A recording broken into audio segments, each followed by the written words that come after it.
It's a cafe ole latte da. You do the Zumba, but I do not. Give me like half a marathon. I'll give you the gospel of St. John. Hits me like a wake-up bomb, cause we both know that His mercy flows in the morning. Wake up to a brand new day. Stepping on my way.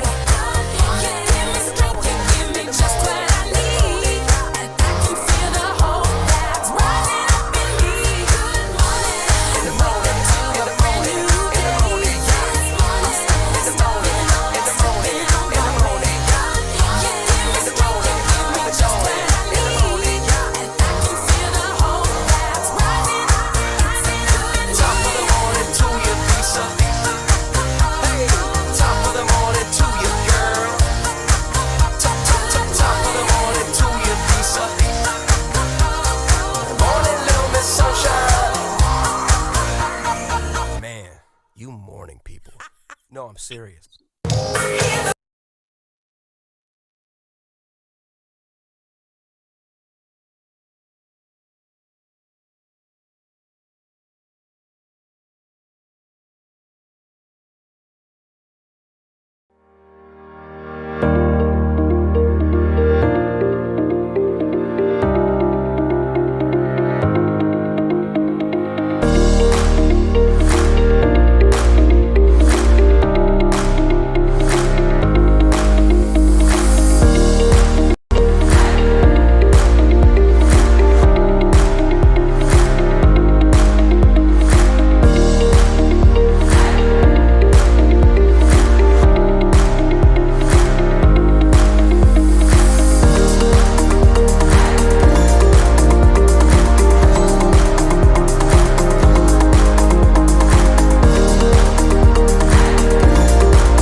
Speak ka sa may phone.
morning.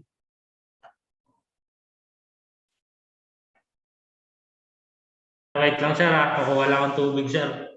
Sige lang sir, judging dun sa session natin last Wednesday, it seems like kalahati pa lang yata yung ating participants eh. Siguro we could still wait for another 15 minutes para dun sa iba. Just in case may questions po tayo this past few days, baka may naisip kayo kagabi o kaya kanina habang nagbe-breakfast, ano nga ba yung rule na yon? Sige po, feel free to type sa ating chat box para kahit habang naghihintay tayo, maging efficient tayo, we could still answer those questions. Okay po? Sa ngayon po, meron pa lang tayong 10. Last time yata, 19? If I'm not mistaken. Sige po, we still have 15 more minutes para po maghintay sa ating mga kasama. Thank you.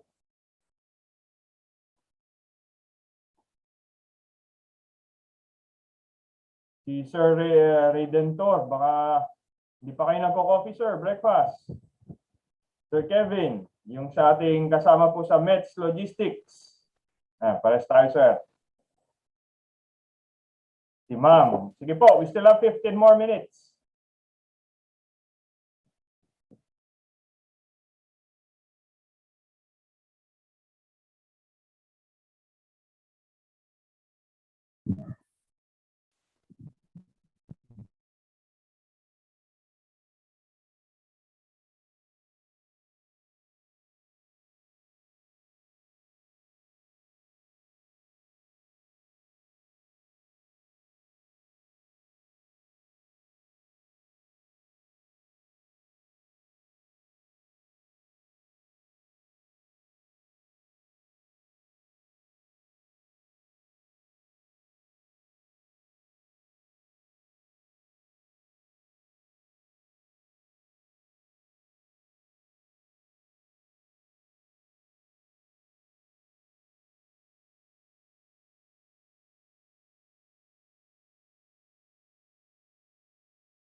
morning po mga ma'am and sir. I'll just check the attendance po so we can proceed to our breakfast for today. Sir Donato Galang is around. Sir Kevin Primavera is also around. Sir Redentor, good morning po. Sir John Kenneth, good morning, sir. Sir. Sir Anthony, good morning. Also, Sir Ian, magandang umaga. Sir Walter, good morning po. Ma'am Angelie Sagala, magandang umaga po. Ma'am Christine Joy Mina. Hello, Ma'am Christine. Nandito po ba kayo? Maybe you will join us later. Sir Franklin, Ma'am Sarah J, Sir Darwin, Ma'am Jenna Lee, Sir Erickson, Sir Sharpie, and Ma'am Lara. Good morning po sa inyo.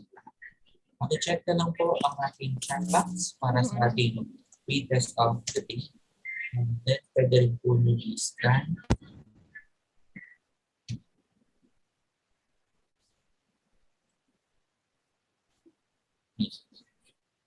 Hindi yung nasa screen. Thank you po.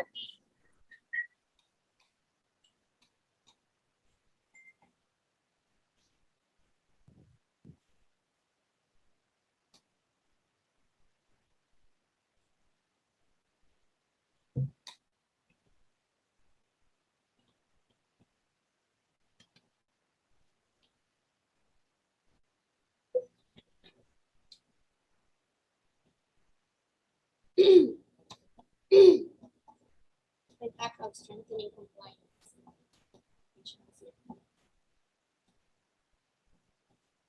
Oh shit. Oh shit.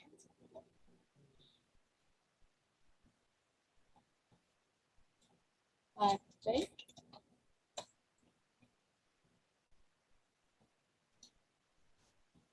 There. An act of penalties. Nakakuha ng penalties? Familiar ko.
And good morning po ulit. Ang ating oras po sa ating pre-test ay tapos na po. Pwede na po natin buksan ulit ang ating mga camera para po tayo ay makapag-start na sa ating training. Okay po. Pwede na po natin buksan ang ating mga camera para sa ating training. And our speaker is already here. Good morning sa iyo, Sir Arman.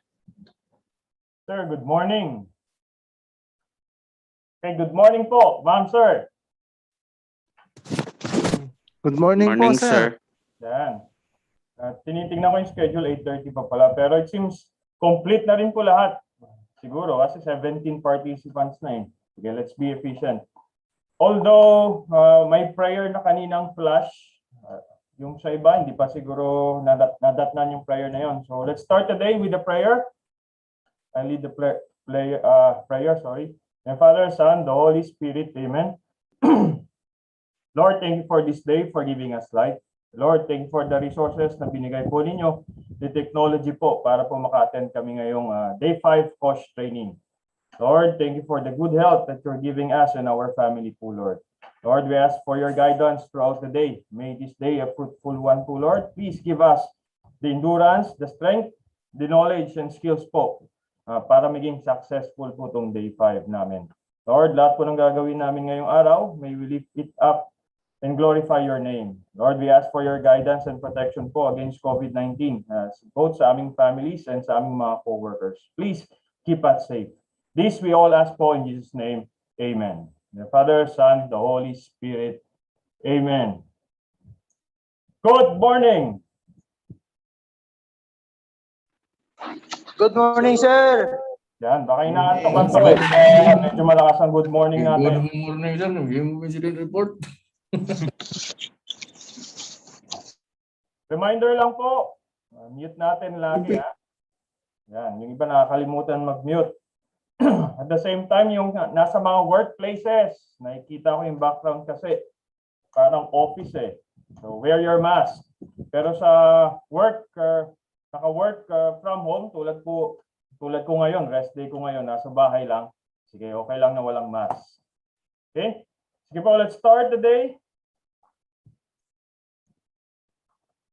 Our topic po is OSH legislations, yung mga OSH standards natin.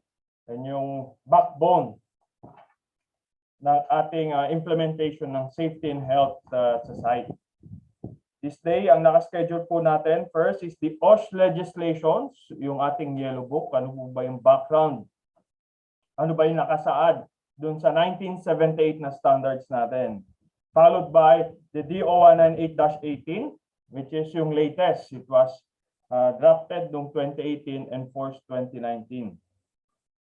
Then followed by the Employees Compensation Program. That is the AM session. Then after lunch po, isa na lang yung topic sa akin, which is yung OSH Program Development hanggang 2:30. But after ko po, hindi pa tapos yung training natin, yung Day 5. Babalik po si Sir Ian to discuss naman po yung very important din na policy natin sa site, which is yung COVID-19 workplace prevention. Okay? So yun po yung magiging schedule natin for today. May question nga pala kanina while waiting for the others.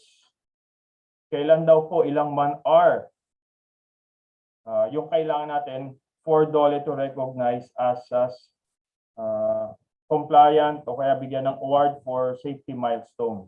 Okay? 1 million po ang sagot. 1 million safe man-hour for us to be given a safety milestone award or yung tinatawag natin na Smiley Award. Dapat po yung man-hour natin regularly reported yan kay DOLE. Let's say sa ating mga quarterly reports, submit po natin yan. Monthly reports, submit po din natin kasi naka-indicating our man-hour. Okay? Yung nag-direct message po, I hope nasagot ko na po yung question ninyo. Thank you, sir. Okay, let's go po sa OSH legislation.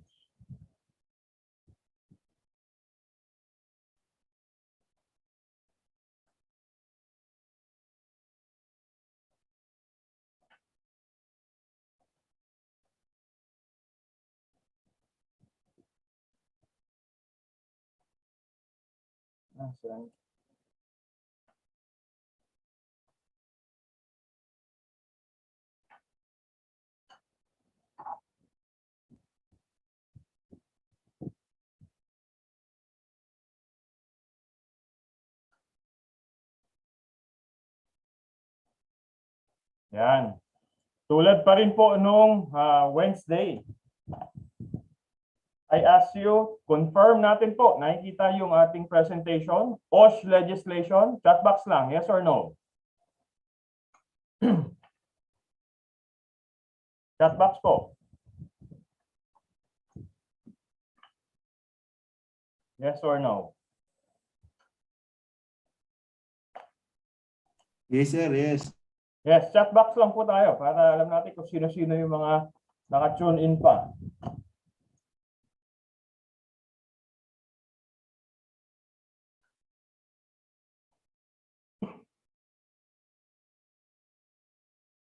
Okay. Thank you for confirming.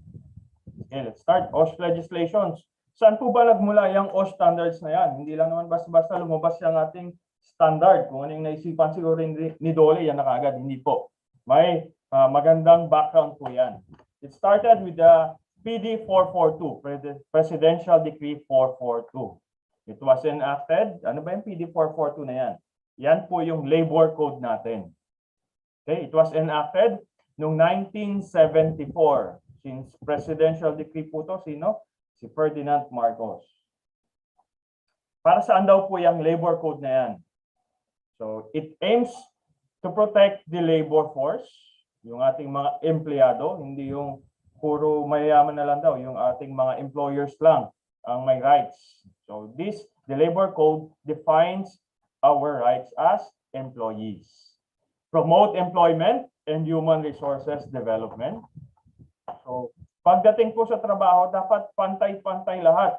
Especially mga promotions. Hindi dahil may malubhang sakit siya, or let's say, meron po siyang TB, AIDS, medyo huli na yung promotion mo. So, sa the labor code, it levels the playing field pagdating sa ating mga empleyado in terms of human development or even promotions.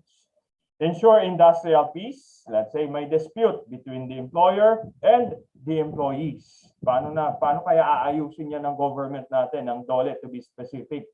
I-base po natin yan kay labor code.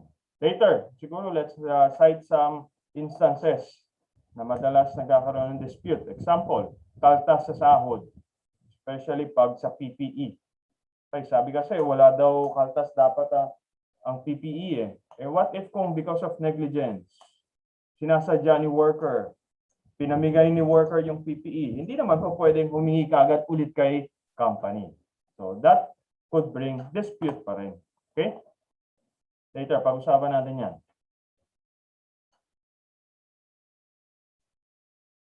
Maraming books po ang labor code kasi hindi naman kasya yung lahat ng ating rights and responsibilities sa isang volume lang. So we have several books. Ang ating safety and health, makikita po natin yan sa book 4. Okay, yung title 1, chapter 1 po, it's all about medical and dental services. And chapter 2 po is yung ating occupational safety. Gusto natin makita saan ba yan.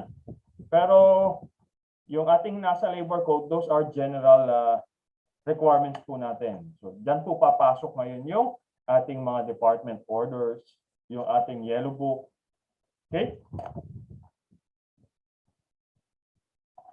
Let me just note yung ating PD 442,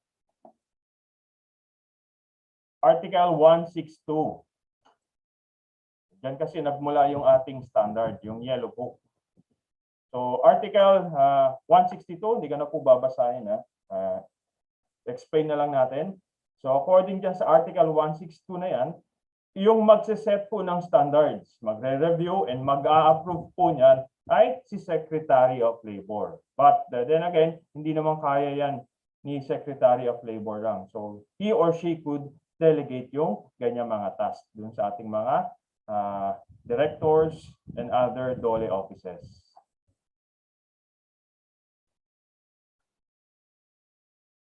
Kung 162, si Secretary of Labor daw or DOLE ang magsiset ng standard, ngayon kailangan nilang i-check ngayon yan. Kailangan nilang i-validate dun sa mismong workplace. So binigyan din po sila ng visitorial and enforcement power. This is Article 128. Okay? Secretary of Labor or yung kanyang mga authorized representatives, kasama na po yung mga inspectors natin, shall have access to the employer's records and premises.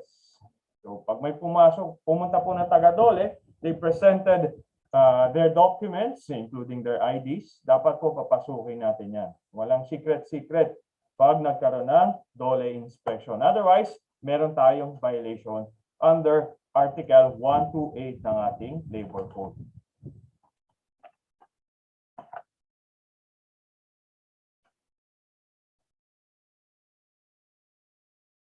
Nag-inspect, ngayon nakakita sila ng maraming paglabag, BOSH violations that introduces the workers sa mga imminent danger. Pwede silang, yung workers natin, empleyado natin, pwede mamatay or masaktan.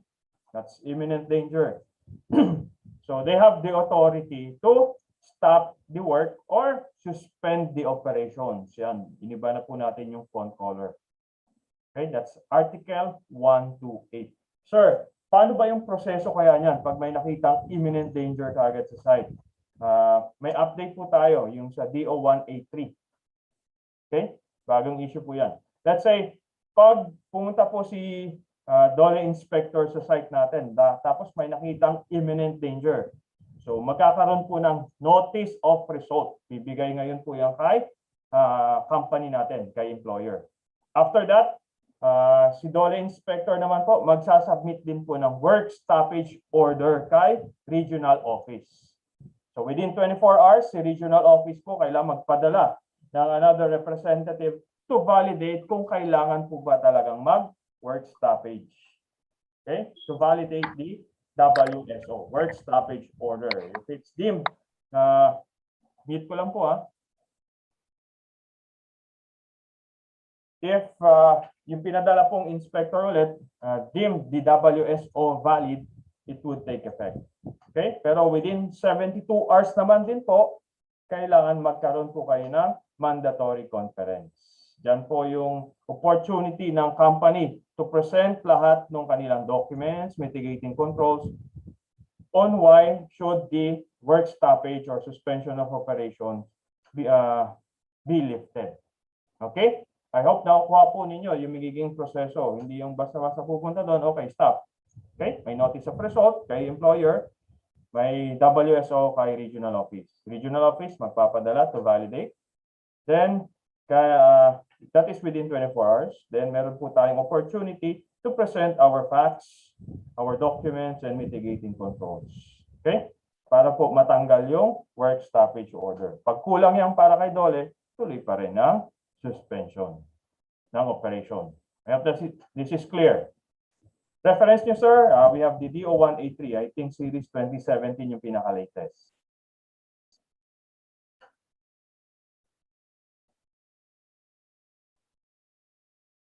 Okay?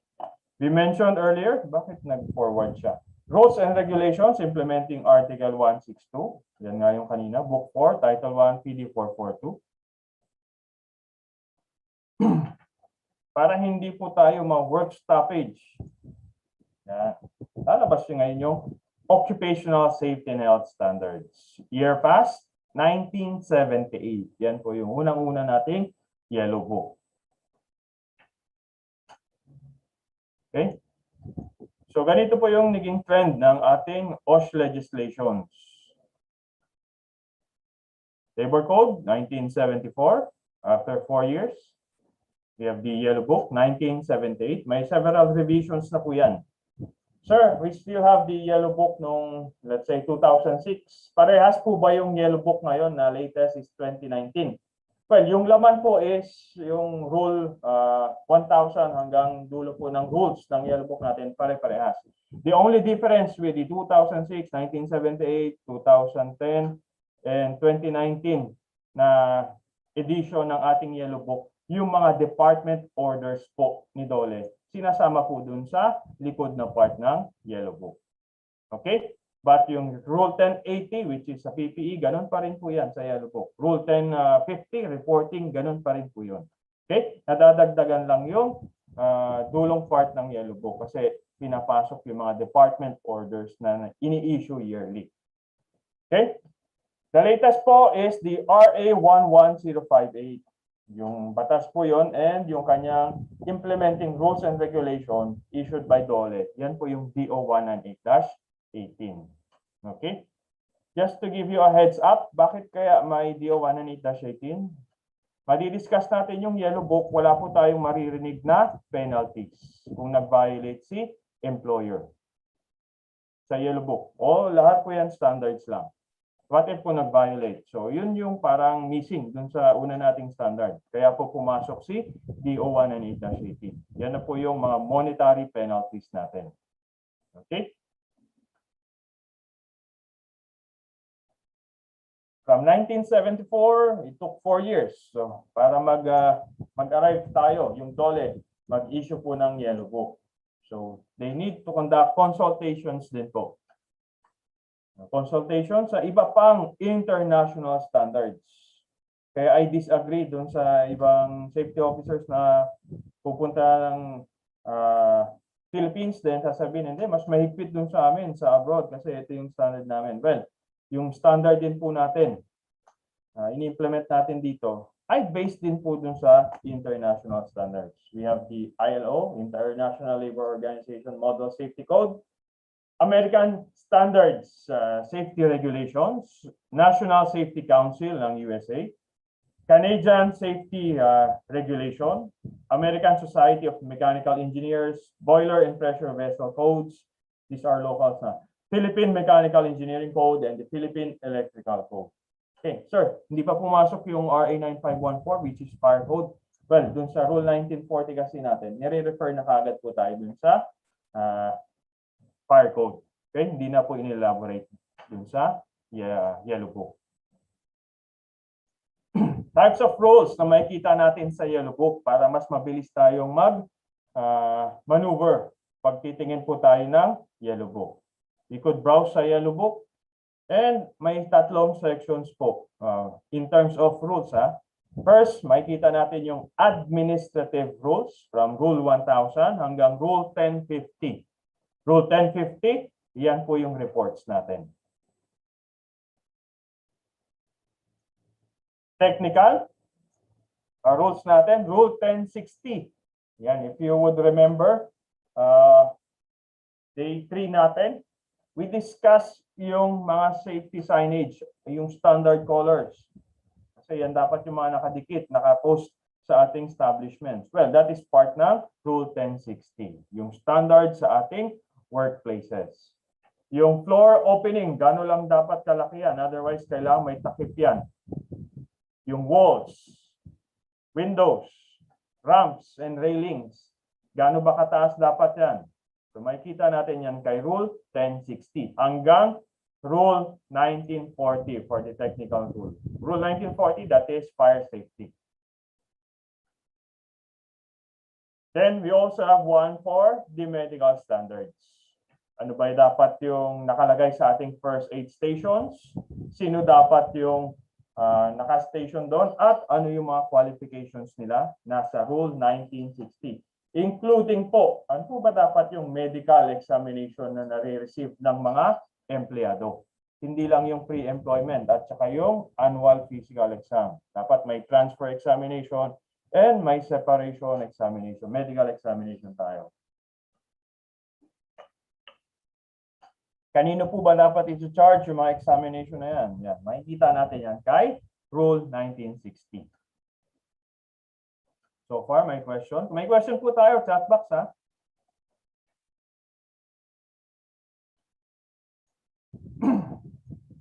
Sa yellow book pa lang, 1978, naka-state kaagad yung duties ni employer. May encounter din natin to kay DO 198-18. Provide a place of employment free from hazardous conditions. Nakatoka dyan si employer mismo. So, lahat po ng resources ni employer, ni company natin, it should be utilized to provide a healthy and safe workplace para sa ating mga empleyado. Hindi reason yung, sir, wala kasi kaming budget para maglagay ng handrail. Well, according kay Yellow Book, dapat naglalaan tayo ng mga resources din dyan. Give complete job safety instructions to all workers. Hindi enough yung ating mga job descriptions. Ano ba yung JD natin, sir? Naka-state. And usually, very broad yan or in general lang. Ano ba yung specific job safety instructions? We should give that. Sir, we have manuals. Okay. How about job hazard analysis or JHA? Yan. Isa yan sa mga best documents natin in providing job safety instructions sa ating workers. Comply with the requirements of the standards. And take note, S. So not just the yellow book, but yung iba pa pong mga standards. Okay, we have the fire code, the electrical code. Yan, dapat nasusunod din po yun. Use only approved PPEs, devices, and equipment. When we say approved, this is DOLE BOSH Center approved. Yung mga PPE po natin, kailangan tested. May test result yan coming from the BOSH Center. We could ask the supplier. Baka mamaya sa mga purchasers natin, mas mura to sir, kaya ito yung pinili natin. Well, baka substandard po. When we say substandard, hindi dumaan kay DOLE or walang test result.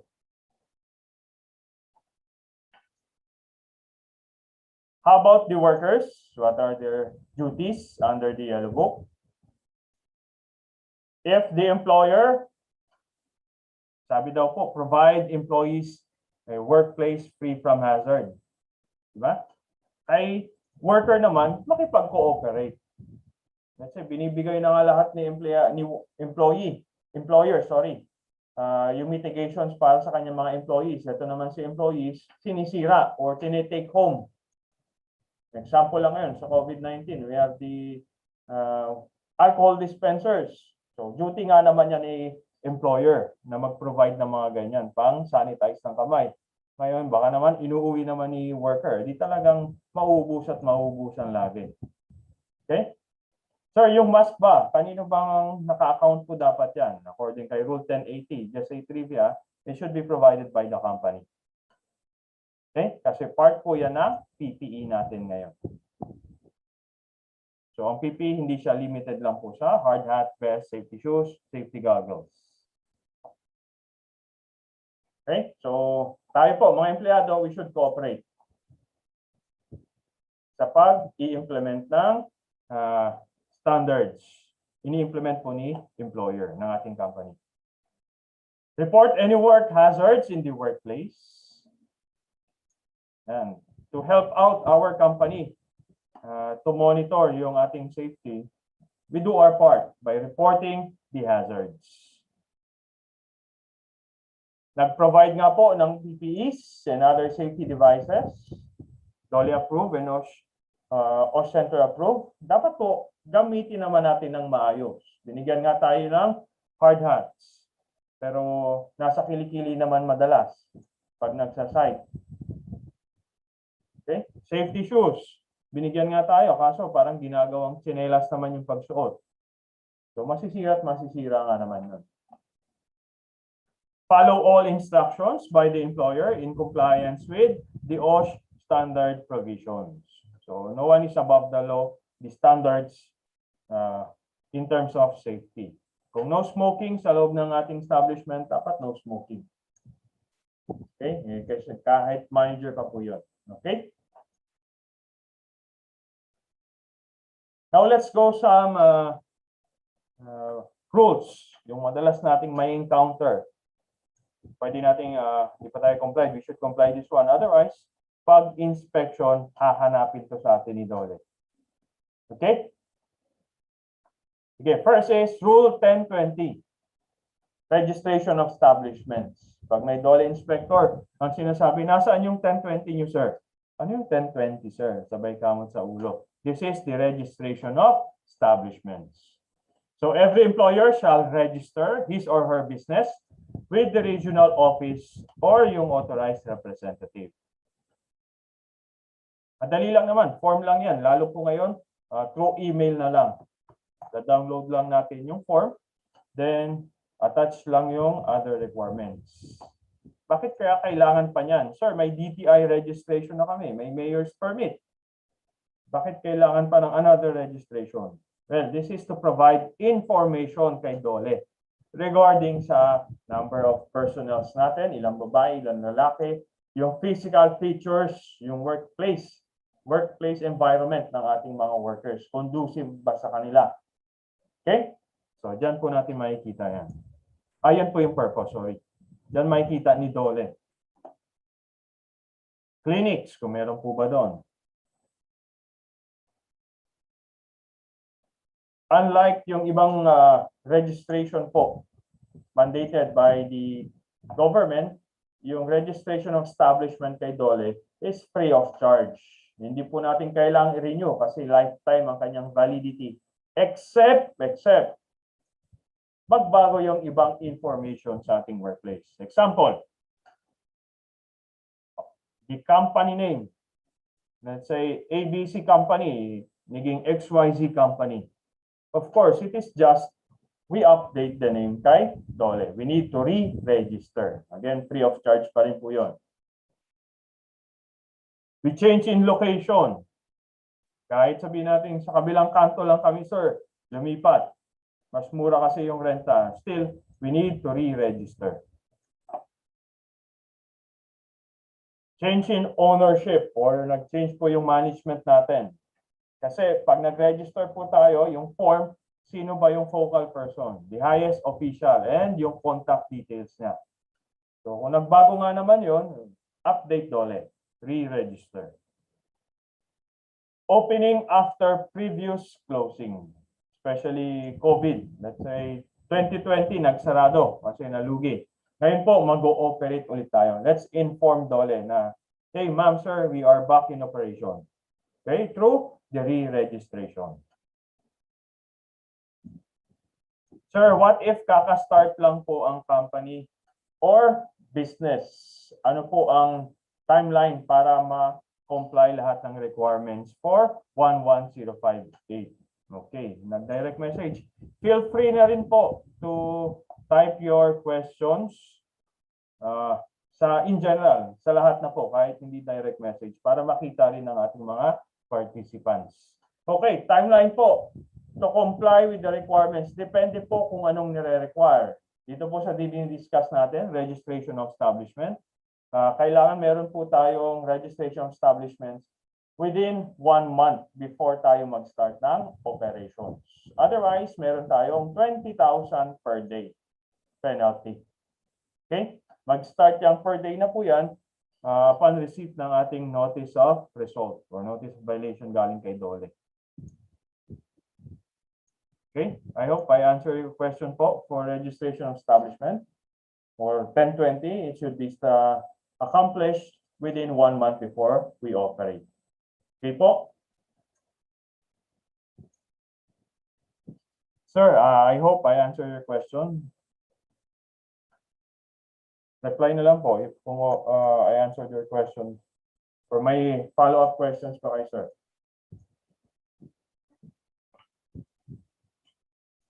Okay, thank you. Next.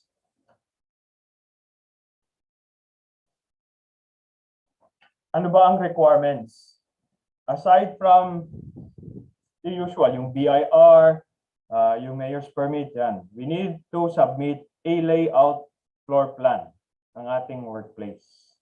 Floor by floor po yan. Let's say we have 5 floors yung ating establishment. So we need to submit 5 layout plans. Ang ratio, 1:100 meters. Showing lahat po ng physical features. CR, locker rooms, clinics, saan po yung placement ng ating fire extinguishers, first aid stations, yan. Kahit po ba, sir, nagre-rent? Yes po. Kahit po nagre-rent tayo. Sabi nga natin kanina, let's say lumipat kayo sa kabilang street kasi mas mura ang renta doon, we need to re-register pa rin. Okay? Wala naman po kay Dole yung ownership ng area. But sino po yung nag-ooperate? And how do they operate? Yun yung concern ngayon ni Dole. Okay? I hope I answer your question, sir. Kahit nagre-rent po, we need to register. Otherwise, meron tayong 20,000 pesos per day penalty. Ano po bang form? Pupunta lang po ba tayo? Tapos ito na po yung aming requirements. So meron po tayong form dyan, DOLE-BWC-IP-3. Pre-COVID po, 3 copies. Kasi regional office, satellite, regional, pati yung Bureau of Working Conditions. Ngayon po, pinopromote na rin ni DOLE yung online submissions. Okay? So alamin lang po natin yung email address ng ating DOLE office. Whether regional office yan or satellite office.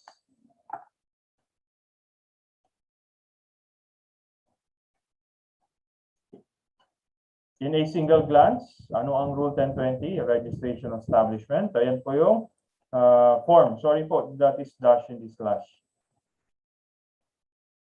When to file? 30 days before the operations. We mentioned that. Okay. Next rule. Rule 1030. We started off with Rule 1020. Kasi registration of establishment. Dapat alam ni DOLE. Ngayon po, kailangan may safety officer. Okay, makikita natin yan sa yellow book sa Rule 1030. Ano po ba ang trabaho ni safety officer? Advise the employer, supervisor, and workers on occupational safety and health. Okay? So hindi po pwedeng sita lang tayo ng sita bilang safety officer. It's our part, it's our job. Okay? To inform them regarding these standards. Baka nga naman nagva-violate sila, it is because they are unaware of the standards. So we should inform them, advise them. Investigate the accident. We are the focal person. Okay, we will spearhead the investigation. Pero hindi ibig sabihin, tayo lang po yung nag-iimbestiga. Kasama nating supervisors or including our managers sa investigation. Coordinate safety training programs. Take note, coordinate. Kung may kailangan na training, sige, tayo po mag-set up ng safety training niya. But it doesn't mean na tayo yung magsasalita. Okay? We should know our capabilities din. Let's say, electrical safety engineer, pero more on mechanical yung kailangan po. Let's say, pag-ooperate ng heavy equipment or ng machines sa manufacturing. So, it would be advisable na yung expertise din sa mechanical. Okay? We could consult or engage third party. Yan sa mga safety trainings na yan. Conduct safety and health inspection. Ito po yung innate trabaho ni safety officer sa title na. Okay, safety officer. We should go sa ating workplaces, inspect not just dun sa mga hazards, but yung sa mga magagandang ginagawa din ng ating mga workers. Let's say good housekeeping. Let's compliment or acknowledge their efforts. Nagsusuot lagi ng PPEs. Let's complement that one. Okay, hindi lang yung puro sita lang tayo. Puro hazards lang. Bakit kaya ganun, sir? That is to reinforce their compliance. Linis nga ako ng linis, sir. Hindi, wala namang nangyayari sa akin. Napapagod lang ako. So, hindi na ako maglinis.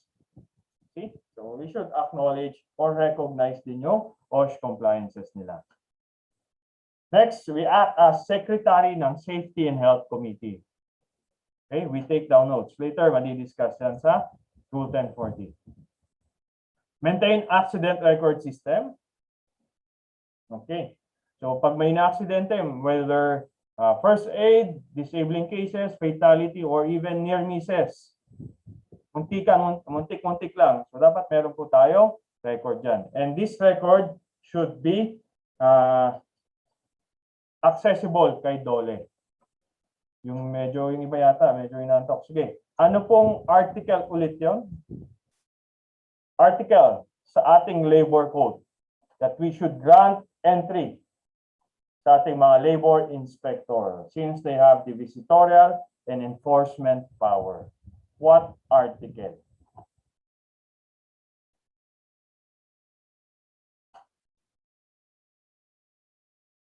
What article? Baka lumabas po yan sa post test ninyo. Baka lang, ha? For info, later may posters na tayo. Chat box. What articles sa labor code? Granting requisitorial and enforcement power sa mga DOLE inspectors. At this article, wala. 1 to 8 po. Okay? We have a question po dito. Sir, papaano po kung may fatal accident na nangyari? Sino po ang liable employer or safety officer? Well, meron po tayong yung jointly or solidarily liable. Depende po sa presentation of facts, result po ng ating investigation. Sino po ba yung mga directly na nag-supervise dun sa trabahong yun? Okay? Example, si engineer, si supervisor, siya po ang nagpago. Kahit sinabi ni safety officer, sir, kailangan muna natin ng machine guardings dyan. Pwedeng mahulog yung tao sa machine natin at kainin ng makina. Well, time constraint tayo. Wala tayong budget. Sige, tuloy. Nagkaroon po ng aksidente. So, ang magiging liable po natin dyan is yung supervisor. But if the safety officer failed to advise or provide information regarding the standards, so partly liable din po si safety officer. Okay? Pero at first, presume at fault is the whole company. Na-aksidente yung isang worker natin, so pre-presume kagad ni DOLE, ang party at fault muna, yung company, yung management. Then saka na po yung presentation of facts. Kung sino po talaga yung naging liable. Sir, what if kung may ganong cases po, nagkaroon ng aksidente and nagkaroon po ng work stoppage for regular employees? Paano kaya yun, sir? Well, they should be compensated pa rin. Okay? If nagkaroon po tayo ng work stoppage because of negligence ng ating company or ng management, workers shall be compensated. Okay? Naka-DO1 na ni-18 po yan. Later, mapapasadahan din natin.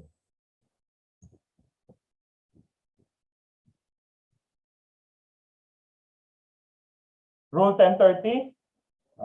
Ipa-flash ko din po sana yung requirements ng safety officer per worker. Ilang numbers of workers. Pero I decided na wag na pong isama kasi may update na tayo kay DO1 and 8-18. Emphasize ko na lang po yung na-retain kay Rule 1030, yung accreditation. Okay? Safety practitioner, safety consultants, safety training organizations. Okay? So kung safety practitioner po, if we aim na maging OSH practitioner, yan, pwede na tayo mag-lecture pag OSH practitioner tayo, provided meron tayong TOT.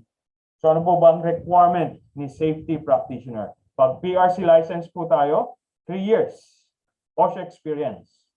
Okay? Pag underboard pero college grad po tayo, that is 4 years. Pero pag college undergrad po tayo, 10 years.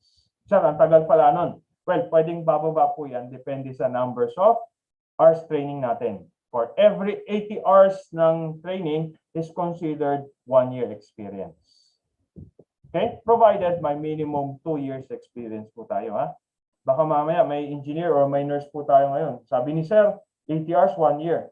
So I just need 240 hours. Para 240 divided by 83, right?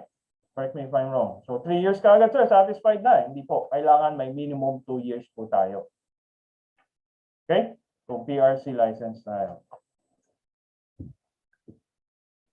Next, safety consultants. Ano bang requirement dyan, sir? Well, sa safety consultant naman po, at least 2 field of expertise tayo na safety practitioner. I introduced myself last Wednesday. So, ang field of expertise po natin ay power plant operations. So, that's one. Kaso, nakailang renew na po ako, yun lang laging nilalagay ko. So, hindi pa po tayo pwedeng magpa-safety consultant. Kahit ilang taon na po kasi isa lang yung nagpo-focus ako ng OSH expertise. Kay Rule 1030 po, kailangan 2. Okay? Example, power plant operations, as nagkaroon kami ng construction, or that magpa-file po ako for that expertise, yan. Pwede na tayo pa-OSH consultant if granted yung another field of expertise. Okay? Kaya yung iba magtataka, sir, ang tagal niya ng practitioner, ba't di ba siya nag-OSH consultant? It is because of that requirement. Okay? Then, yung nagko-conduct po ng safety trainings, kailangan accredited STO or Safety Training Organization. Now, let's go. Yung number of safety officer po per worker, didiscuss ko na lang po yan sa DO1 and 8-18, yung pinaka-latest. Okay? Before kasi, sa Yellow Book, 200 pababa, isang part-time lang. So, parang irrelevant na yung ganong information na yan. Next rule, 1040, Health and Safety Committee. So, hindi lang si safety officer ang nag-enforce. It's a group of employees. Kasama po yung management. Ang chairman ng Health and Safety Committee, the highest official. Okay? Kailan po ba dapat tayo nagkakaroon ng Health and Safety Committee? Kung yung 1020 natin within 1 month before tayo mag-operate, yung Health and Safety Committee within 1 month after we started operating. Okay? Then reorganize po yan every year. Bakit kaya? Baka may mag-resign or may madagdag, at least we inform DOLE.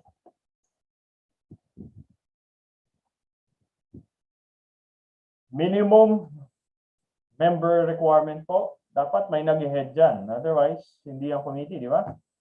So we need the chairperson, chairman or chairwoman, basta the highest official sa ating establishment. Hindi rin magiging committee yan kung walang members.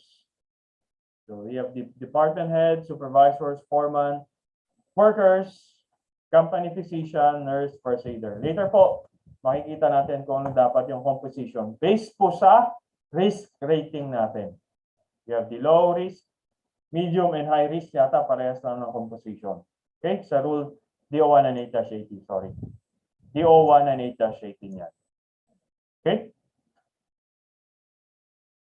Pero constant po yung ating secretary, si safety officer. Sa yellow book po ang term ni safety officer, safety man. Okay? Don't be confused.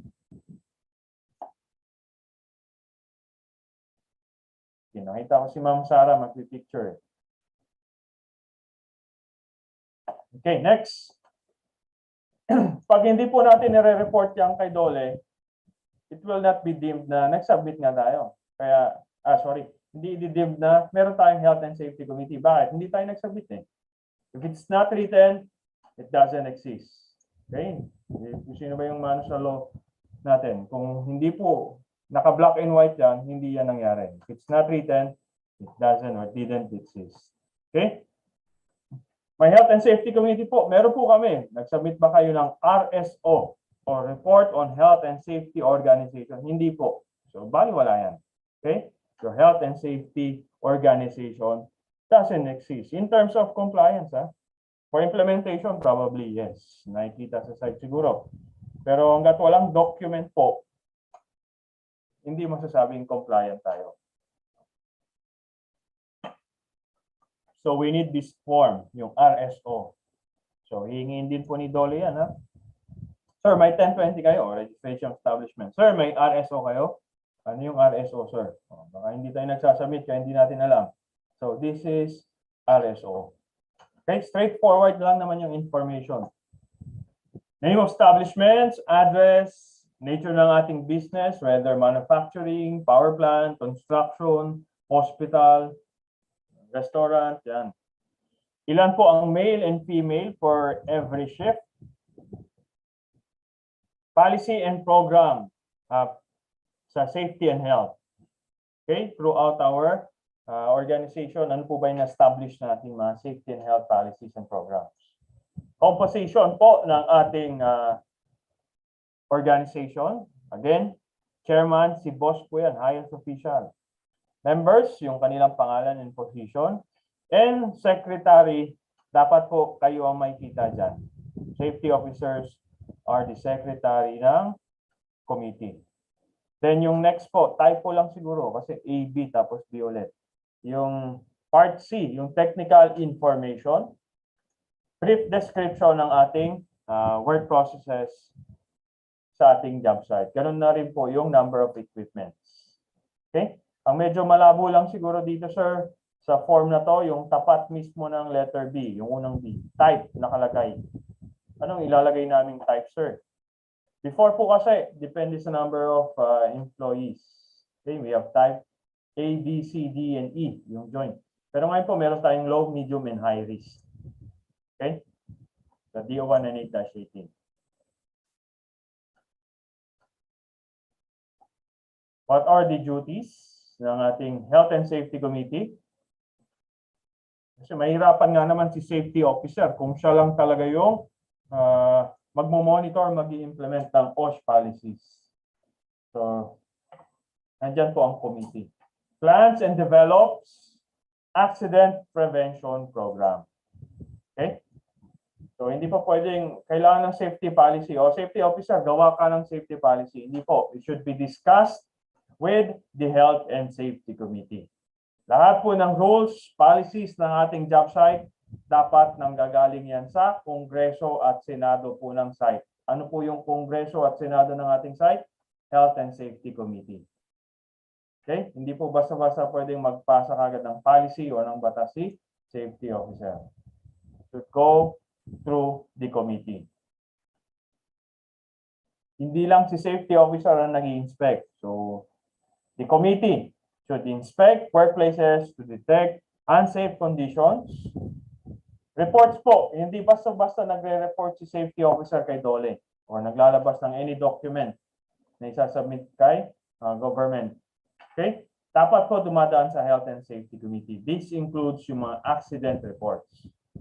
Investigation reports, yan. Kasama po yun. Discuss it as a committee before submitting kay Dole.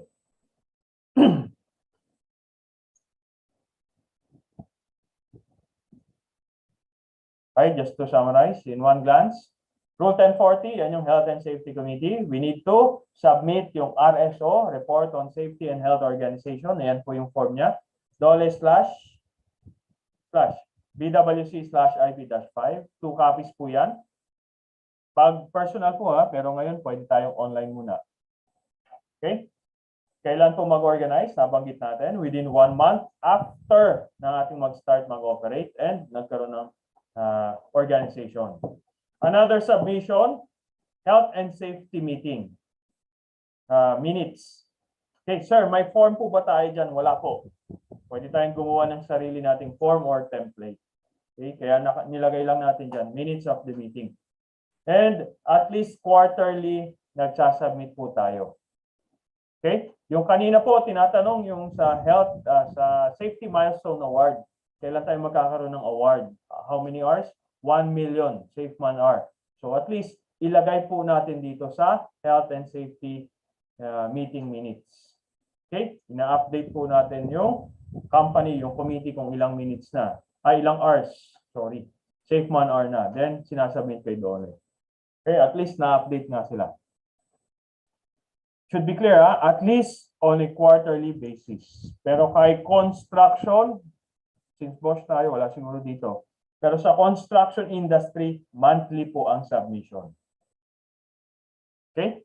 Baka yung company po natin is magkaroon ng expansion. Kayo po ang i-assign sa compliance ng construction pertaining kay OSH. Construction, monthly submission. Next po, Rule 1050. Notification and keeping of accidents and or occupational illness. I think na-discuss ito ng day 4 din.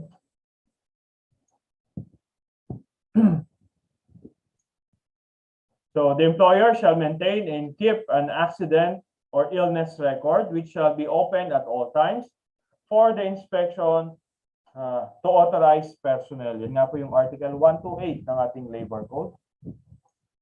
Employer. So, pwedeng i-designate nga yan kay safety officer. Yung pag-safeguard, pag-monitor ng record system.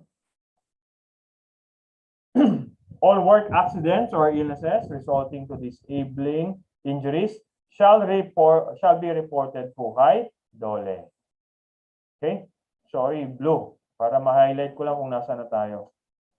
So lahat po ng work accidents and illnesses, dapat po nare-report yan kay Dole. The question, sir, is deadline.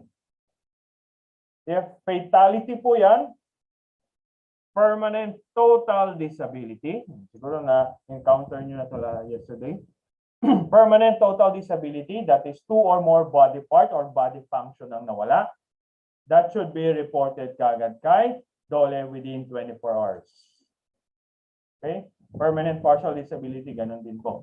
Other injuries po, isasubmit naman po natin on the 20th day of the month. Yun po ang kanyang deadline.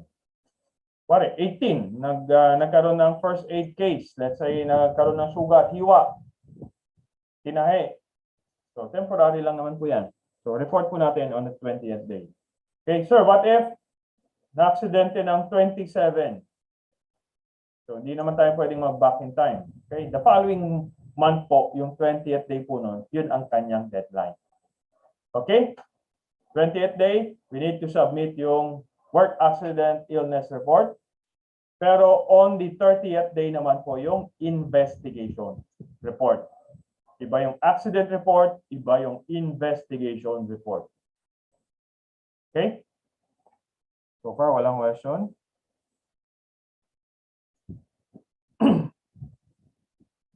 We also monitor yung frequency rate and severity rate. First, ano ba yung disabling injury or injuries? Dapat injuries yan eh. Iba po yung fatality talagang ibang ano yun, pinakamalala yun. But for disabling injuries, we have the permanent total disability. Sirain na lang natin. When we say permanent total disability, ito po yung 2 or more body part or body function ang nawala. Okay, body part naputol, body function nabalda. Okay, like example, 2 arms. Okay, 1 arm, 1 leg ang na-paralyze. Let's say in the case of stroke. Okay, permanent total disability po yan. Both eyes nabulag. Sama na rin po natin tumama ang ulo, naging imbecile o naging nagkaroon ng insanity, nasiraan ng ulo. Considered pa rin as permanent total disability. Next, permanent partial disability. Kung kanina is 2, yung total, yung partial po ay 1. 1 body part or body function ang nawala. 1 arm, 1 leg, yan. 1 eye. Permanent partial disability. Temporary total disability. Ano naman yan, sir? Ito po yung mga hindi first aid case, pero hindi naman permanent. Kaya nga temporary, sir. Example, nagkaroon ng fracture. Nabalian ng buto, yung isang arm. So that is just temporary. Mag-heal ulit yung buto, but it would prevent the worker from reporting back to work within 24 hours. Okay? So temporary total disability na yun. I hope that is clear, yung mga disabling cases natin, plus fatality. Fatalities, namatay. We mentioned, you should monitor the disabling, the frequency rate and the severity rate. First, what is frequency rate? Ito po sinasubmit to annually.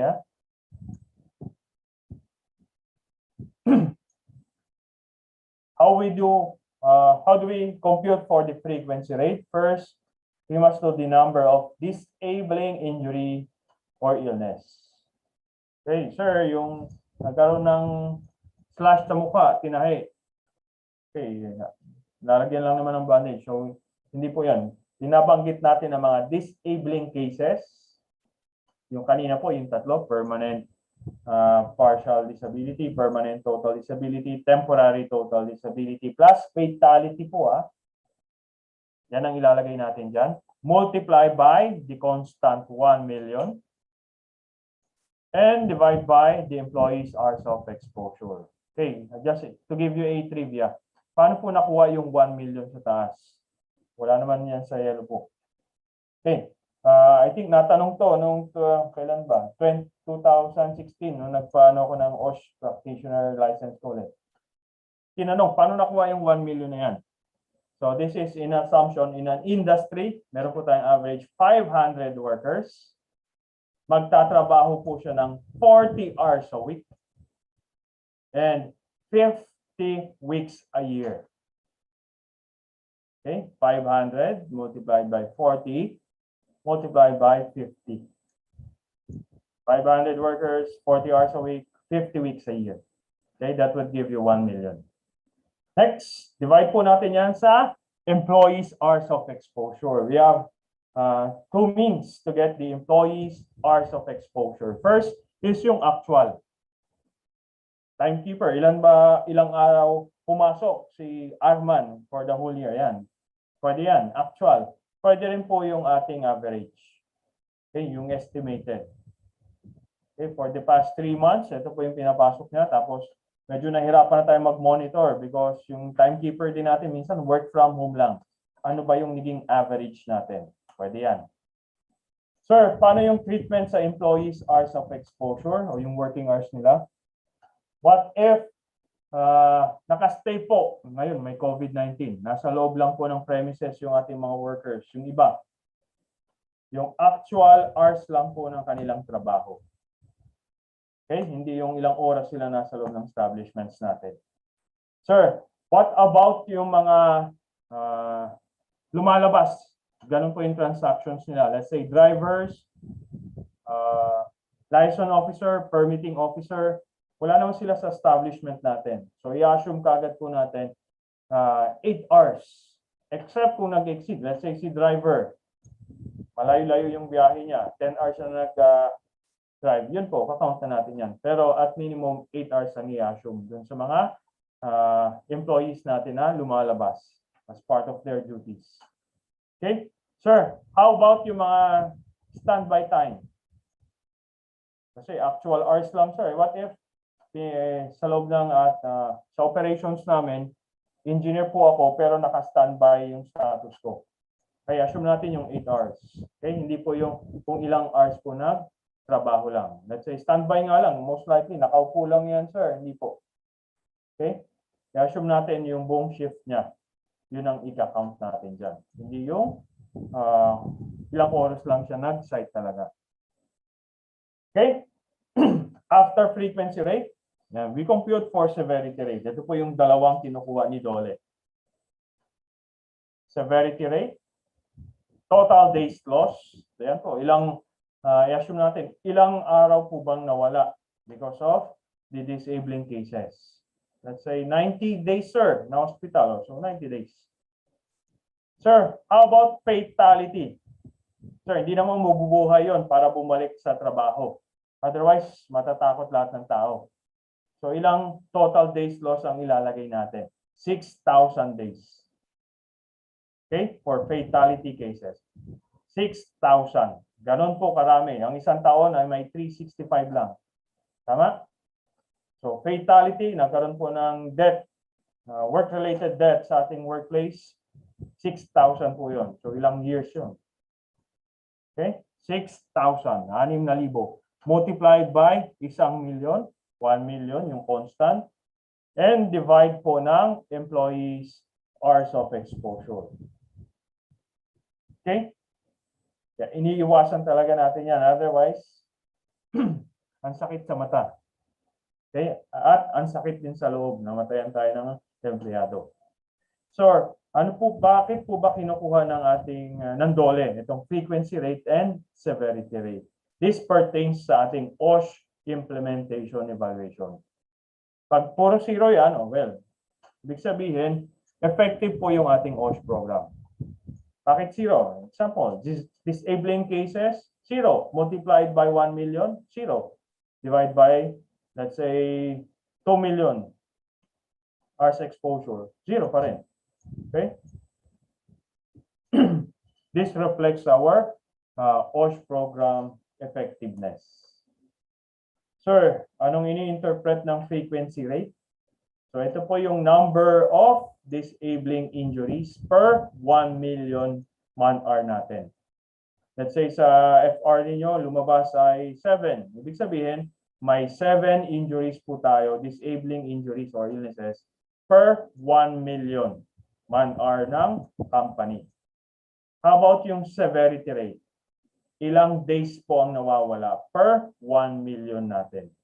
1 million hours operating. Nakuha po ba? Yung frequency rate and severity rate.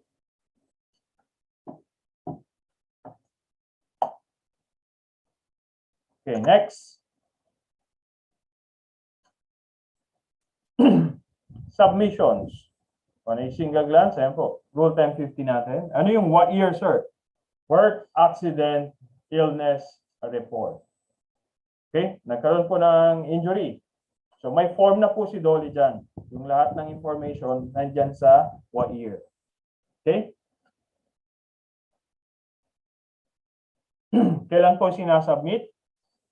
Kung disabling, yung permanent total disability, fatality within 24 hours po. Pero kung temporary total and first aid cases on or before 28th day of demand. Okay? Kailan ano naman yung sinasubmit sa 30th day po? Yun na po yung accident investigation report natin. Okay? Pwede na tayong gumawa ng sarili natin form. Ano naman yung, sir, AEDR na yan? $/PWC/IP-6B. Annual Exposure Data Report. Annual Exposure Data Report. Okay?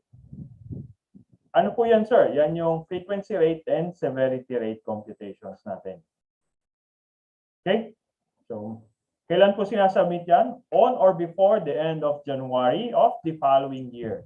Kasi ang buong data niyan, mula January 1, example 2021 po ngayon. Ang data po niyan, yung buong 2020.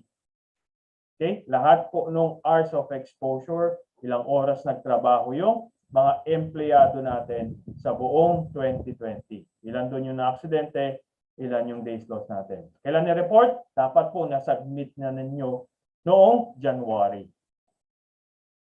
Sir, hindi pa po namin nasasubmit. Paano kaya yan, sir? Submit nyo na po. Kasi wag nagkaroon ng inspection si Dole at naging findings po yan sa inyo, 30,000 per day po yan. Okay? Sir, ano yung per day na yan? Since January, hindi po. Hindi naman pwedeng i-retrodate yung penalty. Okay? Starting sa day ng notice of result. Hindi po pwedeng i-retrodate nila yan. No? So, ilang days na po yan. So, ito na yung fine. Hindi po. Hindi naman yung criminal case na kahit 10 years pa, pwede pang abulin. Hindi naman ganun yan. Anong ibig sabihin ng work? What year? Work accident illness report po natin.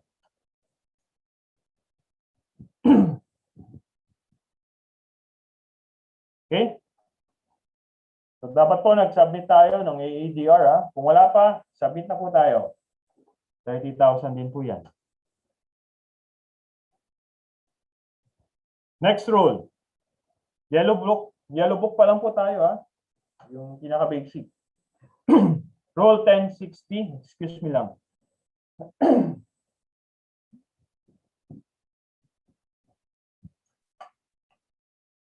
Rule 1060. Yan. Mahaba po itong 1060 kasi lahat ng safety control, safety mitigations. Remember, we discussed last Wednesday, yung 2 hours, 10 o'clock hanggang 12 o'clock. Lahat po nandoon, nakapasok po yan kay Rule 1060. So in general lang po, building premises shall have adequate fire, emergency, or danger signs and safety instructions of standard colors and size visible at all times. Okay, ako yung nag-discuss ng standard colors sa inyo. Chat box, tingnan natin kung naalala pa. Safety color, signage color for maintenance works. Anong kulay po ba dapat ng signage natin? Yan, mabilis si Ma'am Angeli. Blue. Oh, the ladies, sila ang mas mabilis Okay, how about for fire protection equipment?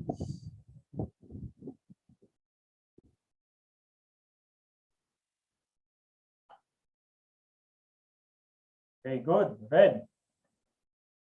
How about for danger, my imminent danger?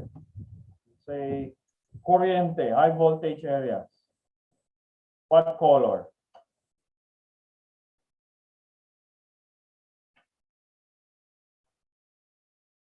What color? Yan. Parehas po. Red din. Yan. Yung kasama natin sa METS, logistics. Okay, red. Hindi tricky lang. Sinulit lang natin yung color. Color po ng ating first aid stations. May cross. Yan, good. Never use red cross po, ha. Kakaroon tayo ng kaso. Physical hazards. Physical hazards. So, pwede tayo mauntog, madulas, matisod. And usually in tandem with black. So that is yellow. Pag may moving parts po, orange naman. Kasi may moving gears yun. Okay? How about radiation? Okay, very good. Si ma'am, nauna. It's purple in tandem with yellow. Last question na lang po for signage. Ano naman po yung housekeeping and traffic? What color? Housekeeping and traffic. Yan, okay. Si ma'am, mabilis talaga. Si ma'am Angeli, it's white. Okay, good. Saan po natin makikita yan? Rule 1060. Table po natin. Next, kung meron po tayong mga kasama po na handicap or may disability, physical limitations, yan. Dapat po meron tayong safety measures para sa kanila. Example, yung mga handrails, mga ramps. Nasaan po yan kay Rule 1060.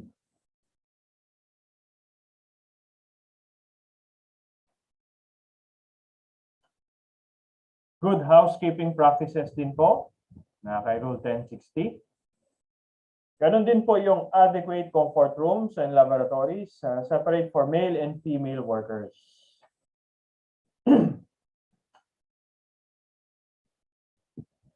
Hindi po pwedeng iisa yung CR ng male at ng female. Kailangan nakahiwalay po yun.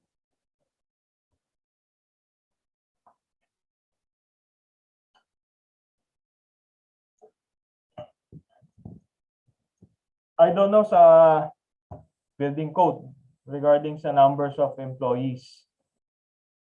Pero sa BOSH standard po, nakikita natin yung numbers ng workers para po sa CR. Makikita natin yan sa DO13 naman.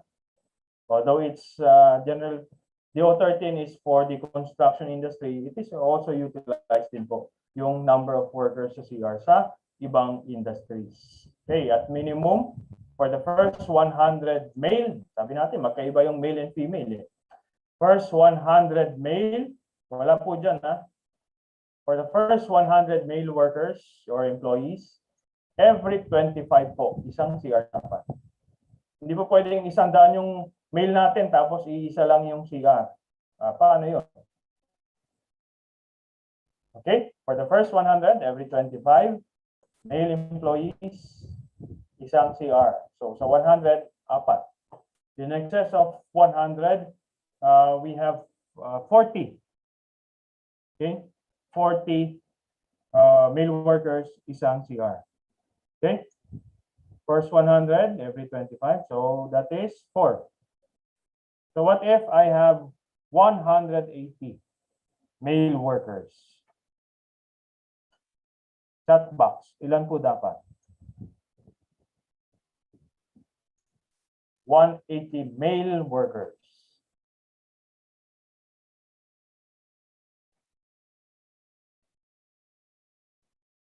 Chat box, 180.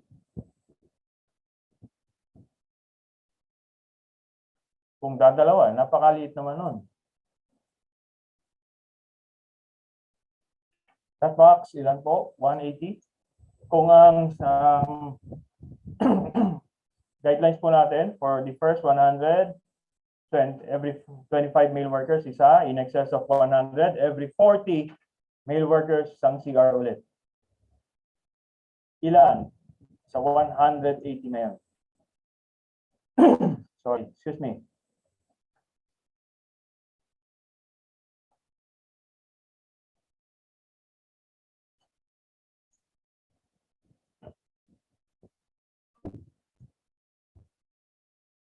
Ilan po? Chat box. Ilan dapat ang CR?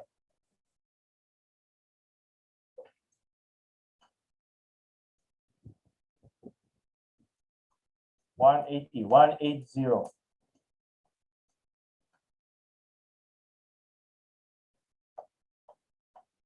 Okay, let's answer. Sabi natin, for the first 100, every 25 male employees, isa. So sa unang 100, apat kagad. In excess of 100, every 40 male employees, isang CR. 180. So this is the 100 requirement. 140, 180.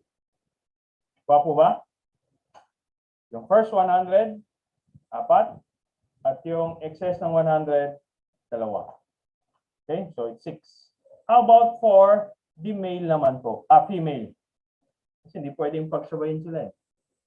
Okay, for female po natin, for the first 100, every 20 female workers, isa.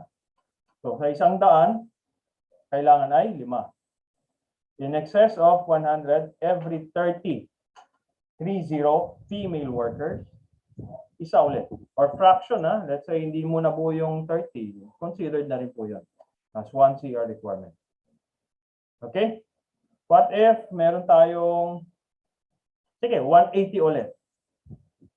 Ilan?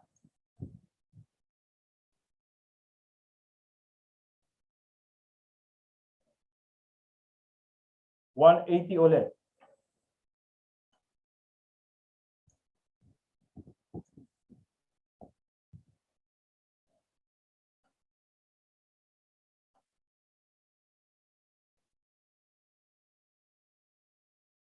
Okay, let's answer.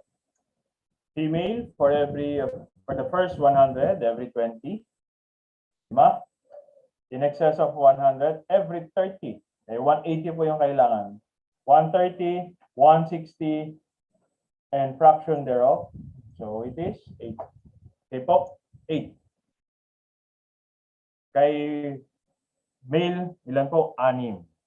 So iba nga naman yung CR needs ng ladies compared sa ating gentlemen. Okay? Next po.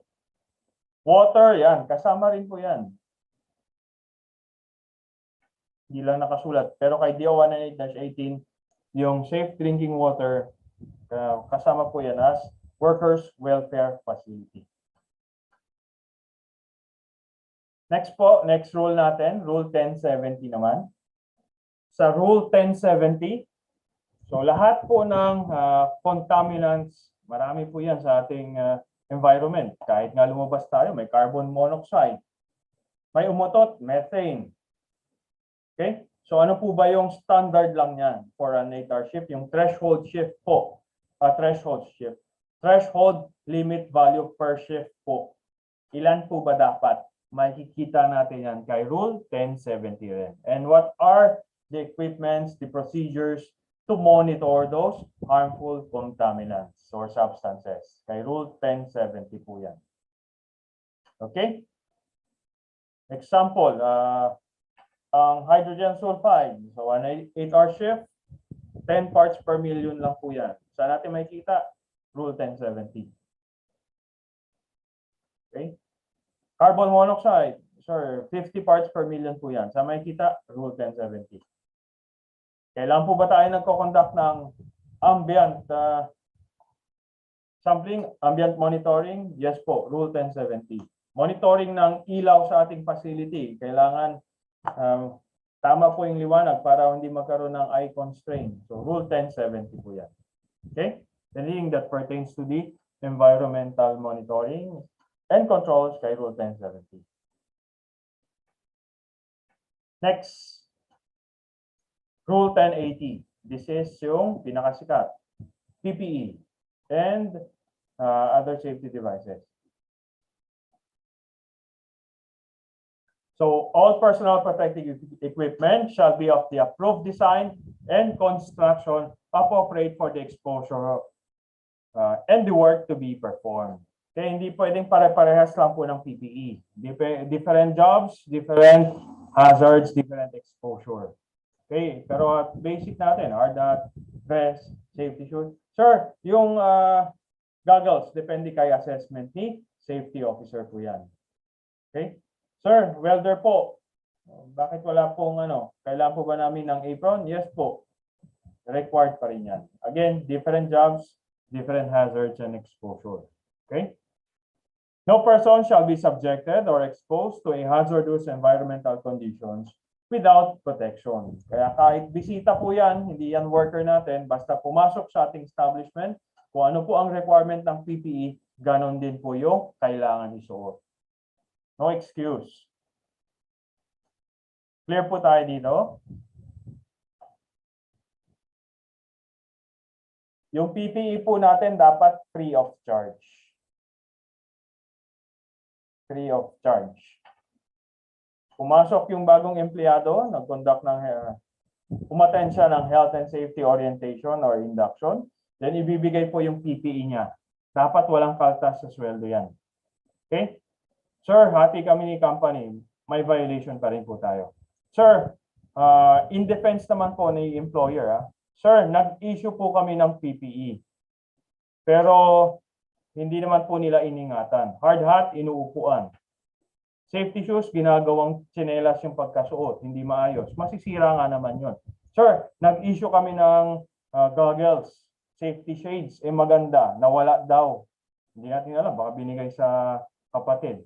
So, paano yun, sir? Di ba? So, malulugi naman si company. Yung mga ganyang situations, labas ng labas. Kasi sabi ni safety ni Sir Arman, dapat free of charge, sir. Kaya hindi kami nang hingi. Hindi po. That is ground for abuse. So, pwede pong i-cite naman ni employer yung Article 114, Book 3 ng ating Labor Code. Ano kaya yun, sir? Yung Article 114 na yan sa Labor Code. That is the deduction. Kailan po magiging lawful po yung deduction sa ating worker. Okay? Ano ang apat po ang conditions dun sa Article 114? Sulat na lang po. Wala to. Additional input lang natin. We have 4. First condition, kailangan ma-satisfy.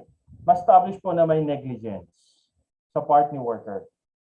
If wala pong safety and health orientations pertaining how to care for the PPEs, mahihirapan po tayong i-prove na may negligence. Example, tamang pagsuot ng safety shoes, ng hard hats. Kung hindi yan in-explain sa kanila, paano masasabing may negligence? Okay? May deviation po dun sa standard usage. That's 1. Next po, 2. Dapat may show cause order po tayo. We give opportunity for the workers to explain bakit sila hindi dapat makaltasan. Okay? Clear po yun?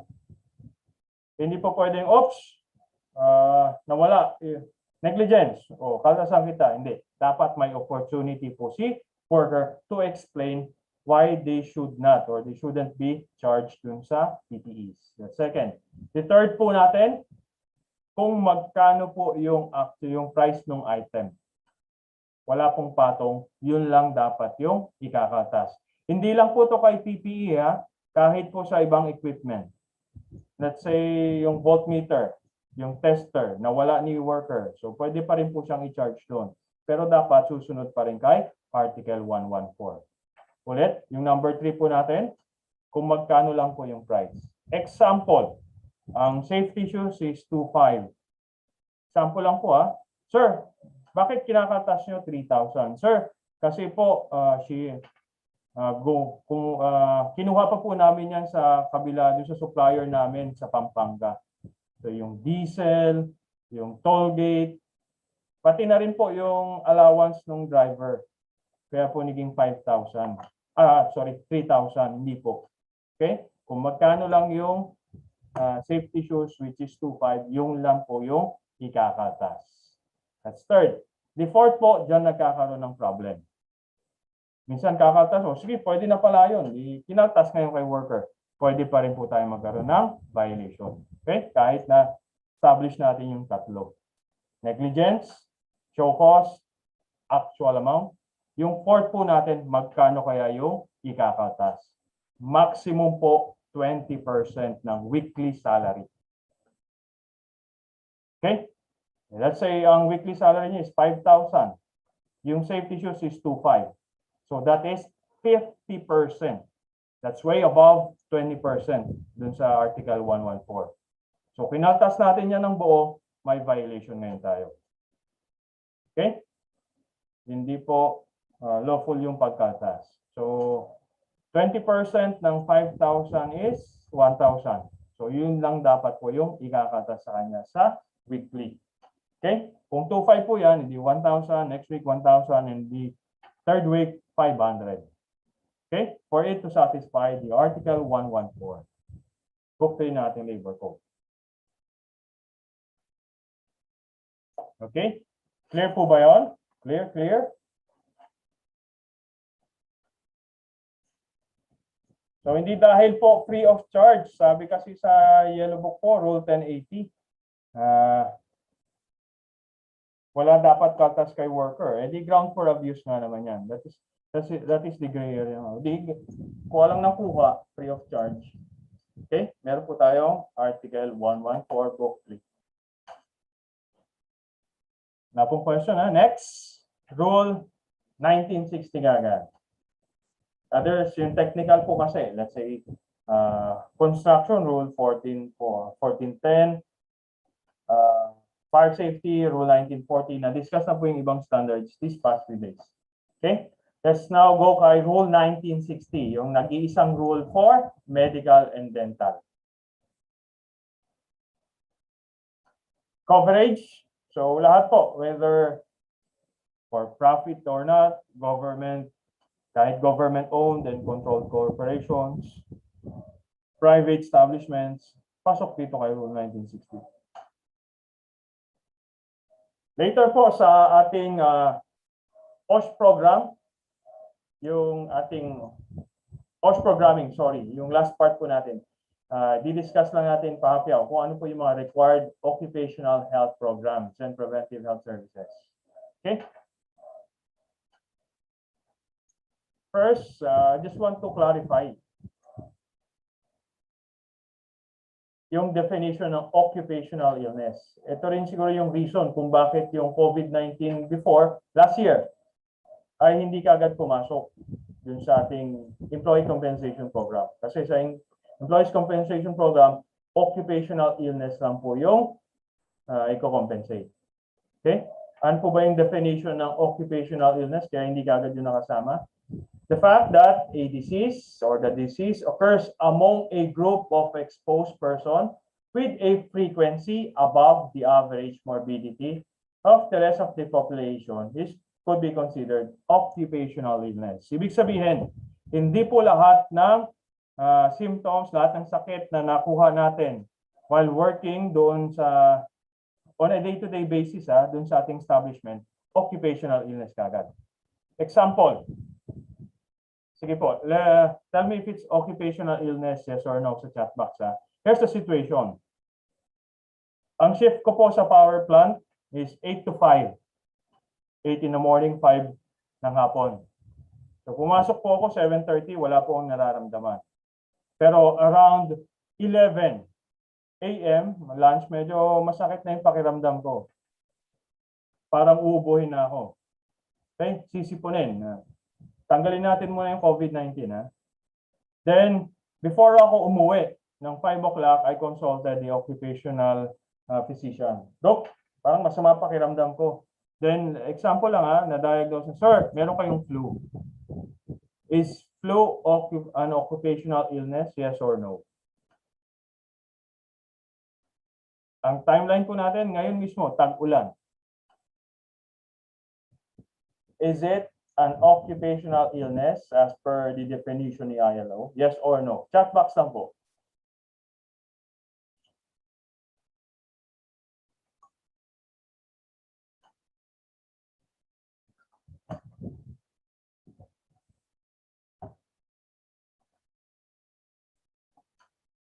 Yes or no? Yung binanggit po natin kanina.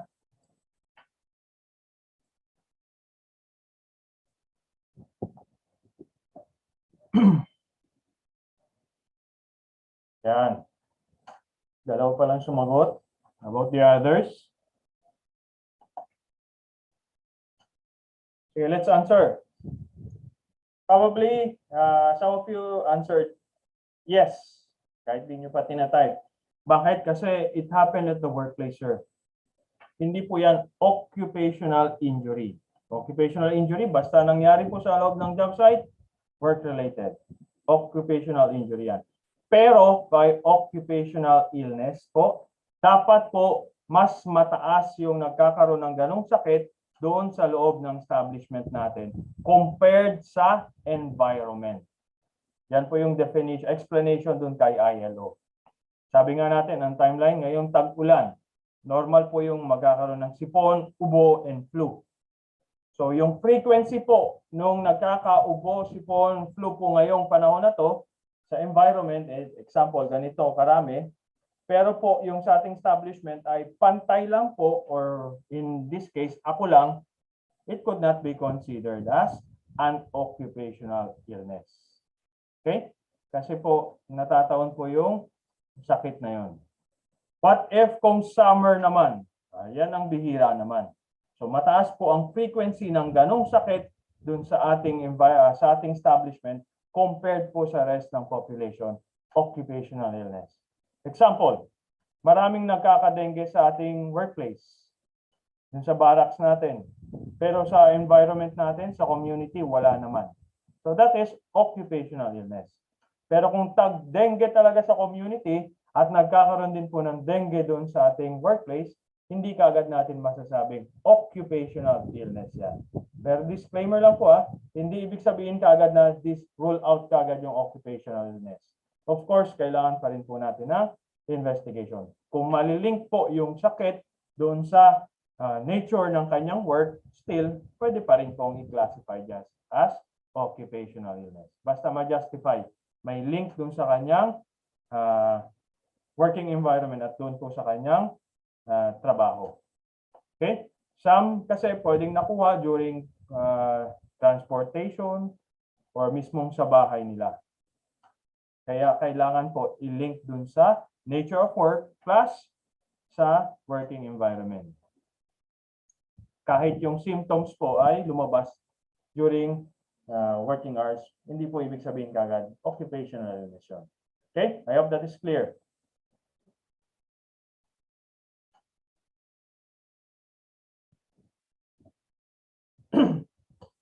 For establishments na more than 1,000 na po ang kanyang employees, required na magkaroon ng hospital sa loob ng kanyang establishment, mini hospital. Sir, what if kung limited lang yung land area namin or the budget doesn't permit sa panibagong structure? Meron po tayo dito, hindi ko na babasahin meron tayong 525. If our establishment is within 25 kilometers dun sa nearest hospital or medical facility, or 25 minutes, within 25 minutes ang kanyang travel time, yan po. Pwedeng hindi na tayo magtayo. Instead, magkaroon na lang tayo ng agreement dun sa hospital. Okay? Ano ba yung agreement na yan, sir? Ibig sabihin, lahat po ng injured workers natin dyan or may sakit ay free of charge. Basta occupational illness magiging free of charge. Charge po yan kay company. Ibibil ni hospital si company for those injuries, yung treatment na i-render sa mga injuries. Okay? Basta po, within 5 kilometers and 25 minutes yung travel time. Yan, ito lang po. Hindi ko na basahin. Enter into a written contract. Yan yung nabanggit kanina. Hindi nga tayo magtatayo kasi pasok tayo sa 525. Meron na po tayong written contract po. Okay? Pero kung malayo talaga, hindi pa pwede. You need to establish your own company hospital for workers more than 1,000. Sige, hindi nga kailangan ng hospital, pero meron tayong first aid stations. Yung iba, kailangan din ng clinics. So, yung laman po ng ating first aid kits and clinics, dapat po it conforms with Table 47 ng Yellow Book. Saan yung medicine nyo? Bibigyan nyo lang si Dole Inspector ng parang ginagamit sa pedicure, manicure na parang maliit na carry case. Hindi po. May standard items po yan and numbers, quantity. Okay? Table 47, makikita yan kay Yellow Book. Okay, nag-clip lang po tayo. I think 3-page to. Mamaya, first page lang yung na screenshot. Sir, 1978 yan. Some medicines, mayroon na tayong update na. Okay. May mga advanced na mas let's say, pinaka-updated na lang. Sige, na medicine, sir. Yung lumang-luma na yung mga nakalagay dun, sir. Toothache drop. Wala na pong gumagamit ng toothache drop ngayon. Ngayon, meron tayong ibang mga gamot para dun. Okay lang po i-substitute. Okay? As per Rule 1963. Yung number 3 naman po, just in case may kumuha, let's say, may fever, binigyan natin ng paracetamol, kailangan i-replenish agad. Balik sa standard quantity. Ito po yung itsura ng Table 47 sa ating Yellow Book. Sabi natin, hindi lang basta-basta yan na first aid kit lang. Kaya first aid box lang. Okay, yung medicines din. So, 3 pages po to, hindi lang limited sa 18. Nakalagay dyan. Marami pa po yan. Kinuha lang natin tong first page for you to have an oversight kung paano yung Table 47. On your left, that is yung required medicines natin. Then, yung nasa taas, numbers of workers, ayan. 1 to 50, 51 to 99, hanggang 2001 and above. So, saan po tayo naka-linya dyan? Example, topical antiseptics. Pang-disinfect. CC, equivalent naman po yan sa ml. Let's say if we have 100 workers, so dapat meron akong 120 cc or ml na topical antiseptic. Okay? Kahit meron tayong ilang piraso lang, tapos ilan lang dito, yung iba wala pa. Example, walang anti-diarrheal tablet, yung loperamide, Imodium, yan. Required 10 pero 3 lang. Hindi pa rin tayo compliant. Okay? Next. Hospital, establish na natin kung ano yung rule doon. Yung medicines, so sige, alam na rin natin, Table 47. Ngayon po, yung duty na occupational health personnel. Okay? Sa DO 198-18, malalaman natin kung ilang workers pa dapat. But for now, yung ating training and qualification. First aider must be able to read and write and must have completed a course in first aid conducted by the PNR, Philippine National Red Cross, or any organization accredited by the same. Sir, may dilemma kami ngayon. Sa company namin, kailangan ng first aid. Ngayon, si Red Cross po, medyo busy sila sa swab testing, RT-PCR. Hindi sila makapag-provide sa amin ng tao. So, meron pa po tayong 2 organization. Okay? Na pwede pong mag-conduct ng training and magbigay ng certificate. Okay? Acknowledge po ni Dole yung first aid trainings and certifications coming from BFP, Bureau of Fire, and DOH, Department of Health. Okay? So, meron tayong ibang option other than the Red Cross. Next, for nurses, ito, hanggang ngayon, standard pa rin naman to. At least, yung mga nurses natin, aside from the PRC license, dapat po considered sila as occupational health nurse. Paano kaya yun, sir? Dapat meron po silang training. At least 50 hours of basic training. Hindi po, BOSH po to pero hindi pang safety officer, but for nurses. It is being conducted by the public health of the University of the Philippines or by any institution or organization. Ngayon po yung sa mga nurses, Occupational Health Organization, meron na po yung sa for nurses, yung ONAP, Occupational Health Nurses Association of the Philippines. They conduct BOSH training for nurses. Okay?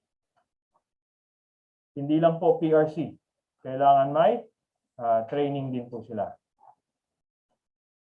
For physician, of course, kailangan license.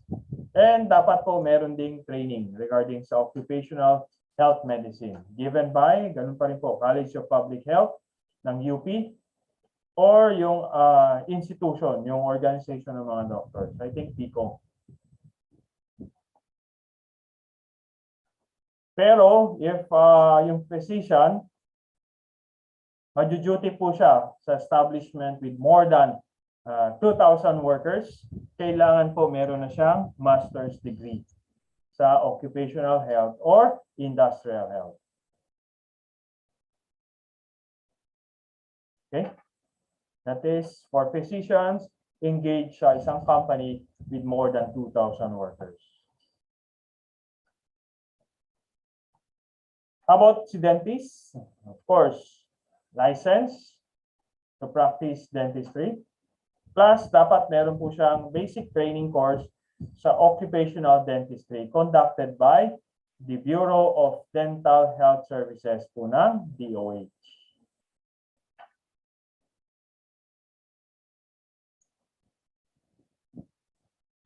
Sir, paano yan, sir? Hindi naman kami makapag-hire kaagad ng nurses na may ONAP training or UP training. So, ano po ba yung grace period niya? 6 months. Okay, yan po yung first bullet. It applies to nurses, physicians, and dentists. Okay, if we hire our occupational health nurses, physicians, dentists, within 6 months, they should have their prescribed trainings. Next, how about sa mga first aiders po natin? Ganun din po, 6 months din dapat mag-undergo na sila ng PNRC, Philippine National Red Cross, and o kaya nung DOH or BFP for first aid trainings. Sir, sino kaya magbabayad po niyan? So, based po sa DO1A-18. So, any safety and health trainings being required by law or by DOLE, dapat po free of charge po yan sa worker, plus compensable time po yan. Sir, work from home naman, tulad ngayon, ako po, pinag-BOSH po nila, nasa bahay lang. Sino nag-require po? Si company, sir. Dapat po compensable time yan sa inyo. Okay? Hindi kayo gagamit ng leave credits. Minsan sa training may ganun. Sir, libre naman daw yung training pero sagot ko na yung sahod ko for that day. Charge sa leave. Hindi po pwede. Okay? Any trainings related sa safety and health mandated by law or by DOLE para mag-comply si company should be considered as compensable time. Next, under Rule 1960 po, yung Rule 1966, yung ating mga occupational health personnel po dapat gumagawa ng occupational health programs and regularly po dapat ina-assess nila kung effective pa po ba yung occupational health programs and conditions ng ating workplaces. So, paano natin malalaman kung healthy pa ba yung mga workers natin? Through physical examination. All workers, irrespective of age and sex, shall undergo physical examination. First, before entering the employment for the first time, it is to provide a baseline medical data. Okay? Kasi meron tayong occupational illnesses na pwedeng ipasok kay ECP, Employees Compensation Program. Pero, kailangan ma-establish na during the course of employment. So, paano kung wala kang baseline? Hindi ka pre-employment examination. Wala tayong baseline yan. Mahirap i-justify ngayon na work-related. Periodically or at such interval as may be necessary on account of conditions or risks involved in the workplace. This includes, let's say, testing, COVID testing. Saan po ba papasok yan, sir? Sino po dapat ang mag-charge niyan? Si company, as per Rule 1967. When transferred or separated from employment, I think sa batch ninyo yung nagtanong, sir, sa head office po ako, matatransfer ako sa iba? Dito ba or not? Kailangan po bang medical? Sino po bang ang sasagot nun? Si company pa rin. Okay? Or when injury or illness occurs. Lahat po na examination should be complete and thorough. Hindi po yung check-up lang kay doktor. Nilagyan lang yung stethoscope sa likod. Inhale, exhale. Okay na. Okay? Dapat po merong laboratory to back the physical examination. Includes X-ray or special laboratory examinations when necessary due to the peculiar nature of the employment.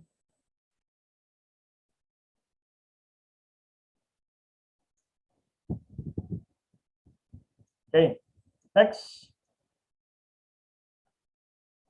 Before pumasok yung worker, nag-undergo po yan ng pre-employment physical examination. Okay? So, pag pre-employment po, ibig sabihin wala pang employer-employee relationship. So, kanino kaya i-charge to? Of course, dun sa applicant. Pero let's say, Sir Arman, you are hired. Ikaw na po ang magiging safety officer po natin. So, before you report po kay Sir Donato, yung ating project manager, medical exam muna po kayo or magpa-test muna po kayo for, let's say, COVID-19, yung SARS-CoV-2 virus. Sino mag-charge? Kanino i-charge niya? Kay company na po. Bakit? Na-establish na po yung employer-employee relationship. Okay? But for pre-employment, wala pa pong ganong relationship. Yan. Kaya nakalagay second bullet. The applicant shall pay the cost of the examination. Kasi ang term is applicant, hindi pa siya employee. Okay? How to read yung mga medical examination findings. We have class A, B, C, and D. So class A, yan po yung physically, typo. Physically fit. Bakit nasa yung FI ko dyan? Physically fit for any works.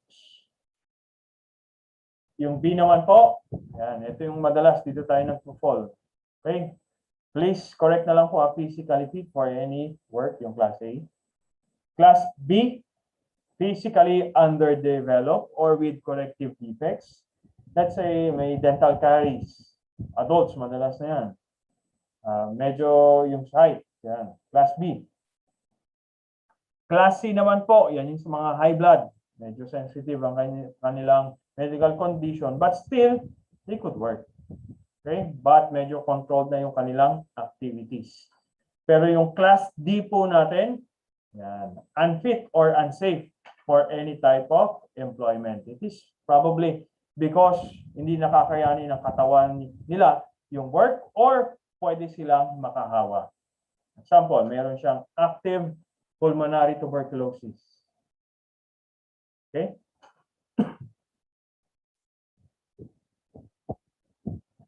During employment, ito dapat free of charge po. May annual medical examination po tayo. Kailan po ba dapat? Since sabi nga annual, dapat every year. Pero hindi pwedeng lumagpas ng 2 years. Okay? Yung hindi tayo nagpapamedical. As much as possible, annual po yan. Yearly.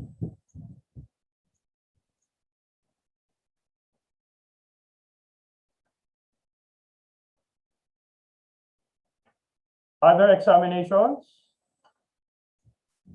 special examinations provided to those employees who by nature of their work are exposed to highly hazardous materials.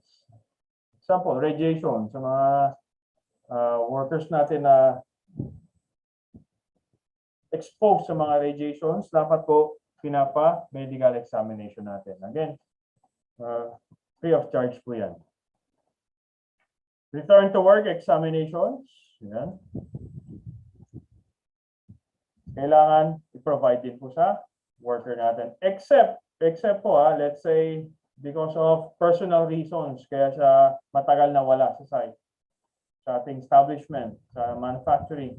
So pagbalik po, pwede natin silang hingian ngayon. For personal reason But because of occupational illness, yan, dapat po free of charge na naman yan kay worker.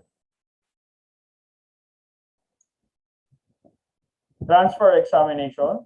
Let's say from the head office, pupunta ngayon siya sa other manufacturing plants, or mag-iiba yung working environment niya, dapat may transfer examination.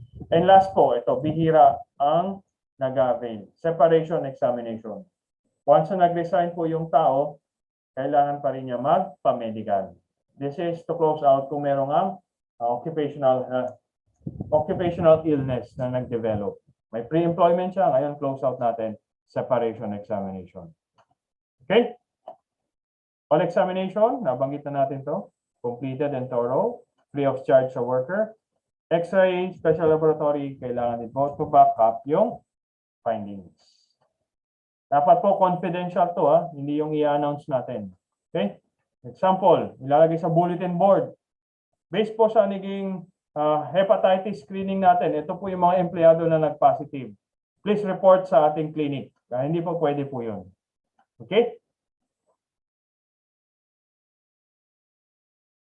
Last part siguro to, since break time na rin po. May sinasubmit po ba yung ating mga medical personnel? Meron po. We have sa Rule 1960. Well, part pa rin ng Rule 1050 kasi reporting din po to. Pero ang data po is manggagaling sa ating medical occupational health personnel. We have the AMR, Annual Medical Report. Okay? Annual Medical Report. Pwede na pong online. Kailan po na isasubmit to? On or before the last day of March of the year following the period covered. Okay? So yung 2020, lahat po ng nagkaroon ng sakit dyan, yung record na yan, nakatali po dapat sa AMR, Annual Medical Report. Kung makikita nyo, ilang page? 5 pages po yata yan, if I'm not mistaken. So nakalista po lahat ng male, female, ilang shift, plus ano po yung mga sakit. From simple diarrhea, headache, toothache, nakalista po yan doon. Okay? Ilan for 2020 ang nagkaroon ng toothache? 2. Headache, 15 po. Okay? Yan, dyan po magre-reflect sa AMR natin. Okay? Sakto.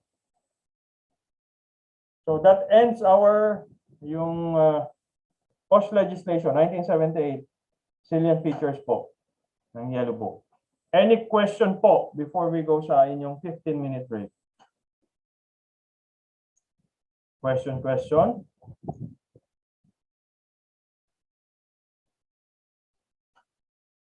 None? Sige, I will not hold you for long kasi it's 10:01. So nag-exceed tayo ng 1 minute lang. So meron po tayong 15-minute break. Be back by 10:16. Okay po, 15 minutes lang Be back by 10:16. Thank you.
Good morning po.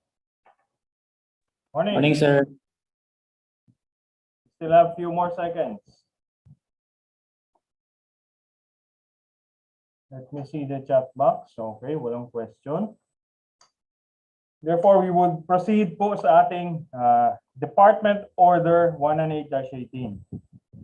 Then kasama na rin po doon yung Employees Compensation Program after that.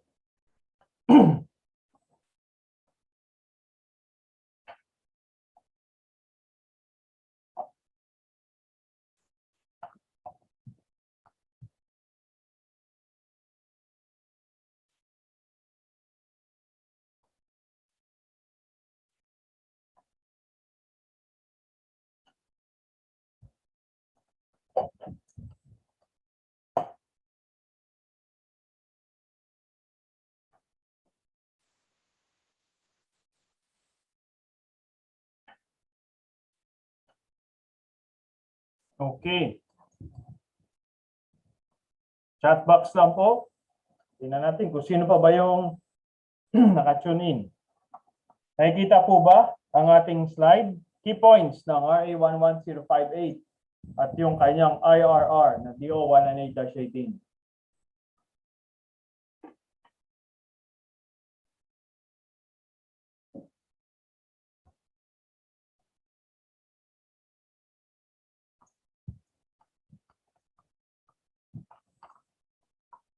Sige, thank you for confirming. Let's start. Our second topic. Ano po ba yung RA 11058 or 11058? It was signed by President Rodrigo Duterte, signed noong August 17, 2018. Title po niya, An Act Strengthening Compliance with the Occupational Safety and Health Standards and Providing Penalties for Violation thereof. Kanina, discuss natin yung Yellow Book. Although pahapyaw lang, I could say to you na wala po talagang matinding penalties pagdating. What if kung nag-violate, hindi ka nag-submit ng Rule 1020? Wala kang reports mo, hindi mo binibigay on time. Walang clear penalty po. That's why lumabas itong batas na to. Para magbigay bigat dun sa ating OSH standards. Kanina po yung batas, pero yung guidelines naman po on how to implement it, we have the Department Order 198-18. Again, this is the law. Yan. Aatasan niya ngayon si DOLE na within 90 days, kailangan po niya magkaroon ng standard. Okay? 90 days after ma-receive ni DOLE. Hindi naman August 17 na-receive kagad ng DOLE yan. So after 90 days, yan, noong December 6, nalabas po nila to, Department Order 198-18. Just to summarize, it was approved, signed by the Secretary of Labor noong December 6, 2018.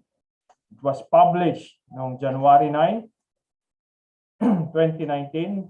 Pero kailangan po mag-circulate muna yan for several days, including po yung 15 days, sabi nga po sa batas, bago po maging effective yan. So, noong January 25, 2019, it took effect.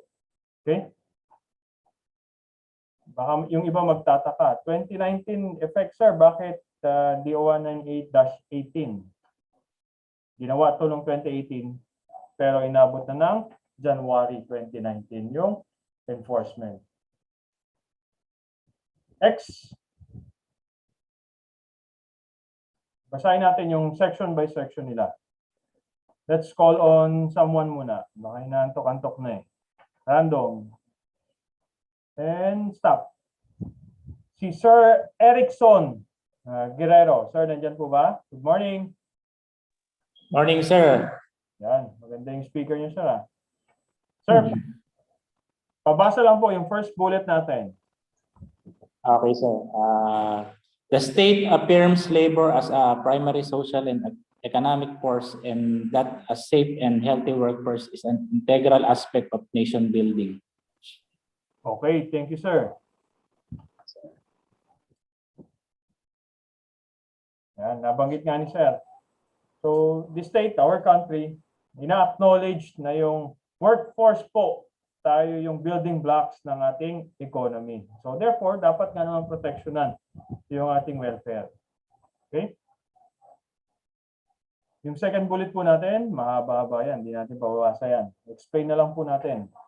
So paano po i-ensure ng bansa po natin or ng state yung safe and healthful workplace para po sa building blocks ng economy, which is us. It is through enforcement of occupational safety and health. Paano nga naman susundin yan kung wala ngang penalty, di ba? So ito po si DO 198-18, nilabas po nila for the purpose of that. Applicable po siya sa lahat ng establishments, projects, sites, including yung nasa Philippine Economic Zones. Tulad ng SBMA, AFAB, sa Davao, meron din. And all other places where work is being undertaken in all branches of economic activity, except po sa public sector. Hindi mag-a-apply ang DO 198-18 sa public or government. Okay? Bakit kaya? Sir, sa private lang. So one-sided. Hindi po. Kasi yung CSC naman po, Civil Service Commission, meron po silang sarili. Well, derived pa rin naman po yan kay DO sa ating BOSH standards. Okay? Yan, naglabas naman sila. Noong May 7, it was signed May 4, pero na-publish po yan noong May 7, 2020. It took effect noong May 22, 2020. Kasi nga naman, the government could not penalize their own organization. So, meron pong procedure para dyan. Okay? Section 2. Definition of terms. Marami po yan. Mababasa niyo yung buong DO 198-18. Here are some lang. Okay, yung first is the imminent danger. So, any situation or by a condition or practice in any place of employment that could reasonably be expected to lead to accident or serious physical harm. Okay, example, yung sa workplace mismo, sa drawing nga, working at heights yata siya, yung platform niya. Yan, pag nahulog yan, it's either patay or fatality or injury. Inad na lang din po natin yung parang COVID-19 virus. Yan. That is considered also as imminent danger. Ano naman po ang significance ng imminent danger definition kay DOLE? This because pag nagkaroon po ng inspection si DOLE, pag ang findings po natin is more on PPEs, meron po yung 3 days prescriptive period para po ayos natin. Reportorial, ayan po, depende po kung anong sasabihin ni DOLE within 1 week, 7 days, or hindi naman pwedeng lumagpas po yan ng 3 months or 90 days. Pero kay imminent danger po, kailangan ma-rectify po kagad within 24 hours. Okay? So, yun po yung significance ng definition natin, imminent danger. Pag hindi po imminent danger, pag PPE lang po ang concern, that is 3 days. Others po, depende po kung kay DOLE inspector, kung ilang days siya magbibigay. Okay? Pero hindi naman po pwedeng lumagpas siya ng 90 days. Sir, what if yung PPE, 3 days, sabi ninyo, pero it introduced the worker sa imminent danger. Example, walang full body harness. Nagtatrabaho sa taas. So according din po sa law, kung ano po yung mas stringent, yun po ang susundin. Okay? So kung anong mas mahigpit, yung 3 days o yung within 24 hours. So yung within 24 hours. So yun po ang susundin natin. Hindi na yung provision for rectification ng 3 days kay PP lang. Okay? I hope that is clear. Next, employer. Define po natin yung employer. Any person, natural or juridical, ibig sabihin by virtue ng paper, ng appointment, including the contractor, subcontractor, and principal employer who directly or indirectly benefit from the service of the employee. Okay, bakit kaya dinefine niyo yun, sir? Alam na namin, employer si boss yan. Pero take note, some of us, especially nasa boss manufacturing, meron po tayong kinukuha na agency. Tapos bahala na si manager nila dyan sa agency na. Hindi po. Sabi nga dito, directly or indirectly benefit dun sa service ng isang empleyado. Consider na rin sila as employer. So meron pa rin po tayong liability kahit po manpower agency, under a manpower agency po yung na-injured. Okay? So si principal pa rin po, may pananagutan pa rin. Next definition of terms, we have low, medium, and high risk. Dito po kasi magbe-base yung requirements sa safety officer, sa occupational health professionals natin. Okay? We have the low, medium, and high risk. Okay, low risk, yan in-highlight na natin para mabilis. Low level of danger of exposure. Pag medium naman po, moderate exposure. High risk po, a workplace wherein the presence of hazards or potential hazard within the company may affect hindi lang po yung safety ng mga workers dun sa loob ng establishment, but dun sa outside premises. Okay, one good example, construction. Yung mismong tower crane. Pag bumagsak yan, hindi lang sa company premises yan, lalabas pa yan, di ba? So high risk kagad yan.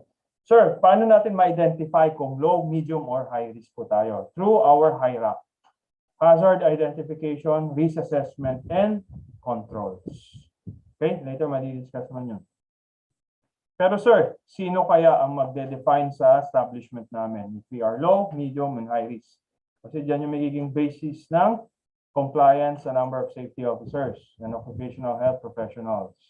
The answer po is makikita natin sa Labor Advisory 4-2019. Okay? Classification of establishment.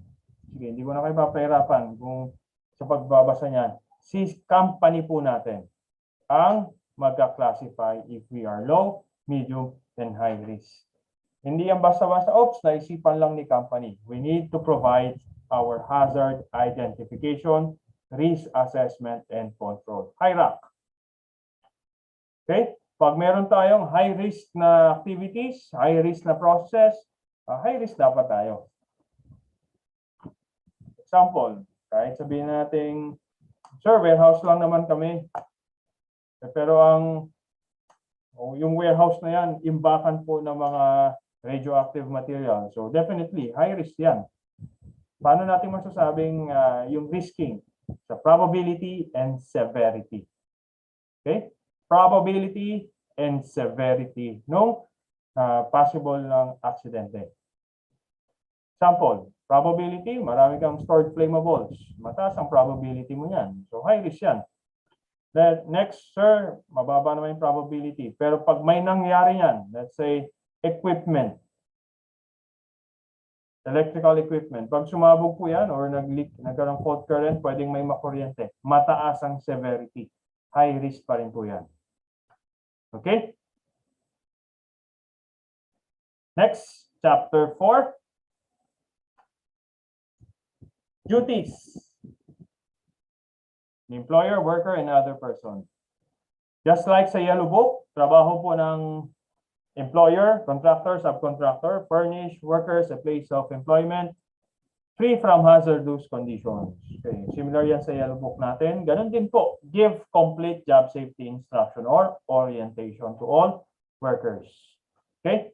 Na-encounter po natin ito sa yellow book, na-retain po yan sa DO 198-18. There's no reason to omit. Ang nadagdag po ito, Section 5, pati rin yata 6-7 is more on workers' rights. Sa yellow book, wala po tayong na-discuss dun sa workers' rights. Section 5, workers' right to know. Okay, hindi ko na po babasahin para mabilis, ha? So, yung mga workers po natin, they have the right to be informed regarding sa tasks and hazards na pwede nilang ma-encounter in performance of their duties. Okay? Kumbaga kanina, balik natin muna saglit. Yung second bullet, give complete job safety instruction. Yan po yung responsibility ni employer. Sa DO 198-18, ayan po, define na right din po yan ni worker. Okay? I don't know kung mami-miss out pa yan. Define as responsibility ng employer, at the same time, right naman ng recipient, which is yung employees. All workers, including new hires, shall be provided trainings and information for all types of hazards in the workplace sa language or dialect na maiintindihan po niya. Okay? Pagpasok pa lang ni worker, kailangan meron na siyang safety and health orientations. Ano po ba yung pwedeng laman? Wala namang format. Pero at most, to cover yung mga compliances natin, first, we inform the employee, the rights and responsibilities, both the employer at the employee. Rights and responsibility niya. Okay? Next po. We inform them sa orientation the physical features ng ating workplace. Pati yung mga hazards nun. Organizational structure, especially pag magre-report siya ng accidents, magre-report siya ng hazards. He's not feeling well, sino ang dapat niyang kausapin? So, madidiscuss yan sa organizational structure. Use and care for PPEs. Of PPEs. Otherwise, hindi natin ma-establish yung negligence. Di ba nga, sa Article 114, yung first condition natin, establish kung merong negligence. Next, cite violations and penalties. Well, the safety and health is a condition of employment. If kung pasaway yan, hindi talaga sumusunod sa safety and health policies natin, pwede po silang ma-terminate or ma-suspend. Okay? How? Yan, meron po tayong safety and health program. Nakasaad doon yung mga violations and penalties. Next. Hazard at site and required mitigations and controls. Sabi nga, dapat i-inform yung mga workers regarding sa mga hazards. Well, safety and health orientation ba? Sinasabi na natin. Pati yung mitigations o yung controls na dapat nilang gawin or i-provide. Paano po tayo mag-report? Kanina, alam natin kung kanino. Pero yung means, paano ba? Emergency protocols. Saan yung evacuation site? Ano po ba yung duties niya in case magkaroon ng emergency? Occupational health personnel and facilities. Saan po ba yung clinic? Sino ba yung nurses, first aiders, doctors, dentists on duty natin? Okay? There po tayo dito. At minimum, at least yung mga yan, isama natin sa health and safety orientation. Another means, mag-inform po tayo sa mga workers natin regarding sa trabaho nila at sa mga hazards during toolbox meetings before the start of work. Yan. Ano ba dapat? Ano ba dapat ang matapos nila? Work for the day, goal, safety and policy for the day. Although na-orient na sila sa pagsusuot ng tamang pagsusuot ng PPE, yan. Pwede natin silang paalalahanan before they start working through toolbox meeting. Aside from their work, pwedeng items for coordination. Let's say may nagtatrabaho sa taas, tapos kayo ay nagtatrabaho sa baba. So, in-inform lang kayo yung trabaho niyo sa baba. Pero what if kung may mahulog sa inyo? So, at least mag-coordinate yung dalawang parties. So, during toolbox, we could establish that. And some announcements. Let's say, magkakaroon po tayo ng inspection, magkakaroon tayo ng bisita, magkakaroon tayo ng audits. Okay, sana po huwag tayo malito. Let's say, section, ano pa lang tayo? Section 4, section 5, ganyan. Biglang may susulpot, section 29. Bakit ganun, sir? So, per section, kung meron pong violation, ito po yung penalty. Papakita na natin kagad. Okay? So, ganun po yung magiging trend ng discussion natin. We'll state and explain the certain section, then pupunta tayo kay section 29, yung penalty. Sige. Hindi tayo nag-conduct ng safety orientations, toolbox meetings. That is 20,000 penalty. Next, another right ni worker, refusal to work. Right to refuse unsafe works. The worker has the right of refusal to work without threat or reprisal. Threat, binalan, patatanggal kita. Reprisal, pwedeng bawasan natin ng sahod. Ayaw magtrabaho, di undertime ka ngayon. Hindi po. Basta po merong imminent danger. Okay? Sample, pinagtatrabaho sila sa matataas na lugar pero wala tayong provide na PPEs. Napakadelikado nga naman yun. So that is unsafe. Therefore, they have the right to refuse. Sir, halos lahat naman ng trabaho ay delikado. Kung wala pong mitigations na in place, doon lang po sila pwedeng mag-refuse. Okay? Heavy equipment operator, sir, very dangerous yung heavy equipment. So, hindi na sila mag-operate. Hindi po. Basta may mitigations in place. Kung wala, doon po magiging valid yung refusal to work. Okay?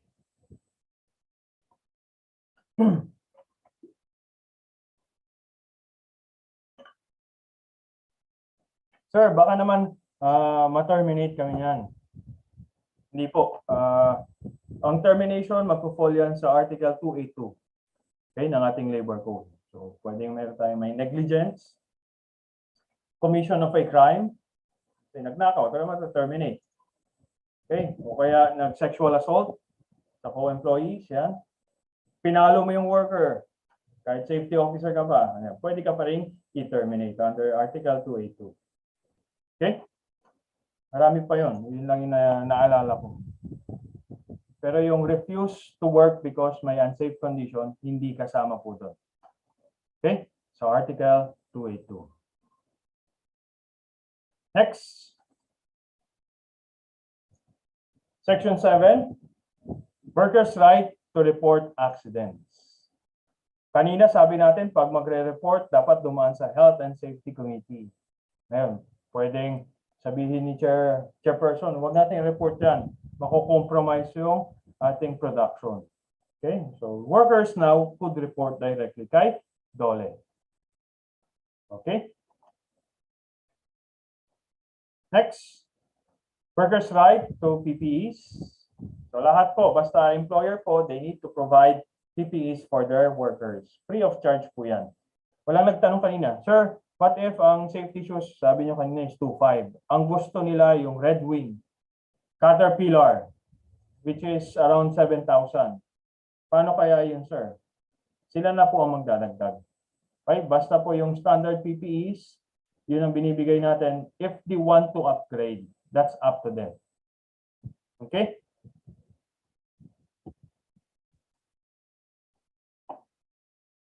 Cost of PPE shall be part of the safety and health program. Separate pay item yan under Section 21 ng DO1 and 8-18. Ibig sabihin, may sariling budget si safety.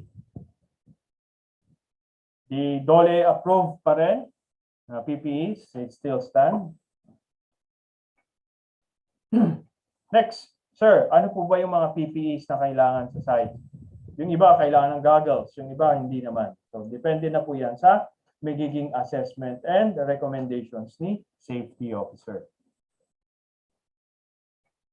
Dapat po maayos, in good condition, in proper size din po yung size, weight, and type yung PPEs na bibigay natin kay worker.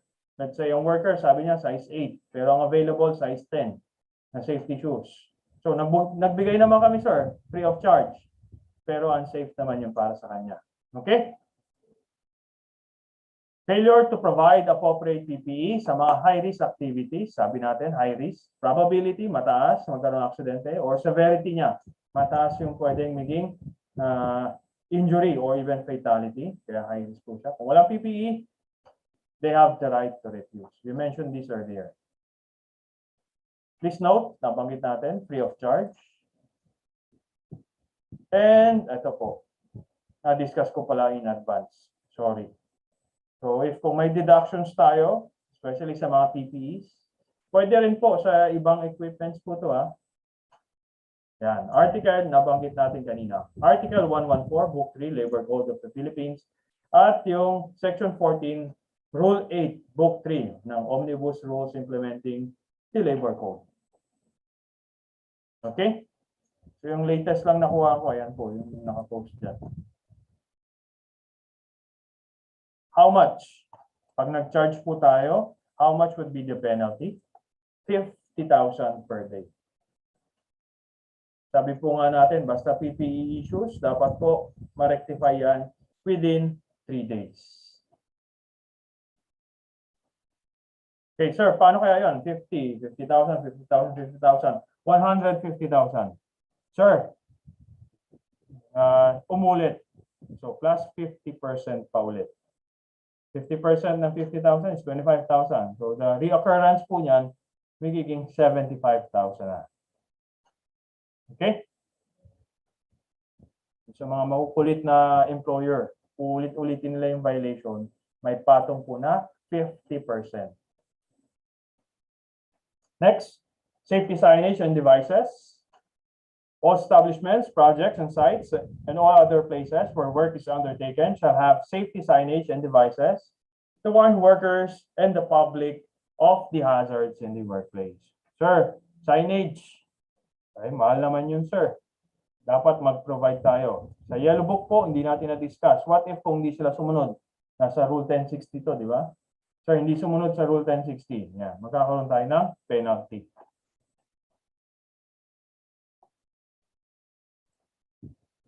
X.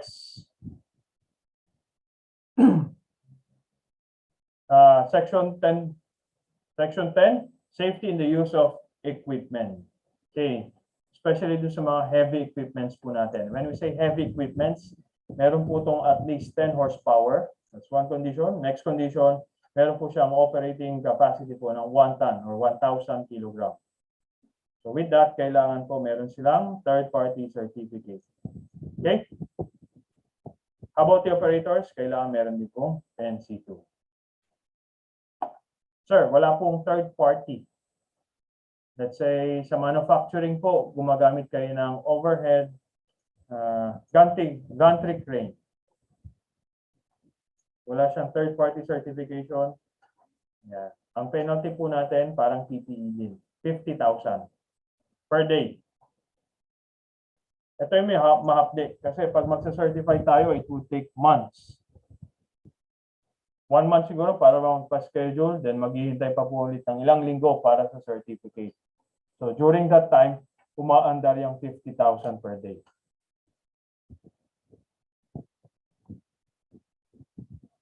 Yan, nabanggit natin. Aside from equipment kanina, Section 10 pa rin po. Ganon din po yung operators. Okay? Electrical equipment po yan, of course. Dapat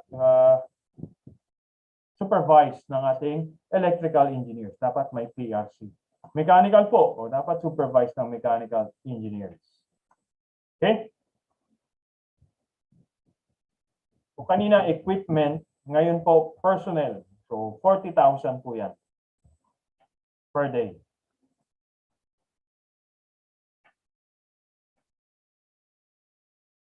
Next, BOSH informations. Ito yung mga permitting system natin. Job hazard analysis. Manuals. Standard operating procedures. Kung wala po tayo, 40,000 per day.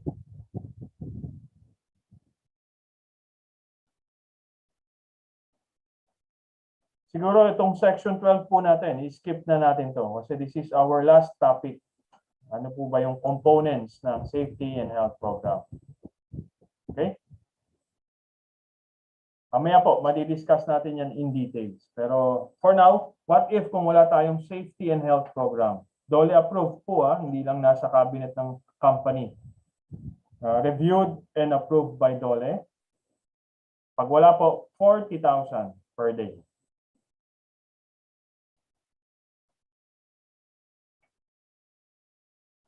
Next, BOSH committee. Yan, kanina may type. Pwede natin lagyan ngayon ng low, medium, or high risk. At minimum, ano bang requirement for low risk po natin? So low risk siya, pasok pa si SO1, Safety Officer 1. Chairperson, company owner or manager.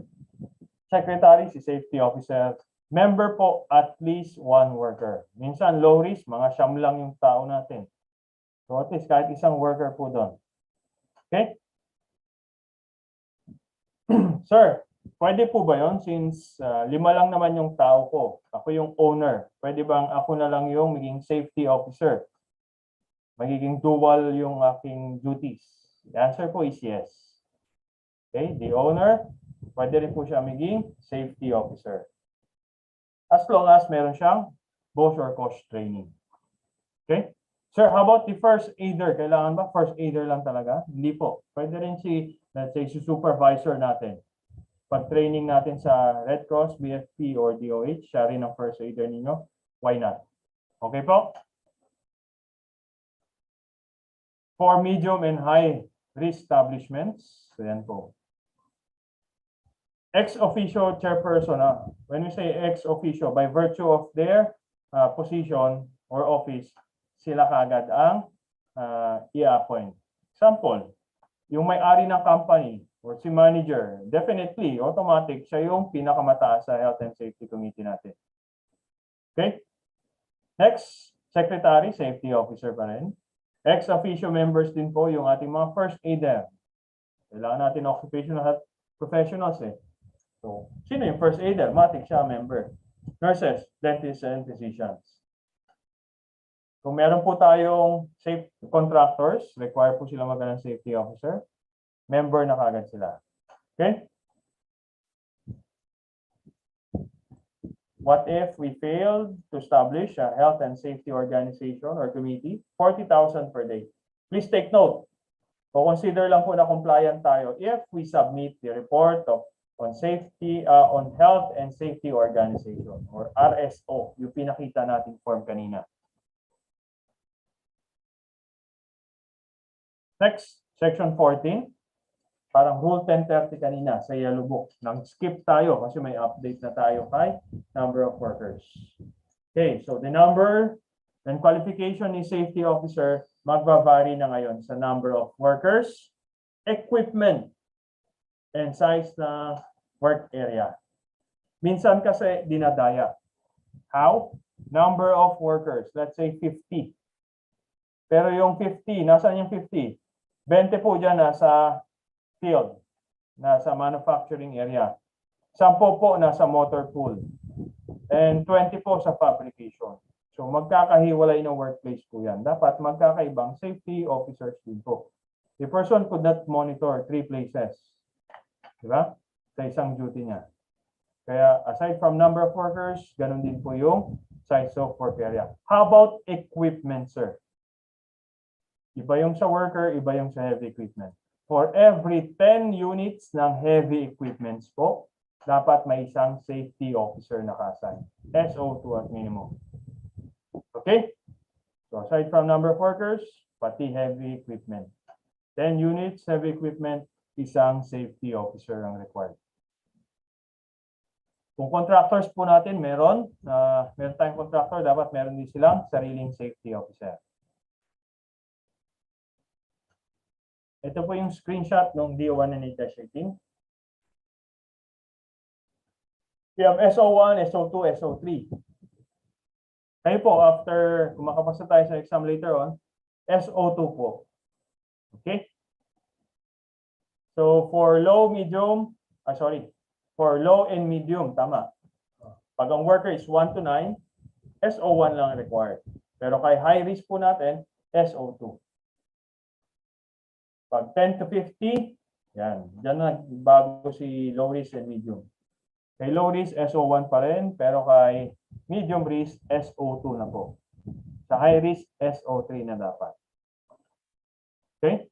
Sundin lang naman natin yung table. Hanggang 1,000. Example, kay high risk po natin, ang 1,000 worker, 1 SO2 and 2 SO3. Sir, in excess of 1,000 ang mangyayari. For every additional 250 workers or fraction nun, we add 1 SO3.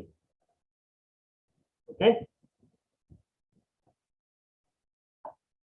What if kulang po yung safety officer na dineploy? So that is 40,000 per day. Okay?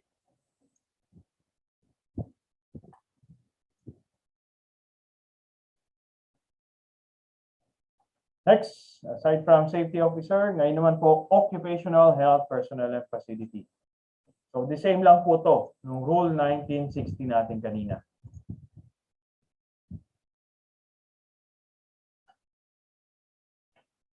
But ngayon po, i-define natin ilan ang required. Qualifications, tulad pa rin po kanina, first aid, kailangan Red Cross, DOH, or BFP trained. Nurses, kailangan may BOSH training ng UNAP. Ganun din po sa doctors, conducted by UP. DOH naman din po for dentists, so on so forth. Okay, pare-parehas pa rin po yung qualifications. But the requirement po, nagbago na. For first aid, good lang po yan for medium to high risk. Hanggang 50 personnel. So more than 50, kailangan na po natin ng occupational health nurse. Okay? Pero kung tumungtong po ng 100 employees ang ating establishments, dapat meron na po tayong dagdag, which is part-time physician and part-time dentist.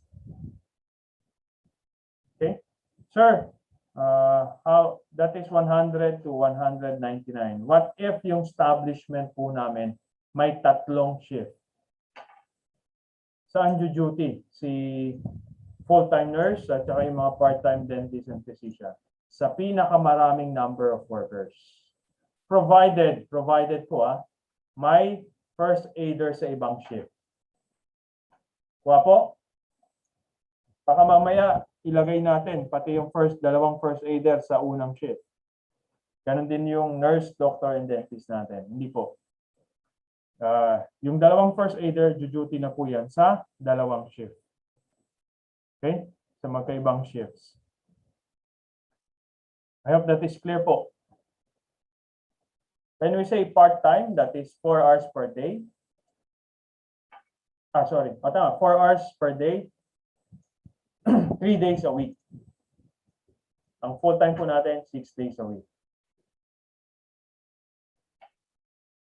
For our first aid facilities, good lang po yan hanggang 50. 51 to 99, dapat dalawa na po yung first aid treatment rooms natin. And dapat meron na po tayo clinics. Okay? For more than 1,000, nabanggitin natin to, more than 1,000 personnel, kailangan na po natin ng in-house hospital. But then again, kung limited po yung budget o kaya yung area ng ating establishments, basta pasok sa 5 kilometers or 25 travel distance sa nearest hospital, pwedeng agreement po.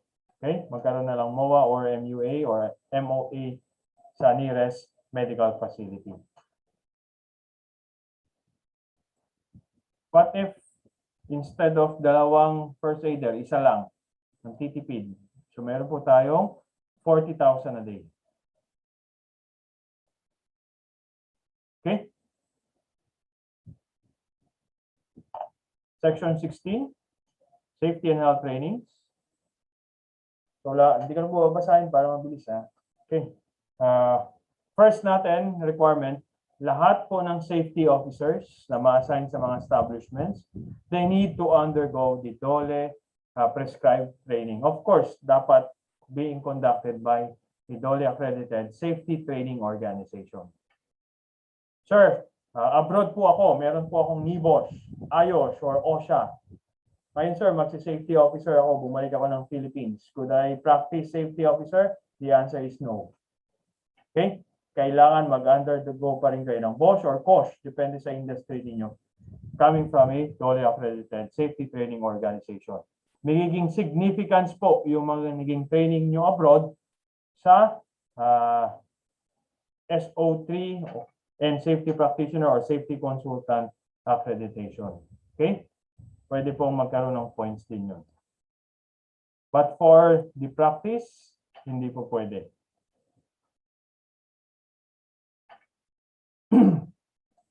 For the training and experience requirement, And for SO1, yan po yung 8 hours mandatory BOSH orientations and 2 hours trainers training. Okay?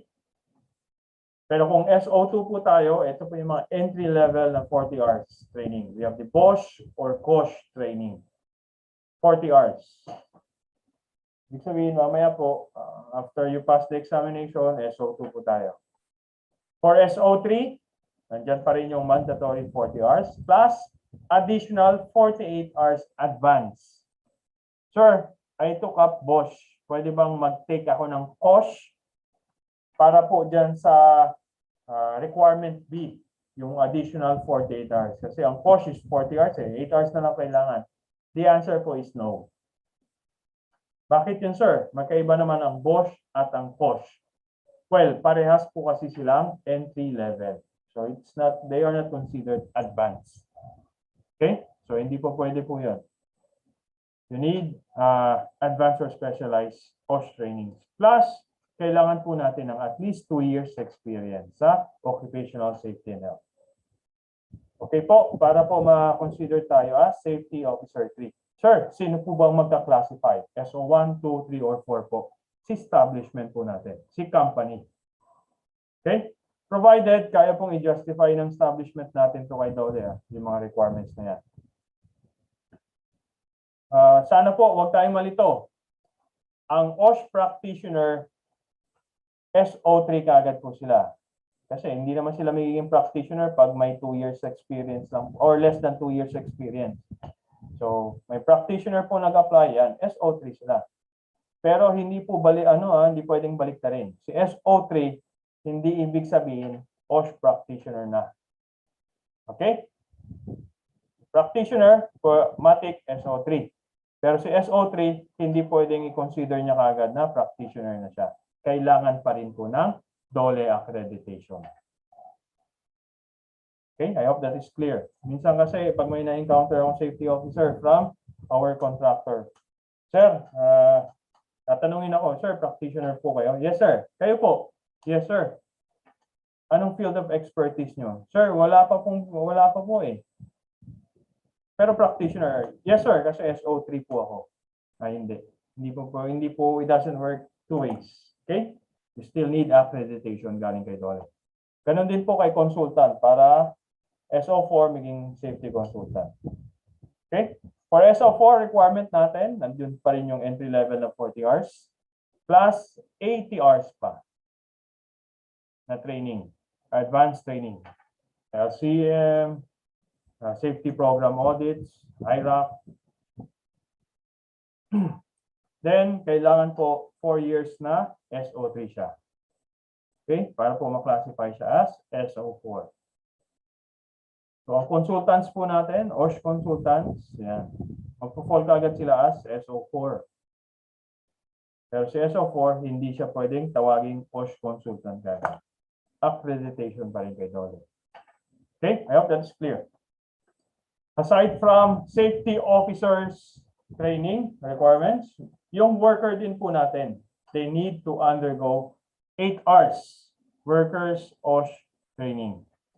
Sino kayo magko-conduct niyan? Pwede na po kayo. Safety officers, yung nakalagay nga dyan sa baba.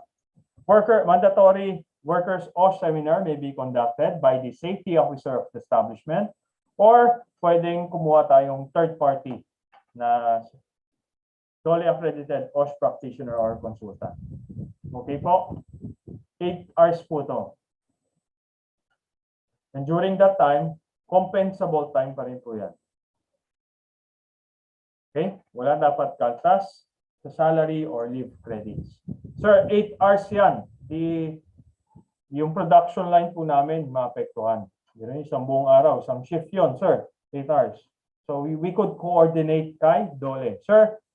Sir, ma'am, DOLE, pwede po bang 2 hours every day na lang or 1 hour every day? Pero we would be conducting series of mini trainings. 1 hour or 2 hours lagi.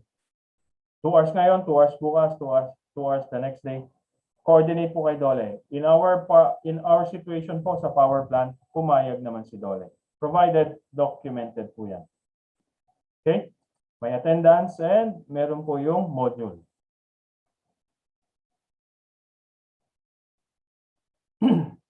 Next, hindi po tayo nag-conduct noon. Workers mandatory OSH trainings. Yan. So meron po tayong 25,000 penalty per day. Next, safety and health reports. Na-discuss na natin, pati po yung mga deadlines kanina. AMR, yan, end of March. Annual medical report, dapat nasubmit na natin. OSH committee reports, at least quarterly. Pag construction, monthly. Per year, work accident, illness, or injury report, 20th day of the month. Pero kung disabling cases plus fatality within 24 hours. AEDR, Annual Exposure Data Report, January. So hindi po tayo nakapag-submit. Meron po tayong 30,000 per day. Okay?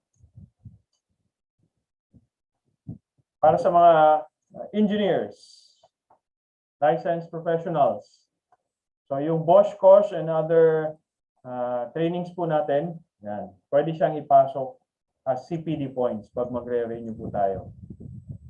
Okay? Sino nga mag-determine kung ilang points? Si PRC nga lang po. Okay?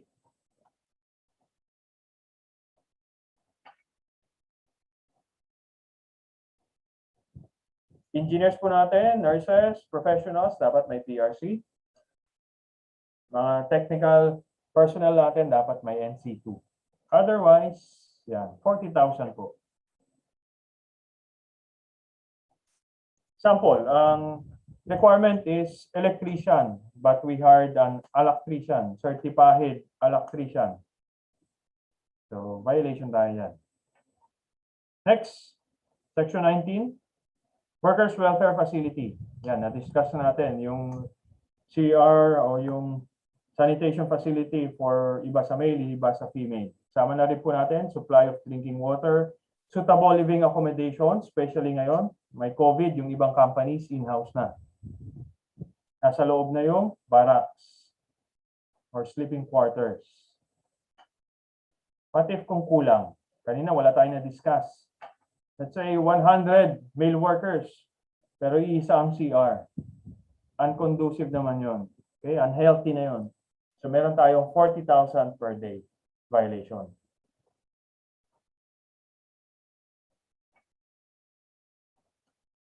Section 20. All other occupational safety and health standards. Sir, yung ibang standard naman, wala dyan sa DO 198-18. But since yan po yung latest, yan yung susundin namin. Yes po. What about yung ibang standards noong 1978 pa? Valid pa rin po ba? The answer is yes. Okay? So if kung wala sa DO 198-18, we would revert back to the 1978 standard. Next, section 21. Cost ng safety and health program. Kung dole approved po yan, kailangan sundin natin. Ibig sabihin, kung nakalagay na budget doon for safety, dapat i-allot po yan kay safety lang. Okay? Hindi po pwede yung reason na, sir, wala kaming budget. Well, dapat po may separate pong budget si safety. Hindi miscellaneous lang or other office supplies or other expenses lang ang kanyang classification.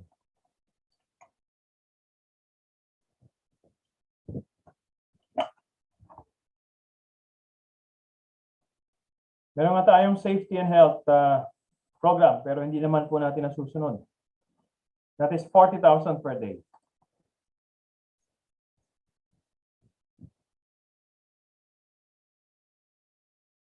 Next, sino ang malalagot sa'yo? Section 22. Employer's responsibility and liability.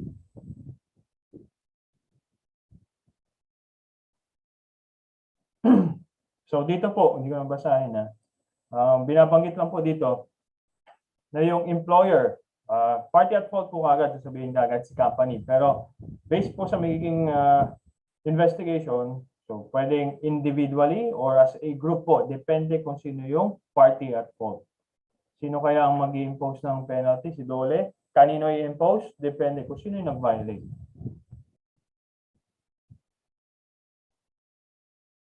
Section 23.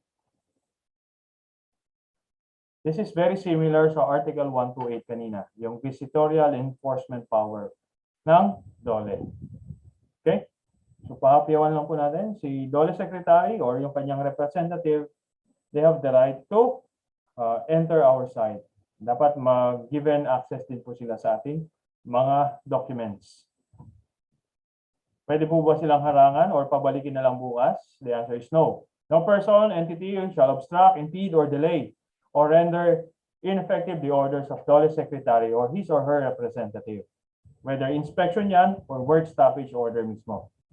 Okay? Kahit po lower court. Let's say may kapit si boss sa lower courts. Hindi pa rin po pwede. Okay? The standard rules, DOLE rules or orders still stands. Next, Section 24. This is the payment of workers during work stoppage due to imminent danger. Okay, let's say yung ating manufacturing, may boiler tayo. Mataas na masyado yung pressure vessel niya. Okay, pwedeng mag-burst po yan. So, papastop nga naman. Okay? Hanggang di po nare-rectify yan, hindi babalik yung mga workers natin. So, paano kaya yung magiging compensation ng mga workers natin? Section 24. It says there, nasa na yun?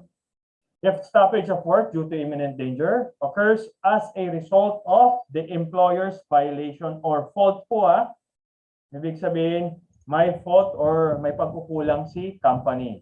Hindi po yung tulad ng COVID-19. Wala namang kasalanan si employer dyan. Okay? Basta ang employer's fault or violation po, the employer shall pay the affected workers their corresponding wages during the period of such stoppage of work or suspension of operations. I hope this is clear. Nabanggit natin kanina yung process ng DOLE sa DO-183, yung pag-stop ng trabaho. Sabihin din natin, pag nagkaroon po ng stop work, within 24 hours, may babalik po na work taga-DOLE to confirm yung WSO. Then after 72 hours na nagpa-stop po ng trabaho, kailangan meron po tayong mandatory conference wherein i-represent ng company yung kanilang mga documents and mitigations. The reason why, bakit po i-lift na yung suspension. Okay? Hanggat di po nalilift po yan, compensated yung ating mga personnel. Okay, as per Section 24. Take note, this is employer's violation or fault. Let's say, suspension muna po, gawa ng masama ang panahon. Well, that is a de facto, force majeure. No one could expect that and no one could prevent that. Okay? Typhoon. So, hindi po na din natin yung mandate. Bayaran nyo kami because nag-stop tayo ng operations. It's not the employer's fault or violation. 25, delegation of authority. Just in case, kulang po yung ating mga DOLE inspectors, pwede silang mag-tap ng third party. Okay? Well, ginagawa din naman to sa ibang agencies. Mayroong mga third party organizations to enforce yung mga inspection requirements and enforcement requirements. So, pwede po yan under Section 25. And pwede rin yung Secretary of Labor, pwede rin kagad revoke yung ganong authorizations at any time po. 26, standard setting power of Secretary of DOLE. So, basta po anything pertaining sa occupational safety and health standards, si Secretary of Labor po ang mag-a-approve niyan. Okay? Kung sa tingin niya may kailangan pang idagdag na standards, yan, kay Secretary din po. Siya lang ang may karapatang mag-recommend and approve ng OSH standards.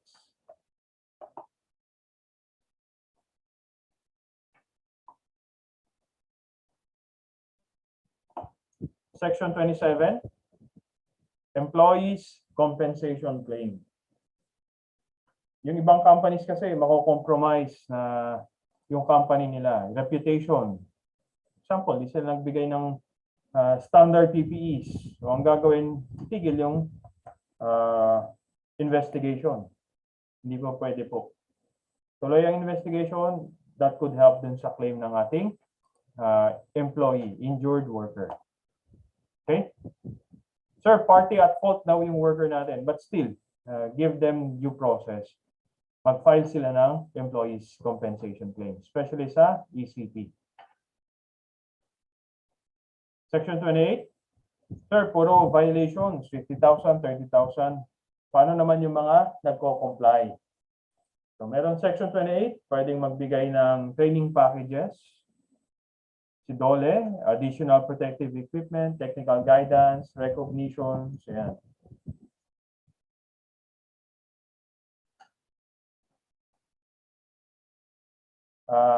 Tulad po yung kaninang question, unang-unang tanong, yung mga Smiley Award, Safety Milestone Award. Yeah. This is part that is a part ng Section 28 natin. Section 29, any willful failure or refusal of an employer, contractor, or subcontractor to comply sa mga OSH standards natin issued by DOLE and the Secretary shall be penalized with administrative fines. Hindi criminal. Ibig sabihin, walang makukulong. Unlike sa DNR, okay, yung mga PCO, mayroon dong may criminal liability. Pero sa DOLE po, we have the administrative fines. The quick glance sa complete list ng ating penalties. Ayan po. Ito yung mismong screenshot. Screenshot coming from the 1 and 8 SAT. Excuse me.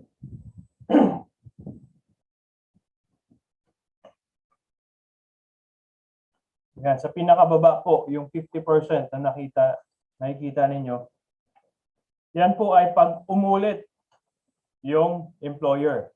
May violation na-rectify, tapos inulit ulit. Plus 50%. Okay? Sir, paano yung ibang standard? Wala naman dyan. Let's say, kulang ang fire extinguisher. Wala naman dyan, sir. Okay, sa fire extinguisher, per room dapat meron. Tapos maximum na travel distance for high risk is 10 meters lang. Ang coverage ng fire extinguisher is 200 square meters. Paano yun, sir? Paano kung isa lang pero 1,000 na? Saan magpo-fall yan? Yung sa pinakadulo po. Compliance to other OSH standards. 40,000. Kung wala po rito, Scaffolding. Okay, kulang yung diagonal braces based sa Rule 1414. Diyan din po yan. 40,000 per day.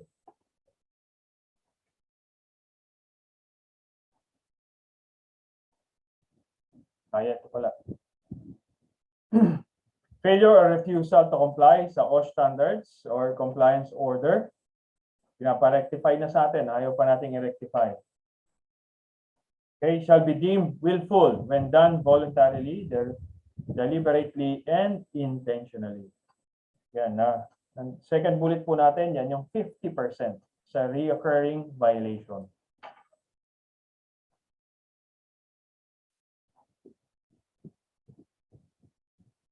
Okay, yung RA 11058, yan po yung mga signatories natin from the Senate President, Senate President, Speaker of the House, Secretary of the Senate, Secretary ng House of Representatives. Then yung implementing rules and regulations, the 198-18, signed by Silvestre Bello III. Okay? Question po? May question po ba tayo regarding sa DO 198-18? Sino magka-classify ng establishment? Kung low, medium, or high? Establishment. Okay, based sa kanilang hierarchy. Sino magka-classify kung SO1, 2, 3, or 4 yung safety officer nila? Company rin po. Okay, provided meron pong supporting documents. Yung certificate plus proof of practice. Sorry, hindi ko na idagdag kanina. Ano ba yung proof of practice? Example, SO3 kailangan 2 years na daw experience sa OSH. Hindi po pwedeng COE lang kasi pwede namang i-adjust yung COE na yan. Nasaan po yung proof of practice? Proof of practice, example, minutes of the meeting. Quarterly, dapat nagsasubmit kay DOLE. So, dapat may receive po yan ng DOLE. 2 years, that is 8 documents ng Health and Safety Committee minutes. Annual report, 2. Those are your proof of practice. Hindi lang yung COE. Okay, I hope that is clear. Yung iba kahit ka-hire lang ng safety officer just to comply, bibigyan ng COE. Worth 2 years, 3 years, 4 years. Okay? You need the proof of practice.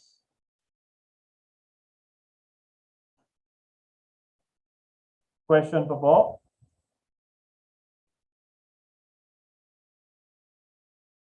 Question.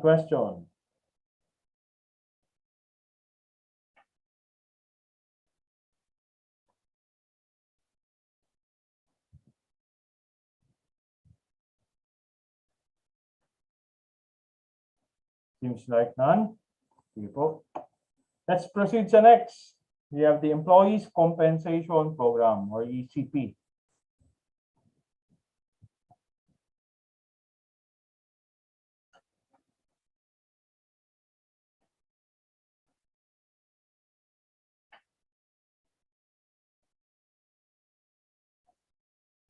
Nasaan na siya?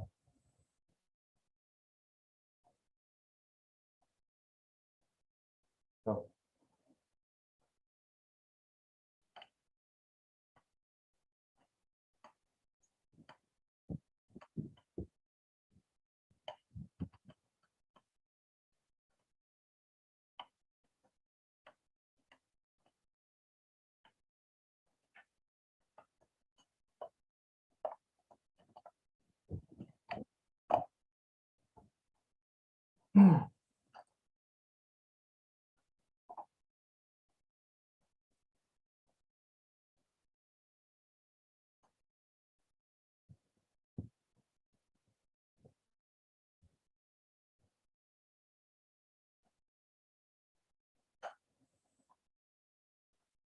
okay, next. Employees Compensation Program. Nakikita po ba? Confirm sa ating chat box. Chat box, yes or no?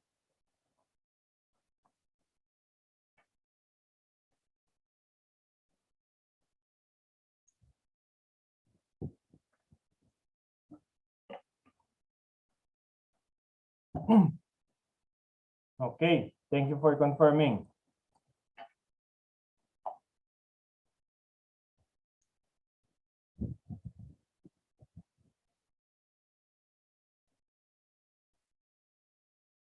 Okay, sige, let's discuss Employees Compensation Program.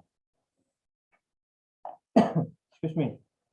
Workers' contingency prevention is not a 100% guarantee against work-connected sickness, injury, or death. Kahit ano daw po yung gawin nating implementation regarding sa work accidents, accident prevention, hindi 100% po na hindi tayo magkakaroon ng aksidente. Okay, if you would go back, I think first day ninyo, yung kay Herbert William Heinrich, unsafe act is 88%. Accident is caused by unsafe act, 88% po. 10% naman po sa unsafe condition, yung causes of accident po and may natitirang 2%.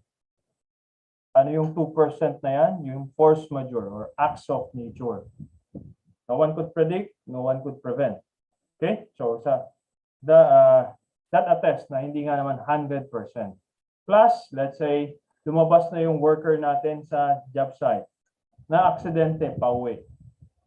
That we could not control. Kahit anong policy po natin, ma-aksidente sa labas yung worker natin, we could not control that. Okay? That's why there is the Employees Compensation Program. Sad to say, uunting workers nakakalam nito. Pag na-aksidente daw, paano sila? Paano yung panggastos nila? Dapat po may nakukuha sila from ECP.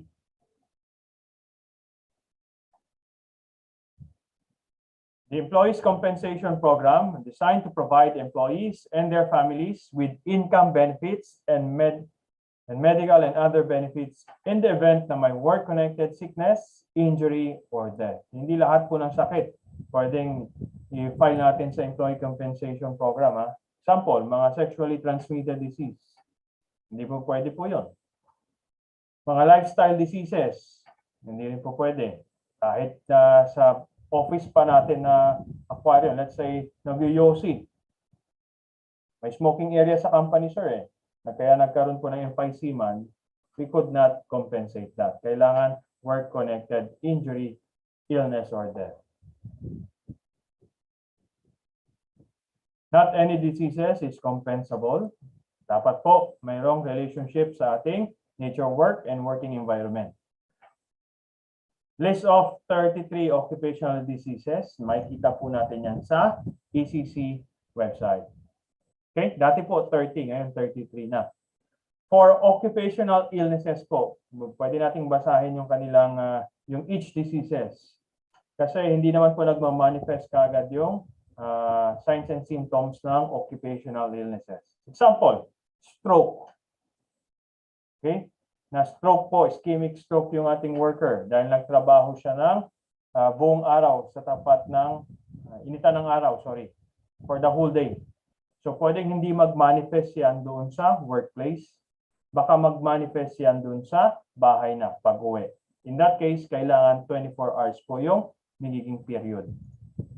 Okay? So yung other diseases po, may mga conditions po para maging compensable. Yung sa stroke, example lang yun. Valid po yun, 24 hours kahit po nakalabas na yung worker dun sa establishment. Other diseases na wala po dun sa 33 na yan, kanina, basta ma-relate po natin sa nature of work and working environment ng ating worker, still, we could file that sa ECP.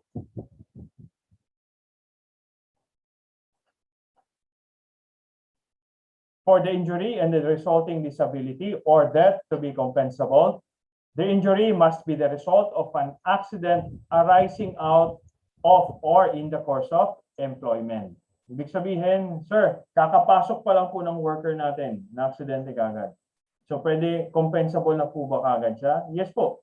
Kasi technically, pasok na siya sa course of employment niya. May employer-employee relationship na. Sir, hindi pa siya nakakahulog ng SSS. Paano yun, sir? Makakapag-file na makakapag-claim na siya sa ECP. Well, the ECP po and the SSS benefit is different. Okay? Magkaiba pa po yan. Both, they could receive, dahil po yung tinatawag na nating double recovery program.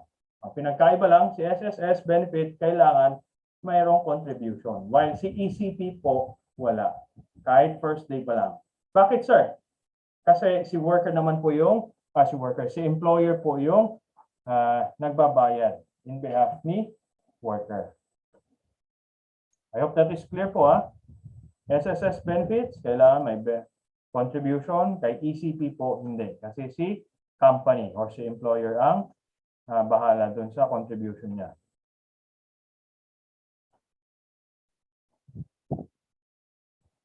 Work-connected injuries. 8 instances. 2018 yata, 7 lang. Ngayon, naging 8 na. What are these instances? Kung kailan magiging compensable yung injury. First, happened at the workplace. Okay, this is injury, not illness mo. Example, katrabaho yung worker natin sa manufacturing area natin. Biglang nagkaroon siya ng laceration, nadurog yung kamay niya because of the grinding machines. So that is compensable. Okay? We could file. Sir, how about our personnel na ang nature of job nila is outside ng ating establishment? Drivers, license officer, purchaser, permitting officers. Okay? Wala sa workplace, so cross out yung number 1. So magiging applicable sa kanila yung number 2. Happened while performing official functions. Okay? Next, sir, yung liaison officer namin, permitting officer, but kailangan may isasubmit po kaming document. So inutusan ngayon si HR officer. Lumabas siya. Na-aksidente. Wala sa workplace, cross out si number 1. And number 2, sir, hindi niya naman official function yon. Kay liaison officer, HR po siya. So yung number 3 ang mag-a-apply. Outside of workplace but performing an order of his or her employer. Okay po? The same way, let's say, si construction, wala namang construction dito.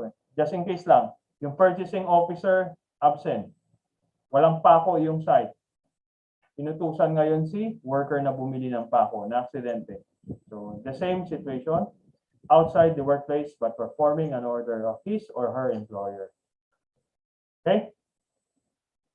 Next, ito yung bihira. Konting nakakaalam. Kahit wala pa po tayo sa trabaho natin at hindi pa tayo nag-start mag-work, mag-perform ng official function, na aksidente. Ganon din po yung sa pag-uwi na aksidente. May mako-compensate pa rin po ba? Yes po. When going to or coming from work. Yung mga nagmomotor, papasok or pauwi, biglang may tumawid na aso na aksidente. So, pwede po siya sa ECP. Provided, ang ruta po natin is A to B. A, yung registered house po natin. Kung ano yung nasa system ng SSS, ha? And papunta kay company, which is B. A, B lang po yung trip. Ganun din po yung pauwi. B to A. Okay? Wala pong side trip. Mute ko lang po, ha? Sir, namalengke. Bago umuwi. Mawawala po yun. Okay? Sabi natin A to B, B to A. Wala pong side trip. Okay? Next. Sir, lunchtime. Puno yung canteen or wala nang pagkain. Or for religious reasons, bawal sa pork, bawal sa dugo, kaya yun lang yung nag-serve sa ano natin, sa canteen. Bumili sa labas. Na aksidente. Paano yun, sir? Wala sa workplace, hindi official function, walang nagutos. Compensated pa rin po ba? Yes po. That is number 5. While administering to personal comfort. When we say personal comfort, thirst, hunger, o yung kailangan nating mag-defecate or mag-urinate. Okay, those are personal comfort. In satisfaction of those, yeah, tas na aksidente, pasok po siya sa ECP. Okay? Next, number 6. While in a company shuttle bus, lalo po ngayon COVID-19, sino-encourage po yung mga establishments natin na mag-provide ng shuttle services for their employees. Pero kung more than 100 million ang asset po ng ating company, they are no longer encouraged. They are mandated, okay, to provide shuttle services. 100 million. Minimum. They are mandated na. Okay? Sinundo yung mga workers na aksidente, pasok po yun sa ECP. Next, during a company-sponsored activities. For example, pinadala po tayo para mag-train doon sa isang area. Papunta po ron, o kaya during doon sa venue na yun, nagkaroon po ng aksidente. So, pasok po yan sa ECP. Yung latest po na dagdag, death of an employee due to assault. Si supervisor, pinagalitan niya yung isang worker. Eh, yung worker na yun, medyo mainitin ng ulo. Paglabas ng company premises, pinalo kaagad si supervisor. Nagkaroon ng injury or even death. So, pwede pong i-file yan sa ECP. Okay? I hope clear po tayo sa mga instances. 8 instances na pwedeng mag-file sa ECP. Chat box, walang question. Wala, okay. Next. How about the exempting circumstances?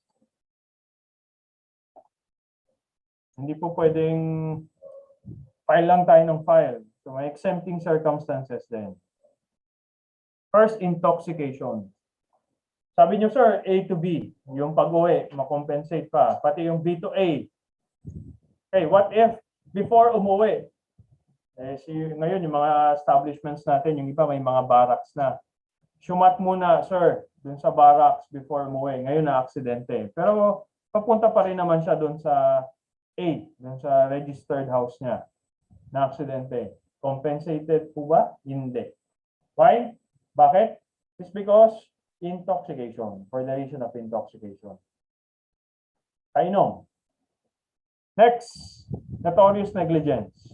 Isa po dito yung compliance kay safety. Example, wag tanggalin yung machine guards, barriers, magsuot po ng PPE. Hindi po ginawa yun, na-aksidente. Okay, example, safety shoes. Pinagsi-safety shoes siya. Ngayon hindi. Nahulugan yung paa niya ng materials natin, raw materials or equipment, nadurog na yung daliri sa paa. So that is negligence. Okay? Hindi mako-compensate yun. Next, willful intent to injure oneself or another.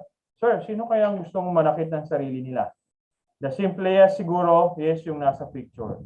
Nagyoyosi. Ayan. Okay? So we know smoking is very hazardous to our health. But since addiction na nung iba yan, they continue to do so. Magkakaroon nga naman ng disease yan. Okay? Hindi mo pwedeng i-file yan.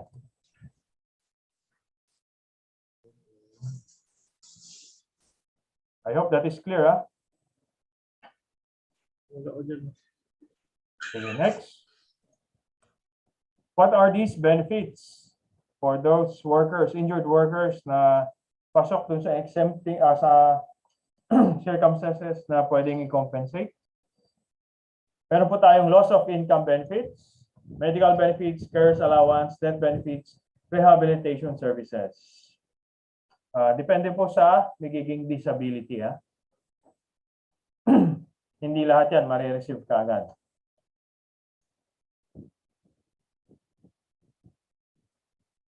Under ECP, it is not the illness or injury that is compensated. It is the incapacity to work or yung disability po.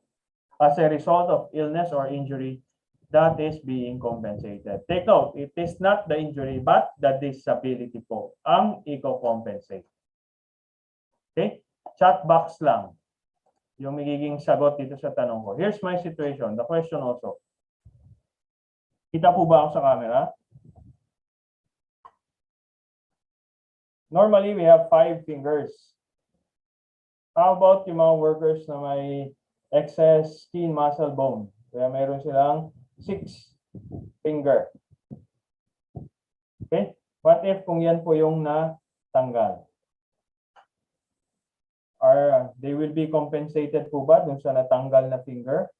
The medication, the treatment po, first aid treatment, the stitches, yan po talagang ano yan, i-compensate. But for the lost body part, mako-compensate po ba sila? Yes or no?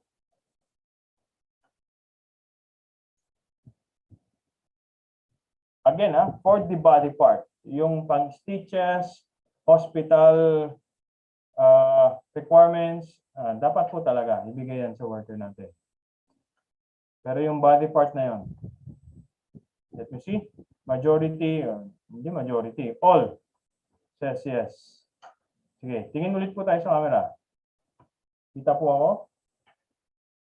Ito yung naputol.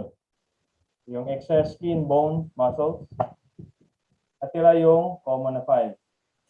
Here is the tools. Nagbago po ba yung grip? May disability po ba? Meron po ba? May disability? Yes or no? May disability, yes or no?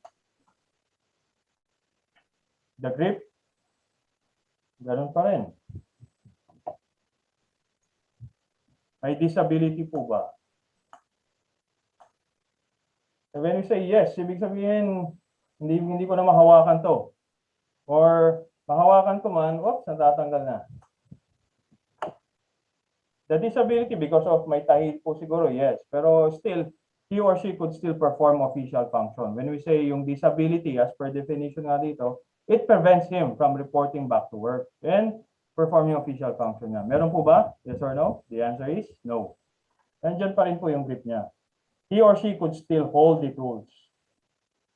Okay? Yung ginagamit niya sa trabaho. Again, it is not the injury that is being compensated, but the disability. Ayan po, naka-flash pa rin sa ating slide. Okay? Under the ECP, it is not the illness or injury that is compensated. It is the incapacity to work Okay? As a result of the illness or injury that is being compensated. Okay? Pero kung anim nga yan, naputol yan, pero nadurog din yung ibang part ng kamay niya, yan. Hindi na po talaga makapasok yan or makahawak man lang ng tool niya. Nagkakaroon na po ng disability doon. Okay? I hope that is clear. Hindi lahat po ng injury. Oops, teka, sugatan ako. File ko ng ECP to. Okay? Dapat po may disability. May result na disability. Now, let's discuss types of disability.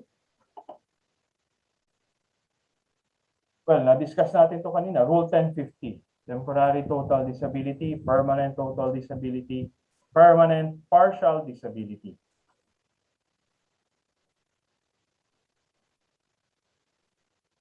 Okay, let's go kay temporary total disability. Ano ulit yung temporary total disability or TTD? Ito po yung temporary injuries lang, but it prevents the worker in reporting back to work. Example, fracture. Okay, nabali yung buto. Gagaling naman yon, pero hindi siya makakabalik sa trabaho. Hence, merong disability. So, disability not exceeding 120 days, compensated po yan. But in some instances, hindi ko natin pangunahin, pero based sa assessment ni ECC, pwede naman po mag-extend. Paid from the first day of disability. Hindi yung kung time lang po na-file yung ECP claims. Okay? Example, nagkaroon ng disability or nung Monday, na-file pa po next week, Tuesday. So, saan po mag-i-start yung compensation? Dun sa unang date. Okay? Yung sa time mismo nagkaroon ng disability.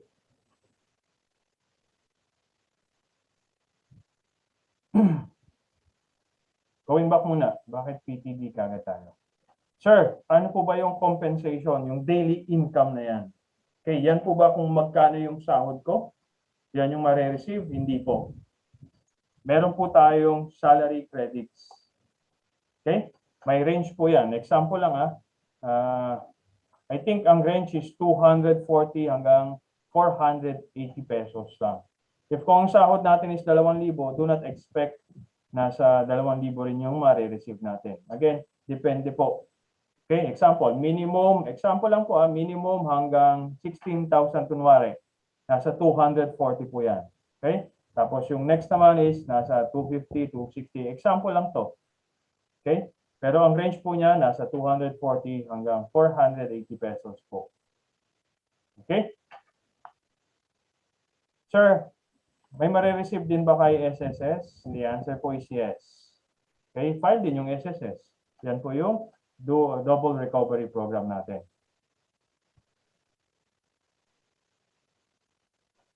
Next, monthly income benefits for permanent total disability. Pero ano ulit yung permanent total disability? Loss of 2 or more body parts or body function. Diba? Example, loss of sight ng both eyes, 2 limbs, natanggal or na-paralyze, 2 limbs or 2 arms, 1 arm, 1 foot. Then, na-discuss din natin kanina to. Brain injury. Kaya nagkaroon po ng insanity, nabaliw. Imbecility, bumaba yung cognitive function niya.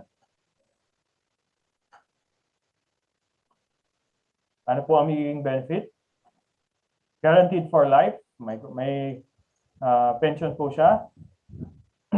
If disability remains until death. Makakat na po pag namatay yung disabled worker natin. But may be suspended if, okay, example, hindi na siya nagpapa-medical examination. Paano natin masasabing merong disability pa? Walang medical examination. So mawawala yung pension. Next, failure to submit quarterly medical reports. Umattend nga po siya nung medical examination pero hindi niya naman sinasubmit. So, masususpend po yung pension. Complete or full recovery. So let's say paralyzed po, biglang naka-recover na. Tanggal nga naman yung pension. Or nagkaroon po ulit ng trabaho. May employer-employee relationship. Upon being gainfully employed. May sahod na po siyang natatanggap ulit. Okay? Bakit kaya yun, sir? Yung condition niya, ganun pa rin naman. Take note, ECP, it's not the injury, but the disability, inability to work or provide, di ba? Income for the family. Kung employed na po yan, na-void na po yung definition na yun.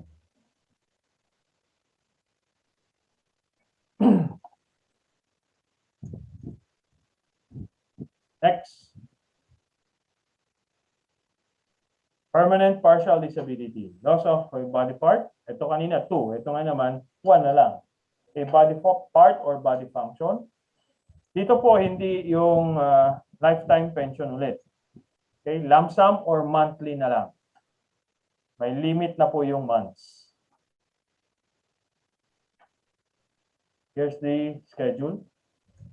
Sample, natapyas po yung thumb. Okay, yan po talaga. Kung thumb, hirap ka nga naman mag-grasp na wala po yung thumb natin.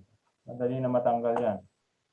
Okay, kaya mataas po. 10 months, nakaka-receive ng pension or pwedeng buo daw, sabi, lump sum. Okay? Hindi ko na po i-discuss yan. Total, straightforward naman. Index finger 8, middle finger 6, ring finger 5. Okay? Pinakamataas na lang is 1 arm. Kasi arm, isa yan sa primary part, body part natin in performing work.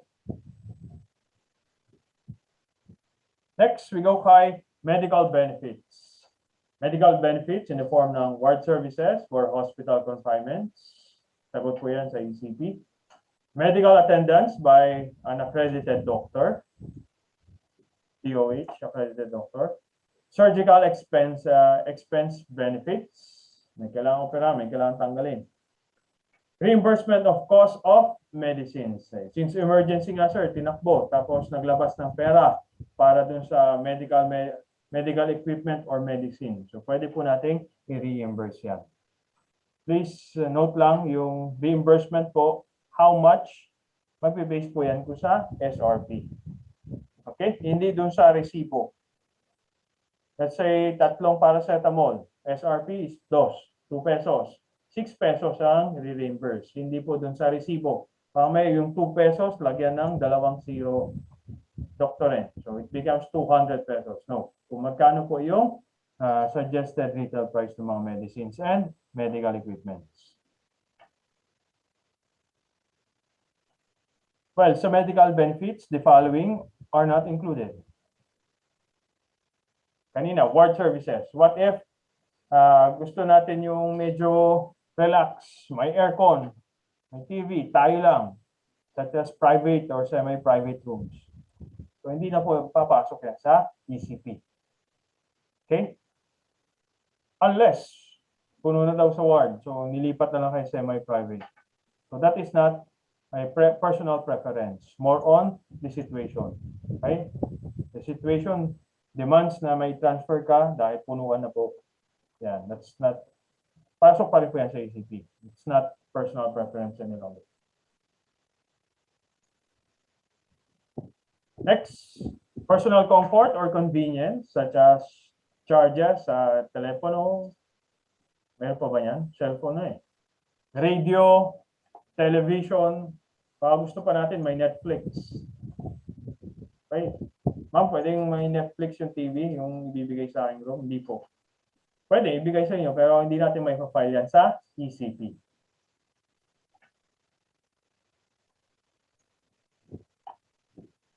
Private duty nurses, if the patient receive a more expensive service, the system shall not pay for the ward services.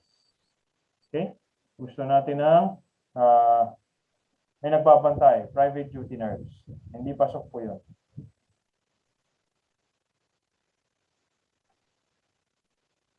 However, private or semi-private accommodation shall be paid by the system when it is medically necessary or there is no immediately available ward beds. Sorry, yan yung nabanggit natin kanina. Naunahan ko lang. For example, puno na yung ward. You are transferred kay semi-private or private.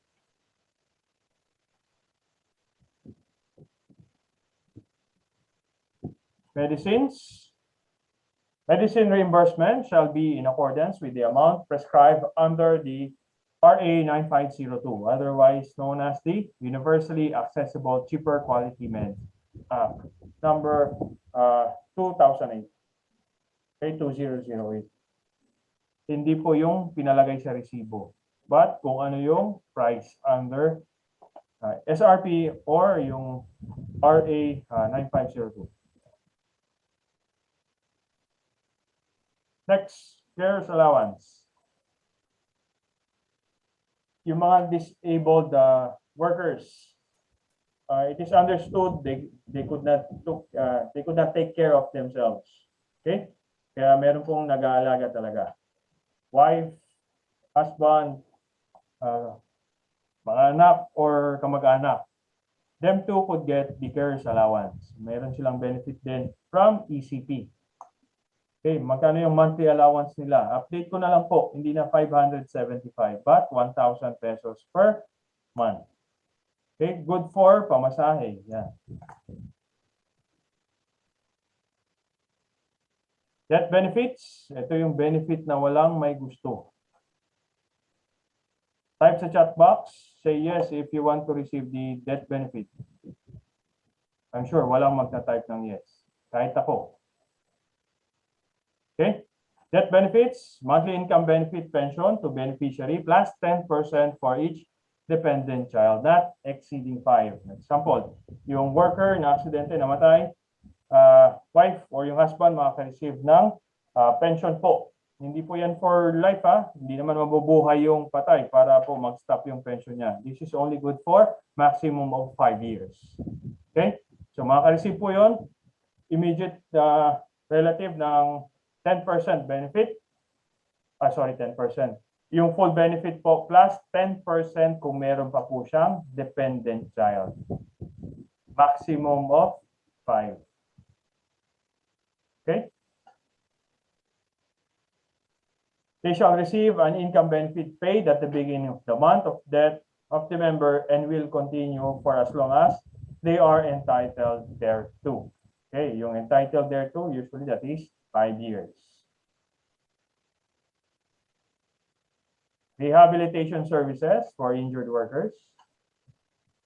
So yung mga physical therapy appliances such as hearing aids, crutches, wheelchairs.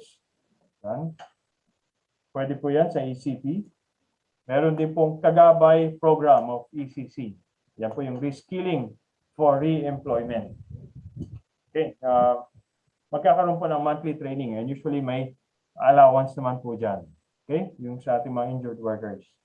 Training for entrepreneurship. I think ECP provides a livelihood incentives. Parang 20,000 yata if I'm not mistaken to start a business.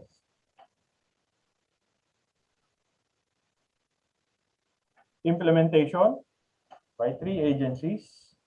First po, sa private, saan magpa-file? Sa SSS. For public, sa GSIS.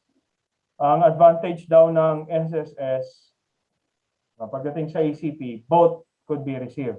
While sa GSIS, based on last year, January 25 na talks, wala pa pong COVID nun. Dito sa, yung DOLE nagpatawag po, I think sa GSIS daw, mamimili ngayon yung employee. Anong benefit ang kukunin? GSIS or ECP? Unlike kay SSS, dalawa. Right? Double compensation program. Sample, nag-file sa SSS or GSIS. Ngayon, na-reject, na-deny. So, pwede po tayong mag-re-appeal kay ECC.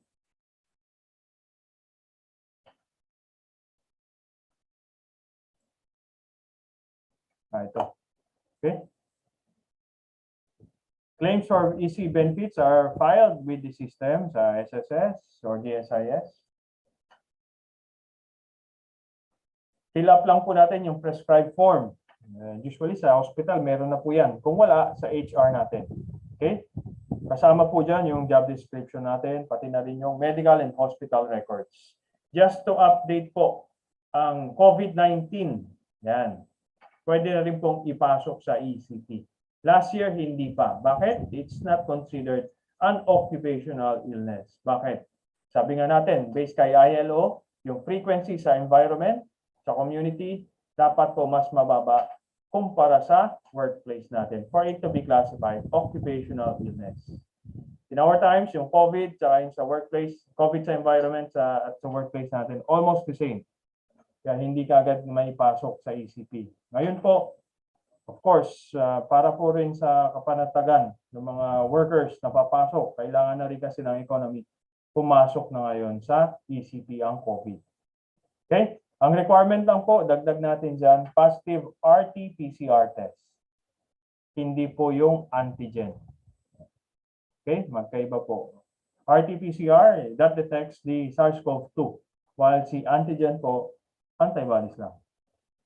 Okay? Just to update po, pwede na yung si COVID-19. Sir, what if meron kaming kakilala last year po, nagka-COVID, malaki ang gastusin dyan, sila nag-shoulder, tapos this year, napasok na po sa ECP, could they still claim? The answer is yes. Okay? Pwede po. Anyway, ang ECP po as a general, meron po siyang 3 years prescriptive period. So kahit last year po, nagkaroon ng injury, work-related injury, they could still claim. Ito, sorry.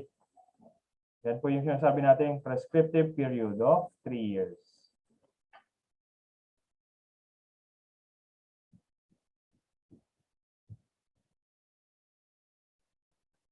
Excuse me.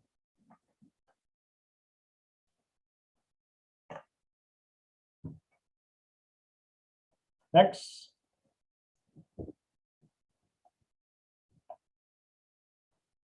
We have the State Insurance Fund. So this is the reason kung bakit day 1 pa lang po pwede nang mag-claim si injured worker. Unlike kay SSS na kailangan po ng contribution. It's because si employer na po kagad ang naguhulog. Okay, basta may new employee po si company, nagbabayad kagad sila ng 10 to 30 pesos. Depende po sa salary. Okay, minimum wage, I'm sure 10 pesos po ang charge dyan. Pero yung malalaki ang sahod na 30 pesos na po yung kailangan bayaran. This is for private sector. Kay GSIS po, employees under GSIS, public sector, 100 pesos, 100 pesos per worker per month. Okay? So may readily available po na funds kagad. So no need to wait for the SSS contribution. In summary, ECP is a good program concretizing the state's concern for the Filipino working man.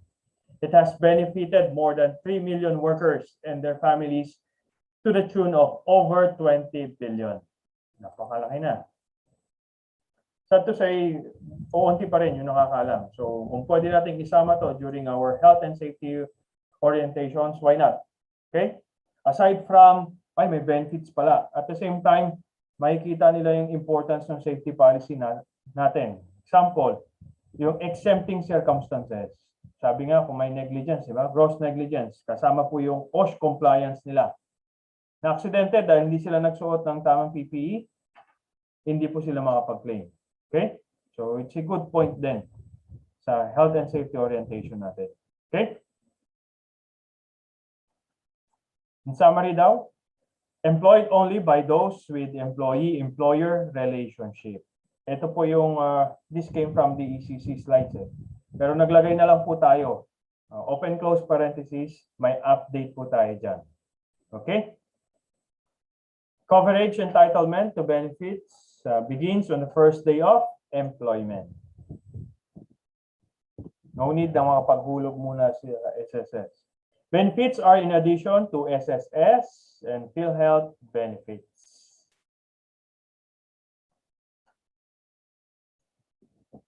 Now, let's go yung kanina. Sabi, employer-employee relationship. Sabi ko, may update tayo dyan. So, nag-screenshot po tayo nung Valentine's Day this year, February 14, 2021. We saw the news mismo. Okay? It's any screenshot na lang natin. Self-employed, members ng SSS, may dagdag benepisyo na rin sa EC program ng ECC. Okay? Yan. Partners, single proprietors ng mga negosyo. Oo nga naman, kung boss ka, sino yung magiging employer mo? Wala. Pero nagbabayad ka pa rin ng SSS. So, pwede pa rin, ECP. Directors, trustees, or ng mga board of corporations, yan. Pasok na rin po. It is because wala namang concrete document na makapag-relate sa iyo bilang director or trustees dun sa isang company or agency. But still, working pa rin. Nagtatrabaho pa rin. Wala lang contract, formal employer-employee contract. Mga freelance din. Actors, directors, scriptwriters, news correspondents, yan. Professional athletes, coaches, trainers, jockeys, even our farmers and fishermen. Okay, basta naghuhulog po sila sa SSS, pasok na rin po yan. Okay, which is maganda po kasi ang farmers, fishermen natin, sila ang backbone din ng kinakain natin eh, di ba? Sila nagpo-provide ng rice, ng ulam. They are working, but bakit hindi sila compensated? So it's good to know. Pasok na rin po sila sa ECP.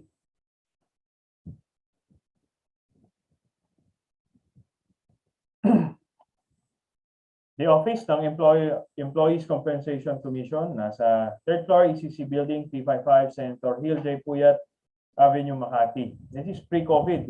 Sabi nga natin, ang ECC, pag merong appeal cases. Ngayon po, hirap na tayo. Not just because of transportation means constrictions, but the threat of COVID-19. So, probably yan. We just list down yung website nila, email address, contact numbers. Okay? Question po. We still have 2 or 3 more minutes.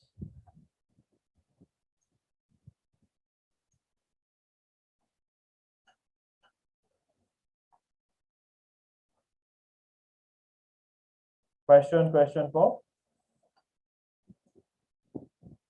Please take note, ang magbibigay po dito, pag ma-compensate, under ECP yung sa SSS nga po.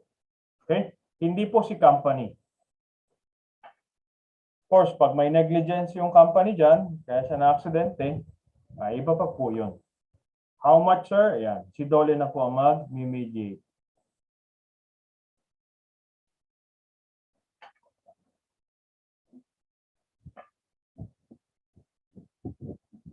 Question, we still have more than 1 minute.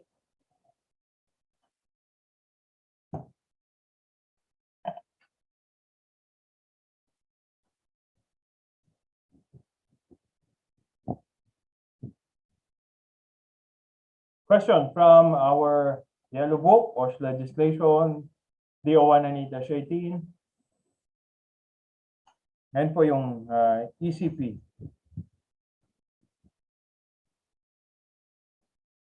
Nakita ko si Sir Anthony. Gumanya na.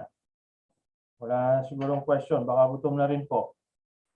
Sige. Sige po. I'll let you go for now. 1 hour po. Lunch break natin. So be back by 1 p.m. 1 p.m. Enjoy your lunch po. Thank you. Yes, sir. Thank you, sir.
Good afternoon po mga ma'am and sir. Pwede po natin buksan ang ating mga cameras para po tayo mag-start.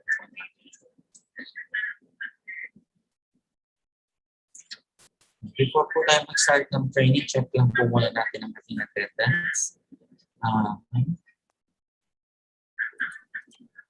Okay, kung nandito na po ba si Ma'am Jenny?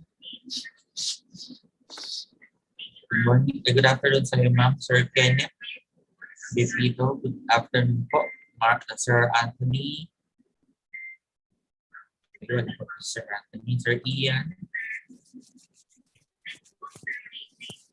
Sir Raydan po.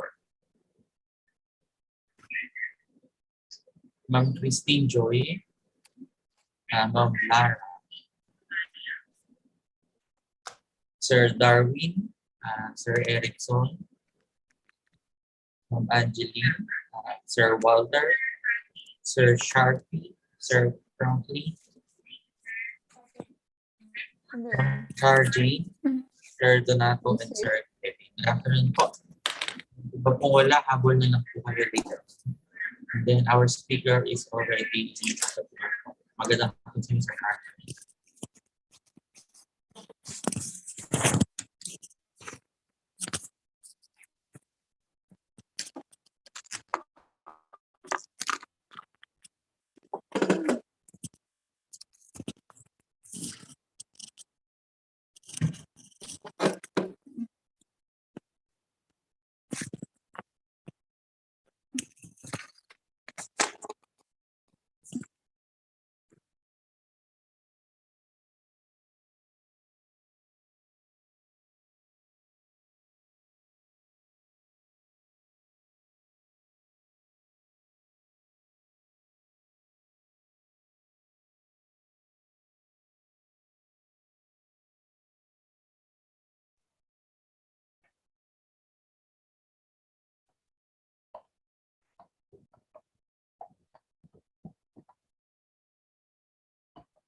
Okay, good afternoon.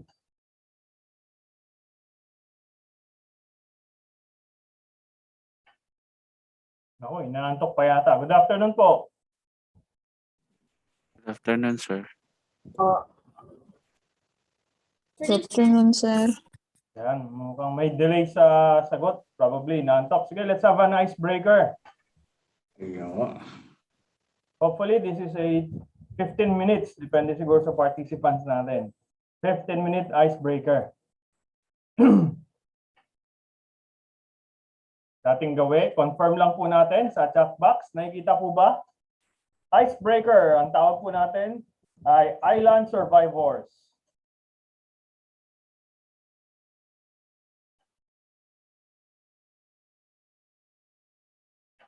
Okay, thank you for confirming. Sige. Something na pampagising. Actually, it's an emergency situation. Tapos, depende po sa sagot ninyo, ma-interpret natin kung may good survival instinct tayo. Pwede ba tayo maging leader ng grupo natin pag may emergency? Pwedeng member or tayo ba yung magpapahamak or doom bringer? Okay? Sige, let's start. Imagine wala po tayong webinar. Walang COVID. Instead, we're having this BOSH Day 5 training sa isang island resort. Para hindi kayo mahirapan mag-imagine. We have photo dyan sa screen niyo. Okay? Example, yan yung island resort natin. We just finished eating our lunch. Kaya nga po 1 p.m. Nakakaantok. Then suddenly nagkaroon ng earthquake. That is our emergency situation ngayon. Ang epicenter sa may Humali, Quezon. Para isang reference po tayo, nasa other side naman tayo, which is Zambales. So yung chance of tsunami is very low. Okay, imposible magkaroon ng tsunami sa kabilang side. But several of the island resort buildings collapse. Kayo po, yung mga participants, ayan, just imagine, isa kayo dyan. Kasama niyo po ako, that's me. Hindi naman halatang Photoshop, ano? Okay? So kayo po, kasama ako. We are still trapped sa island resort. And some needs first aid treatment. Since we are trapped po sa restaurant, hindi natin problema yung pagkain, yung tubig. Readily available and abundant. Okay? So ito po ang ating activity ngayon. So yung sa pinaka-left na column po, yan po yung predetermined actions natin. I will give you 5 minutes to read yung actions na yan. First 5 minutes reading. Next 5 minutes, kailangan po i-analyze natin at i-prioritize. Ano po yung mauuna, ano yung pinakahuli. Yung pagkasunod-sunod ng predetermined actions na yan. Okay, again, first 5 minutes reading. Second is analyzing and prioritizing. Then the last 5 minutes po natin is magta-type tayo sa chat box. Anong ita-type natin? By the way, if we will prioritize, 1 yung unang-unang gagawin, hanggang 12 po. Okay? 12, yung last. I'll give you a clue. The last thing that you would do pag nagkaroon ng earthquake is introduce an open flame. So yung 12, tama po dyan. Light the candles so you can see and the rescuers will be able to locate you. Bakit kaya, sir? Earthquake, baka mamaya may gas leak. Okay, pagbukas natin ng lighter o kaya ng candles, baka magkaroon ng fire and explosion. Mas malalong mag-worsen yung situation natin. So last natin, 12, tama po yung 12. Okay? You will prioritize, tapos may tatype po tayo sa chat box for me to know kung sino yung nagpa-participate. Just give me a minute. Type ko lang po.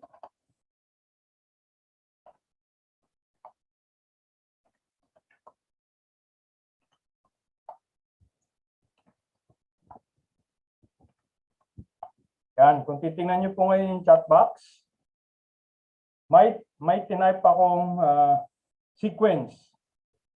11, 1, 12, 2, 10, 3, 9, 4, 8, 5, 6, 8, 5, 7, and 6. Okay? Kung papansinin niyo po, yan po yung pagkasunod-sunod sa middle column. 11, 1, 12, 2, 10, 3, 9, 4, 8, 5, 7, 6. Tatype lang po ninyo yung magiging sequence, yung numbering ninyo. Okay? It's very important na i-replicate po ninyo yung middle column. Ganyan po yung pagkasulat ninyo. Okay?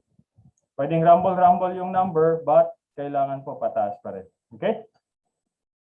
Nakuha po ba? Nakuha?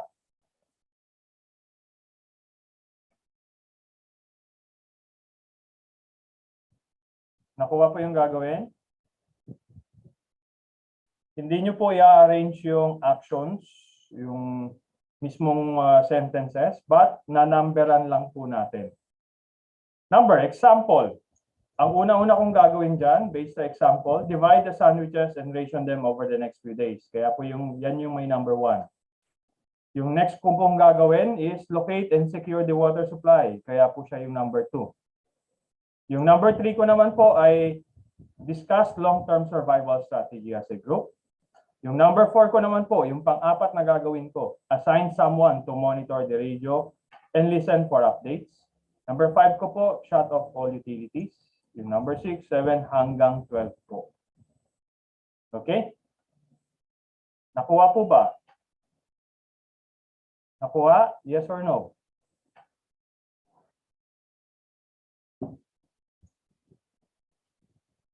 Clear po? Clear? Yan, okay. Sige po, I'll give you 5 minutes. Nasaan yung timer ko? 5 minutes para po basahin lahat. Tapos, another 5 minutes to analyze. Sige, timingan muna natin yung first 5. Sige, 5 minutes starts now. Later po, may punishment tayo sa mga doom bringers, ha? Yung mga magpapahama.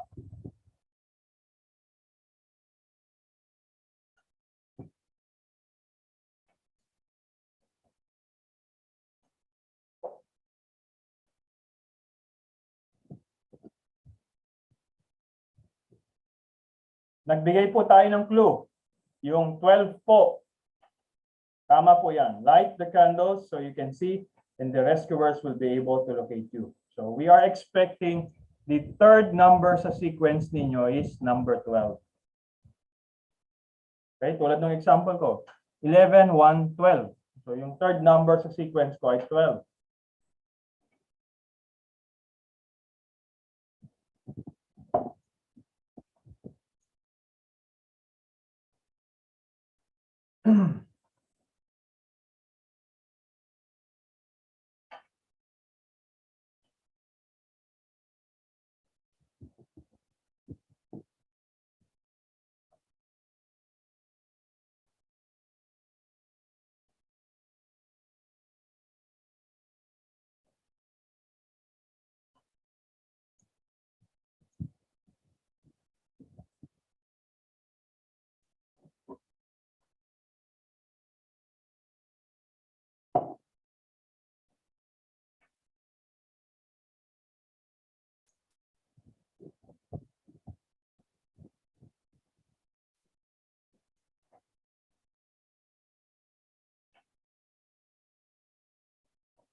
Yung ibang batch po, sinusulatan yung screen natin para hindi mahirap. Okay lang po yan ngayon. Sige.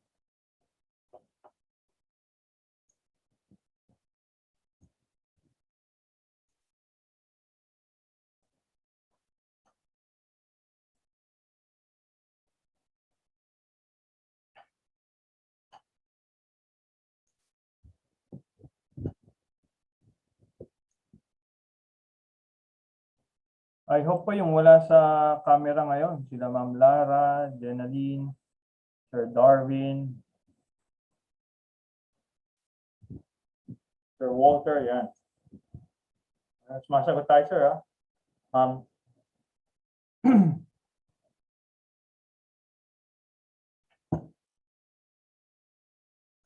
For your reading time, 2 minutes, 7 seconds.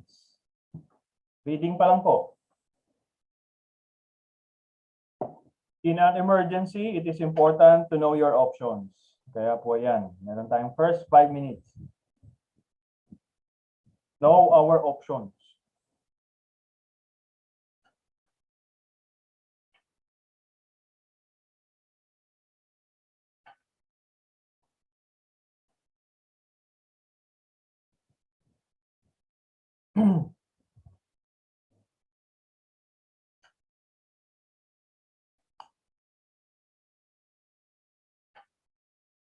One minute, 25 seconds.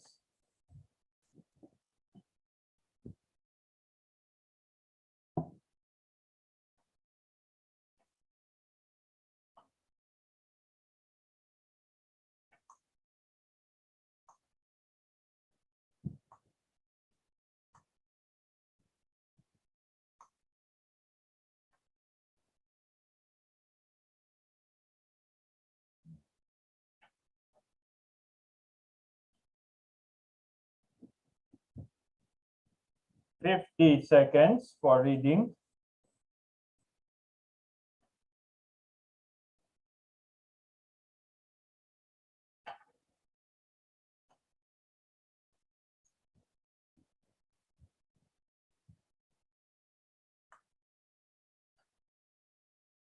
$30.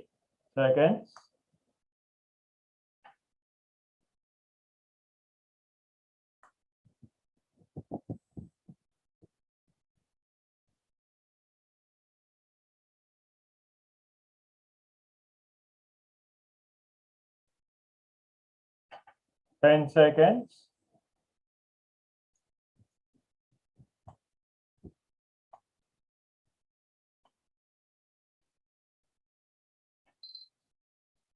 Okay. So, tapos na po yung reading natin. Next, analyze po yung mga actions na yan and prioritize.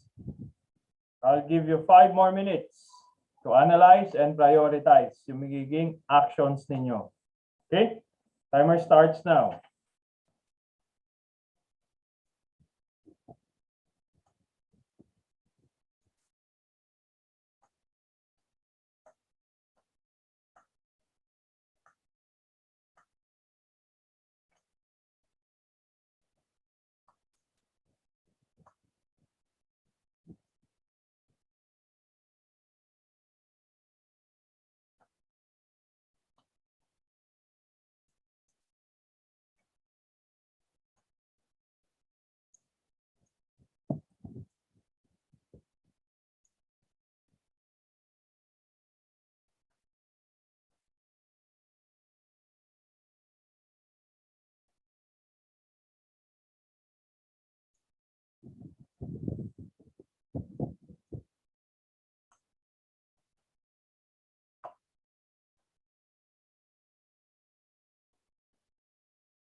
Three minutes, 30 seconds.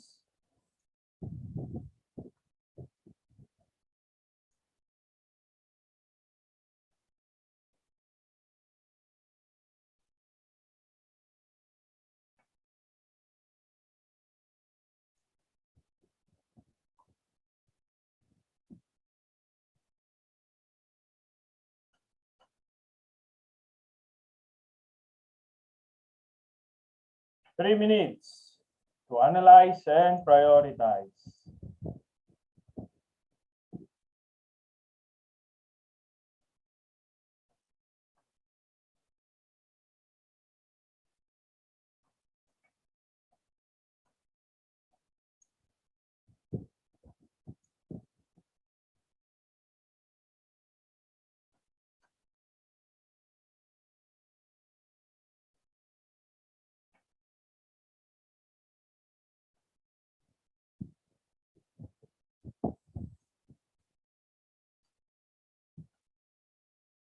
Two minutes, 20 seconds.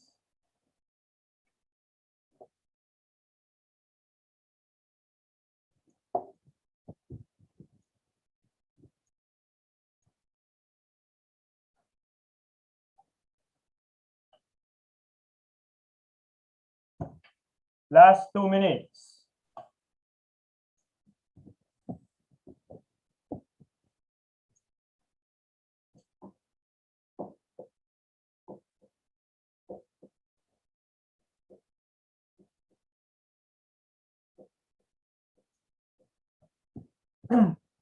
Habang naghihintay, background po nung icebreaker natin, yung planta po kasi namin, situated siya sa katabi lang namin yung Pamulaklaking Trail. If you are familiar sa SBMA, may mga survival training course.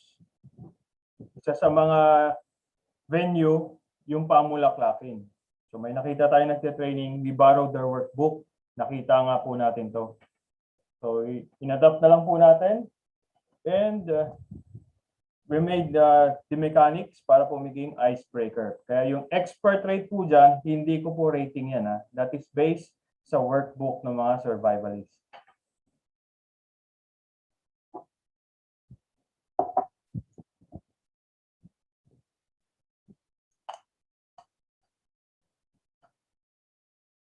"49 seconds.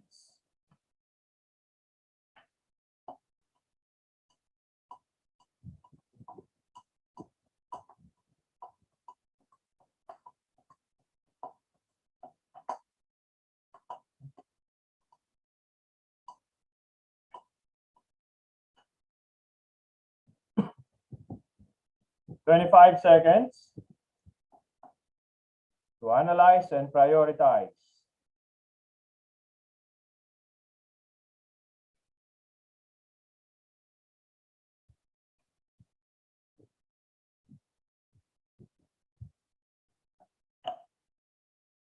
Last 5.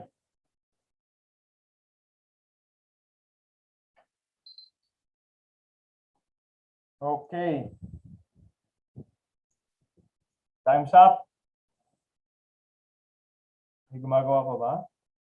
Sige po, I'll give you 3 minutes para double check and encode po natin sa chat box ha. 3 minutes. Double check and encode sa chat box. 3 minutes.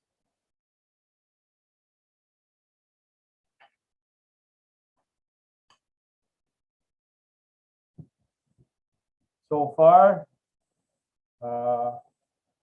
yung kasamahan natin from Cebu, si Mets Logistics, sila pa lang po ang nakapag-submit.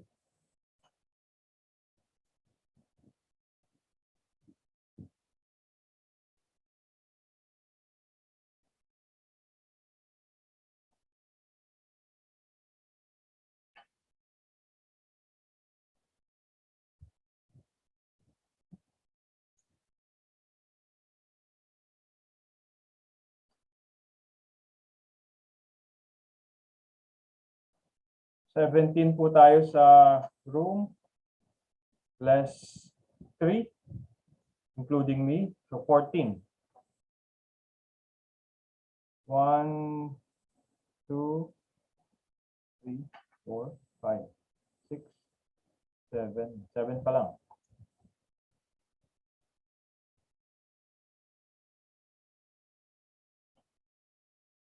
5, sorry. 1 minute, 39 seconds.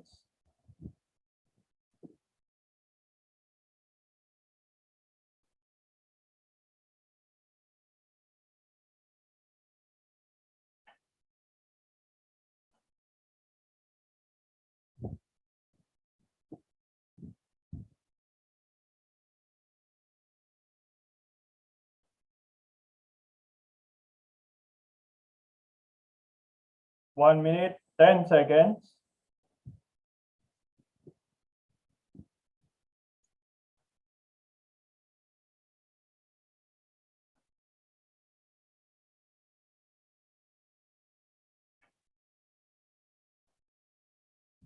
$52 seconds.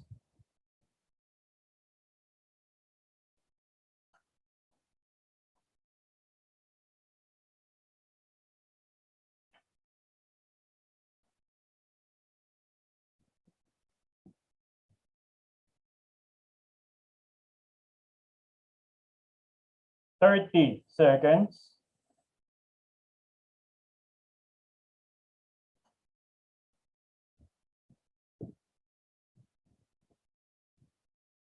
$20 seconds.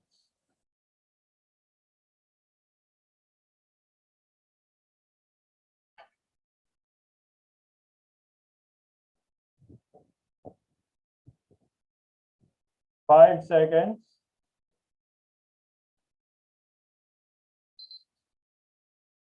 Okay. Sige po, kahit hindi nyo muna i-type, hindi pa naman tapos tong icebreaker natin. Kasi kailangan pang i-check yung sagot ninyo. Since hindi ko kayang gawin yon, i-check na lang po natin. Check your own paper. Expert rating. Ayan. Okay? So, ang unang-unang gagawin daw, based dun sa survivalist workbook, shut off all utilities. Tama nga naman. Before tayo gumalaw, make sure safe tayo. Walang kuryente, kable ng kuryenteng live, gas leaks, water leaks. Kailangan wala muna po yung mga hazards na yan. Shut off all utilities. Next po, number 2, welfare kaagad, yung safety and health kaagad. Check for injuries and administer first aid. Next, since island resort po tayo, we need to monitor the radio, especially information galing sa mainland. Okay? Assign someone to monitor the radio and listen for updates. Number 4, locate and secure the water supply. Importante yung tubig. Number 5, develop day and night signaling techniques bago natin i-discuss. Kung wala tayong signaling techniques, ano yung i-discuss natin sa grupo? So, kaya after After developing day-night signaling techniques, i-discuss na po natin yan sa group. Discuss long-term survival strategy as a group. Since in unity na tayo sa making techniques, we could divide the sandwiches na. Okay? Mahirap nga naman yung si Sir Arman, dinidivide niya na kagad yung sandwich pero hindi nyo alam kung bakit. Baka mamaya magkaaway-away tayo. Sir, kinukuha nyo na lahat ng sandwich. Okay? So, discuss muna. Then, dun tayo magde-divide. Number 8. Where's number 8? Store water in containers from the water source. Malinis naman yung water source natin. Dispenser nga eh. But, we want to store them para rin mahati-hati din natin sa mga survivors, sorry. Number 9. Pound the pipes with steel wrenches. Na-secure na po natin yung pagkain, yung tubig, yung gagawin po natin. Now, let's look for survivors. Okay? Pound the pipes with steel wrenches. Kung may pound back, ibig sabihin, oops, may tao dito. Number 10, divide the sandwiches and ration them over the next few days. Kung kanina, dinivide among the survivalists. Ngayon naman po, i-divide natin sa these coming days. Island resort po tayo. Do not expect immediate rescue from the mainland. It would take siguro mga 2, 3, 4, or even 1 week. So maganda nga naman na hatiin natin. Ba't naka-on pa yung alarm? Okay. Number 11, attempt to remove the rubble from the entrance to the first floor just in case may nakita tayong survival sa loob. Medyo delikado po to, kaya nasa huli na siya, 11 and 12. Okay? Attempt to remove the rubble from the entrance to the first floor. Then yung number 12, yung pinakadelikado, light the candles. Okay? So yan po. Paano natin ma-interpret, sir, yung sagot namin? Kailangan may scoring muna kayo. How do you do that? Ito po. Kailangan natin mag-deduct at mag-add. Okay? Sige. Eyes on the screen muna po. First on my sequence, example lang po, 11. Deduct it by the expert rating or expert rate, 11 din. So it's 0. Okay? Yung second number sa sequence ko, which is 1. Pero kay expert, dapat pang 10 yun, sir. So 1 minus 10. Sir, negative 9 sana. Well, disregard the negative sign, retain the number. Okay? So 1 minus 10, kaya po 9 na lang nakalagay dyan. Okay? Disregard the negative sign, retain the number. Next, do this sa third number. 12 minus 12, 0. 2 minus 4, yung fourth number na po tayo. Ha? Negative 2 sana. Again, disregard negative sign, retain the number. Okay? Deduct lang po tayo ng deduct. Yung number sa rating at sa expert rating. Okay, yung pagkasunod-sunod. Once na deduct po ninyo, nakuha nyo na yung mga difference o yung result, i-add nyo naman lahat yan. Okay, look at the right column. Mula 0 hanggang 2. 0 plus 9, that is 9, plus 0, 9, plus 2, 11, plus 3, 14, plus 3, 17, plus 0, 17, plus 1, 18, plus 6, 24, plus 4, 28, plus 2, 30, plus 2, 32. So, yan po yung score ko. Sana hindi ako nagkamali sa pag-add. Okay? Type natin sa chat box ngayon yung score. Okay? Diyan po tayo magbe-base. Sino kaya yung may good survival instinct? Sino yung leader, member, or sino yung doom bringer? Magpapahamak sa grupo.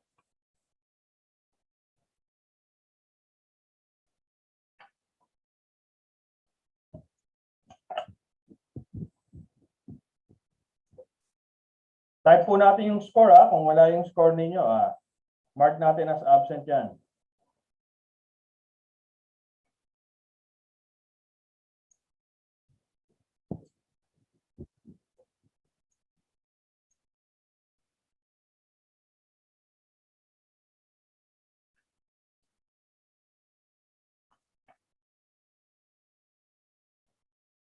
Your rating, deduct po sa expert rating.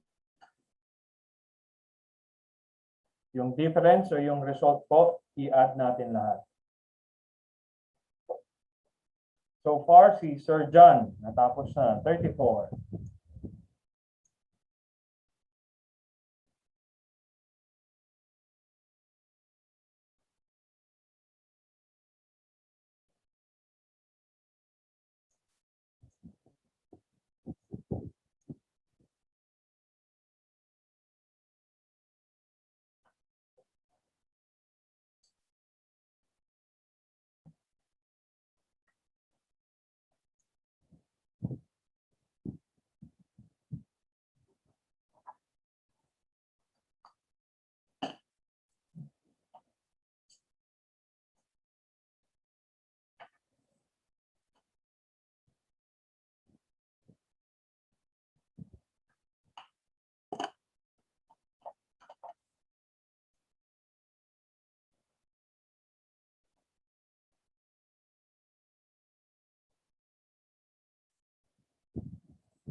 How about the others?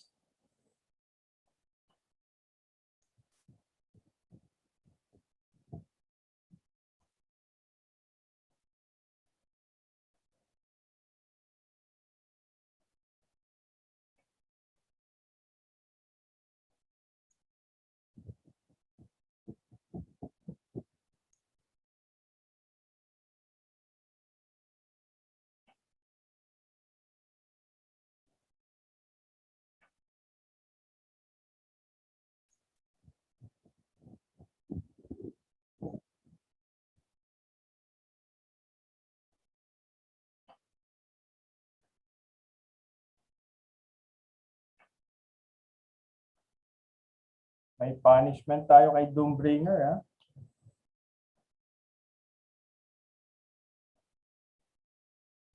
Let's count. Ilan na?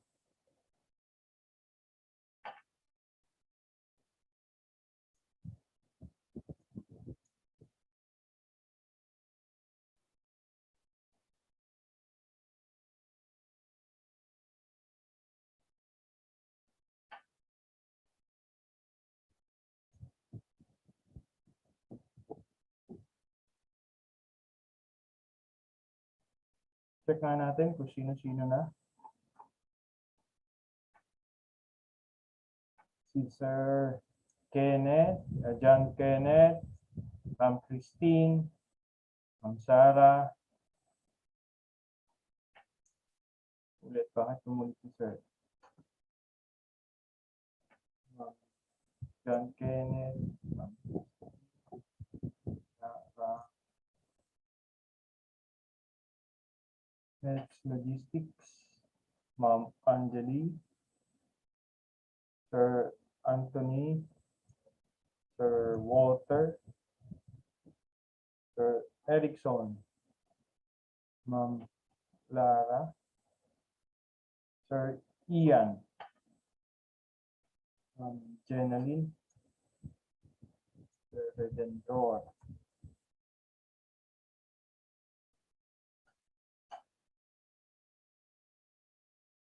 Sir Darwin. May isa. Anyway, sige po, isa na lang naman din ang sasabi. Sige, let's interpret. Yan, nasa chat box po yung score. Ha? Yung score po ninyo, tingnan natin ngayon. How well did you do? Yung 0 to 10. 0 meaning spot on. Wala talagang mali. 0 to 10, expert survivor. Merong good survival instinct. 11 to 16, above average survival skills. Pwede kayong leader.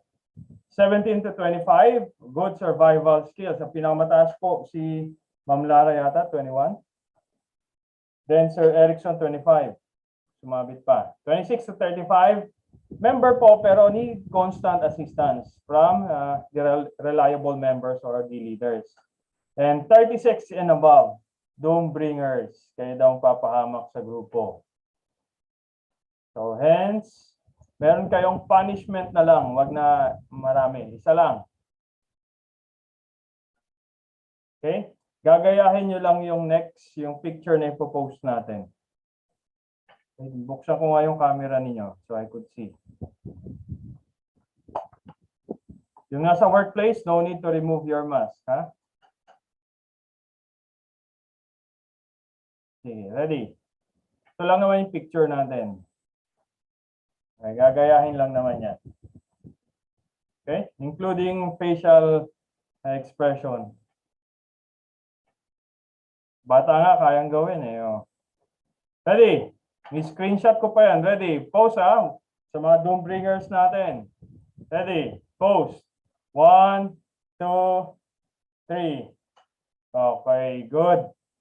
Thank you for participating sa ating icebreaker. I hope you enjoyed it. Sana hindi na kayo tulog. Nantok.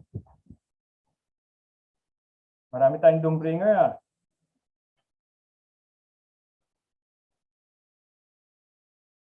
Sila Ma'am Angeli. Yan, dalawa. Dalawa po, doom bringer. Sa METS ba? METS. Dalawa rin po sila kanina. Parehas ba? Anyway, let's go sa ating last topic. For me, last part ko pala. Sorry, hindi pa yung last topic nyo. Later, magjo-join po si Sir Ian to discuss yung very important na COVID-19 measures. COVID-19 preventive measures. Okay? But for us, ngayon, BOSH program.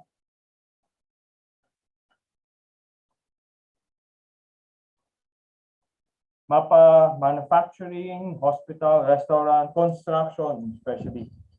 Kailangan po meron kayong BOSH program. Chat box, nakikita po ba? Mga doom bringers. Chat box, yes or no? Yan.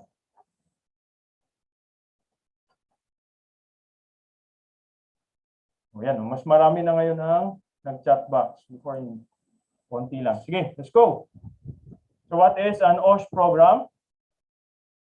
It is a plan or outline of activities prepared to promote safety awareness among the management and workers in order. Ang pinaka-goal po is minimize or eliminate accidents or illnesses sa ating workplaces. Kumbaga, ito yung magiging manual natin bilang safety officer sa pag-implement ng OSH policy sa site.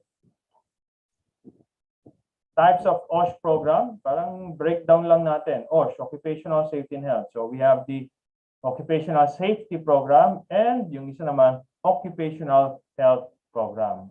Parehas po required ni DOLE.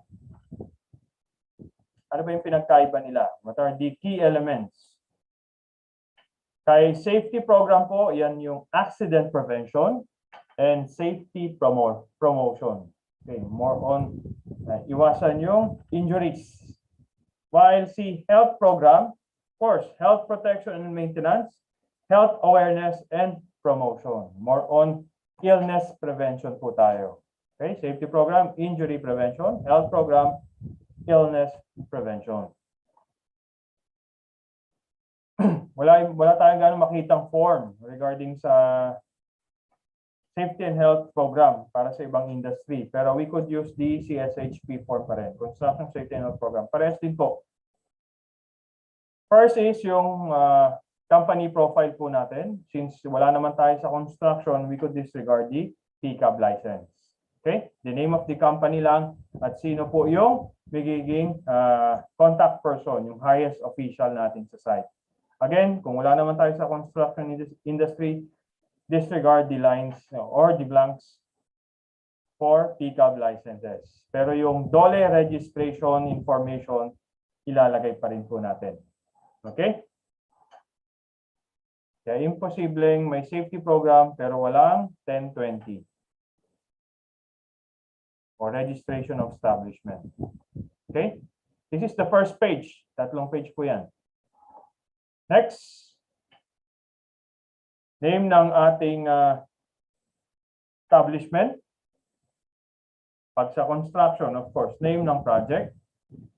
Next, complete address po ng ating company. Sino po ang owner? For the project classification, ano po yung industry natin? Sir, wala naman kaming magiging construction. So disregard po natin yung blanks or spaces designed for construction. The third part po, third page, information regarding sa occupational safety and health personnel natin. Sino yung appointed safety officer or safety officers? First aiders natin. Sa mga nurse, physician, dentist. Who are they? And kailan po sila nag-undergo ng BOSH training? Again, yung BOSH training po, hindi tulad itong tinitake natin. Iba po yung sa doctors, nurses, and dentists. Kung may heavy equipment po tayo, not necessary backhoe, ganun din yun, excavator, dump trucks. Pero kung sa manufacturing po, meron tayong mga gantry cranes, lifting equipments, classified pa rin sila sa heavy equipment, i-reflect po natin dyan. Okay? Then, sino po yung gumawa ng safety and health program natin?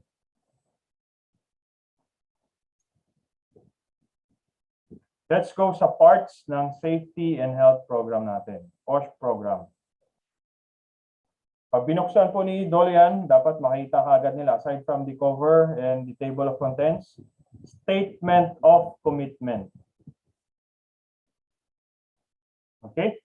Statement of commitment to comply with the OSH requirements. Ito po yung example lang, yung draft. Very simple lang naman. We, name po ng highest official natin. By accomplishing the safety and health program, do hereby commit and bind ourselves to comply with the applicable requirements of the OSH standards. So this signifies yung intent ng ating management to comply sa lahat ng OSH standards. Parang nagiging usapan na to ni boss at ni Dole. So with that, sino kaya ang focal person sa implementation ng OSH program? Sino po? Chat box. Is it the safety officer or the highest official?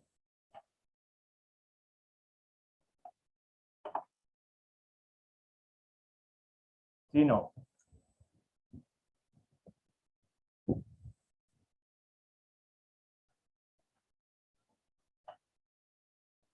Those who give their commitment. Sino bang pipirma dyan? Si highest official. So ang execution, verification ng OSH program implementation sa site natin, responsibility po yan ng highest official natin. Okay? Kung may hindi po nasusunod dyan sa OSH program, sila po ang mananagot. Anong trabaho ngayon ni safety officer? We are here to implement kung ano yung nakalagay dito. Kuha po, nagiging liable kung may hindi nasusunod sa OSH program, si owner, highest official. Siya po yung nakalagay sa statement of commitment. Siya yung nakapirma. Safety officer, we're here to implement. If kung kailangang i-interpret para po kay owner, yung ibang standards, we are here. That's our job. Okay? Next, these are the basic components aside from yung statement of commitment. This is according kay chapter 4, section 12 ng ating DO1 and 8-18. Remember kanina, nilaktawan po natin to. Ito, expand lang po natin. Okay. First component ng ating OSH program after nung statement of commitment is the general safety and health programs. So we have the hierarchy. Sa establishment po natin, sa planta po natin, ano po yung magiging activities and what are the hazards. Okay, yan po yung HI sa hierarchy. Identify the job steps. I-declare po natin. Ganon din po yung risk assessment. Paano tayo mag-risk assessment, sir? We are looking sa probability and the severity. Okay? Then, ano po yung controls na ilalagay natin to mitigate the hazards, the identified hazards? Dito po, makikita rin ni Dole, okay, meron siyang high-risk activity. Kasi mataas ang probability or mataas ang severity po niya. So therefore, ang classification ng kanyang establishment is high-risk establishment. Okay? Next. Sir, so magiging itsura po niyan para siyang table. Yes. Later, kung may time pa po tayo, i-flash natin yung template coming from Dole. Okay? Naka-table po. Isa sa hazard identification, isa rin sa risk assessment, then controls at minimum. Yun yung mga columns niya. Next, medical surveillance. Para saan kaya itong medical surveillance? This is to detect kung meron pong illnesses yung workers natin. Okay? Before sila pumasok. And at the same time, para malaman natin kung may nade-develop bang occupational illness doon sa loob ng ating establishment. Okay? The company will require all employees to undergo a baseline or initial medical examination prior to the assigning to a potentially hazardous activity. Okay? Pag applicant po ang magbabayad, of course, sagot ni applicant. Pero kung may employer-employee relationship na at i-assign na po siya sa lugar na yon, i-require na po yan, that should be covered, ang expense should be covered by the company. Anong rule tayo dyan, sir? Rule 1967, if you would recall kanina.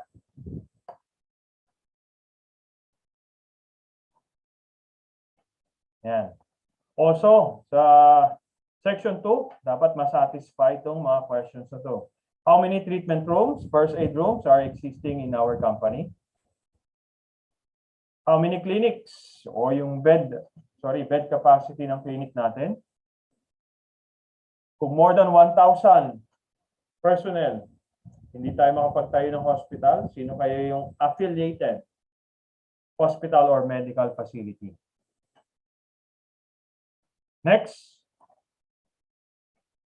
Section 3, or third component, ng ating OSH program.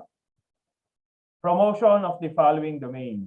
So drug-free workplace in compliance with RA 9165, mental health services in the workplace, healthy lifestyle. So ito po, pwedeng maging abstract, maging creative yung ating occupational health personnel in enforcing mental health services and healthy lifestyle. But for yung number 4 naman natin, related pa rin po kay health to. Dapat po meron tayong health policy talaga. Okay? Yung healthy lifestyle, sige, bahala si nurse, si doktor, kung anong gusto nilang maging implementation dyan, maging policy and implementation. But for this, yung number 4, dapat po, nagja-jive po yan dito. Okay? Department Order number 73-05, series of 2005 yan. Meron pong guidelines ang DOLE regarding that. Okay? You could read in addition po to expand yung ating health and safety program. Okay? Ano ba yung DO 73-05? Guidelines for the implementation of policy and programs on tuberculosis prevention and control in the workplace. Okay? It shall be mandatory for all private establishments, pati workplaces po, and work sites to formulate and implement a TB prevention control policy and program. This includes yung screening. Okay po, early detection ng infection. Sir, sino mag-shoulder ng cost? Again, si company. That's part of the health program.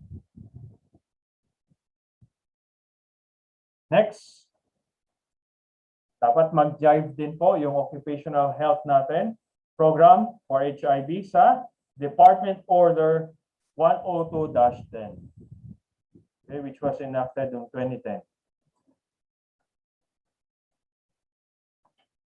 There shall be a collaborative effort from the management and the workers, so yung workers representative through the Health and Safety Committee po in the development and implementation of the policy and program.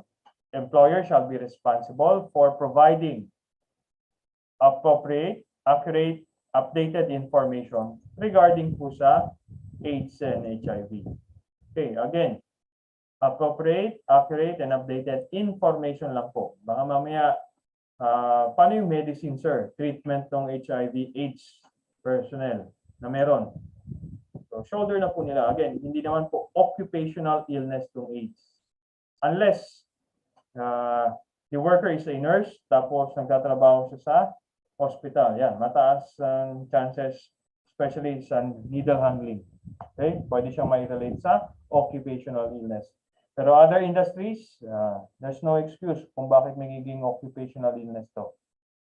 Okay? So si company, responsible lang po siya sa information. Okay? But for the treatment, of course, kay worker yun. Another, yung policy natin regarding HIV/AIDS, dapat po meron tayong non-discriminatory policy and practices. So, mga workers, employees na matetested positive or mako-confirm sa HIV or AIDS, dapat po the same pa rin po yung treatments nila. Okay?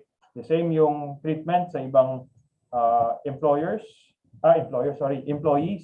pagdating sa assignment, promotions, and other activities natin sa site. Sir, could we terminate? Hindi rin po. Okay? We could not terminate a person na meron pong AIDS. Hindi na mapapasok yan sa Article 282 ng ating Labor Code. Okay?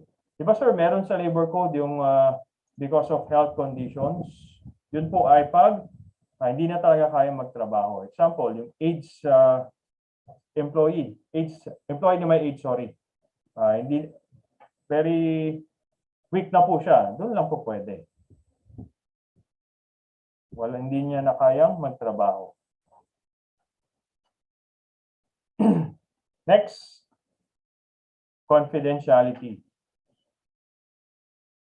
Access to personal data relative to a worker's HIV status should be bound by the rules of confidentiality consistent with the provisions of RA 8504 and the ILO Code of Practice. Hindi po pwedeng ilagay natin sa bulletin board kung sino yung nag-tested positive.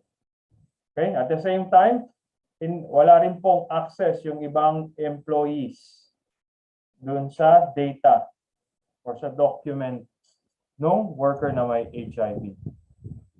Unless healthcare provider yun. Next, for hepatitis B, we have DA, number 5, series of 2010. Guidelines for the implementation of a workplace policy and program on hepatitis B. Formulation of workplace policy and program, mandatory po sa lahat ng private establishments po natin sa mga workplaces na magkaroon po tayo ng hepatitis B program. So the company should provide any means to give information. Example, bulletin boards. Kung may Facebook group yung company, why not? We disseminate. Company newspaper, yan. Trainings. Similar po sa HIV, dapat po may non-discriminatory policy and practices. Both for assignments, ganun din po sa promotions. Unless health implications, may health implications sa kanya. Example, mag-work siya sa canteen, food handling. So, hindi po pwede muna. Confidentiality, the same din po. Only the healthcare provider and the government, the inspecting government ang may access. Other personnel, bawal po. Next, drug-free workplace naman. We have Department Order 53-03. This is the guidelines sa implementation ng drug-free workplace and policies sa private sector. Okay? It shall be mandatory for all private establishment employing 10 or more workers to formulate and implement drug abuse prevention and control program sa workplace. Eh, sir, what if kung less than? So it's an optional daw. Okay, encourage po sila. Encourage to formulate, hindi optional. Encourage to formulate and adopt drug-free policies and program. Let me just add, isa sa compliance natin with Department Order 53-03, dapat po meron tayong billboard, signboard, streamers, or even kung meron tayong malaking TV screen. Okay? Flashing the sentence, "This is a drug-free workplace. Let's keep it this way," or similar message. Otherwise, meron tayong violation. Okay?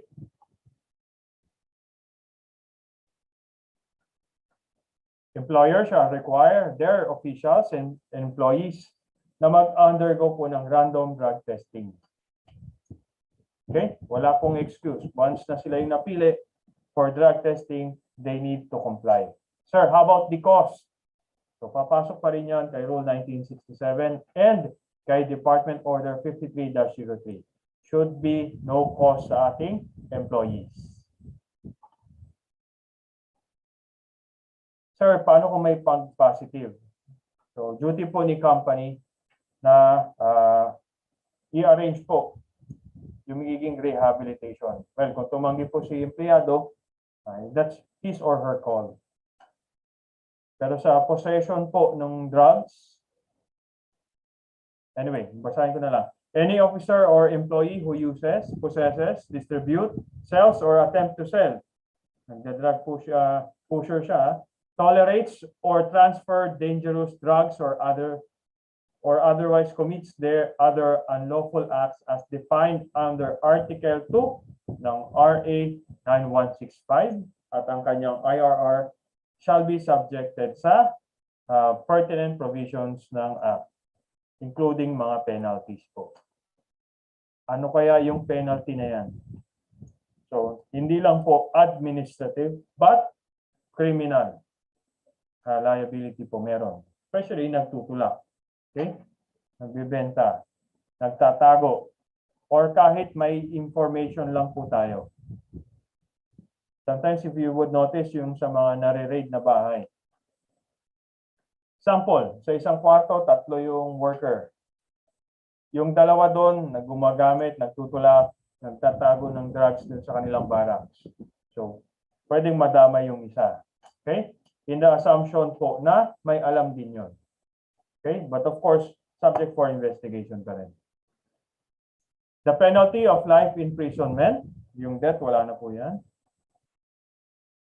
Yan po yung pwedeng maging penalty. Then meron din pong financial, monetary penalties. 500,000 pesos to 10 million pesos.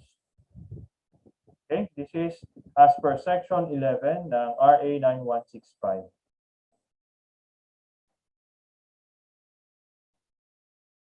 Again, possesses, distributes, sell, or attempts to sell, tolerates. Example lang po Safety officer, alam nating merong gumagamit ng drugs sa barracks. So pwede din madamay. So we need to report it. Okay, sa authority. Okay po tayo sa mga health programs na required. Now let's go back dun sa OSH standard, OSH program components. Section 5. We have the composition and duties ng ating Health and Safety Committee. Again, chairperson, highest official. Secretary, safety officer pa rin po yan. The members, yung mga ex officio or by virtue of their position, sila yung automatic members sila, such as physicians, nurses, first aiders, and dentists. While yung members po, hindi naman sila ex officio, so pwede silang papalitan. Okay? Pag nag-reorganize tayo. These are the supervisors, workers' representatives,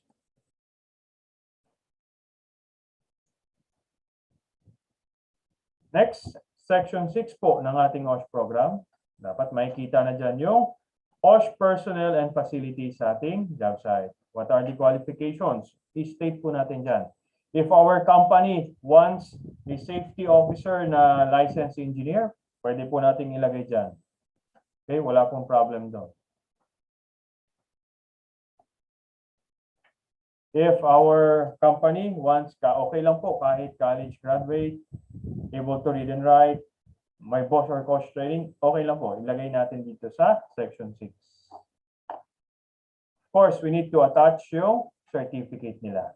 Attesting na sila ay Certified Safety Officer.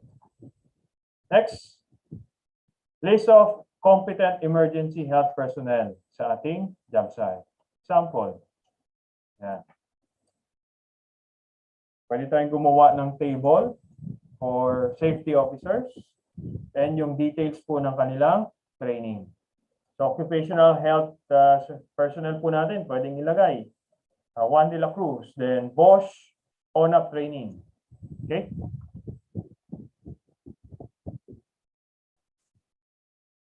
Section 7 po natin. This is allotted for safety and health promotion, training, and education na i-implement po natin sa site. Example, ano yung mechanics ng orientation ng mga workers natin? They would report sa site o sa ating establishment. Nagko-conduct po ba tayo ng daily safety and health orientation for workers, new workers? Yung ibang company, Monday, Wednesday, Friday lang. Yung iba, Friday lang. Yung iba, Monday lang. So, pwede po nating ilagay dito. Yung iba, may oras lang din. Para nga naman daw, makapag-focus din si safety officer. Next, how do we conduct risk assessment, evaluation, and control sa job site? Continuing training on OSH for our personnel. Okay? So, at minimum, dapat po may 16 hours tayo. Okay, for OSH personnel, dapat every year may minimum 16 hours OSH-related training. If we want to implement a safe system tulad ng work permitting system, pwede po ilagay natin dyan. What are the mechanics? Sino mag-i-issue? Sino mag-fill up? At sino po ang mag-a-approve? Okay, wala naman nakasad na standard. Kailangan si safety officer mag-fill up. Pwede si supervisor. So, make it official. I-state po natin yan sa gagawing safety and health program. Okay? Next, toolbox meetings, job safety analysis. Yan. What are our activities and policies? I-state po natin sa section 8.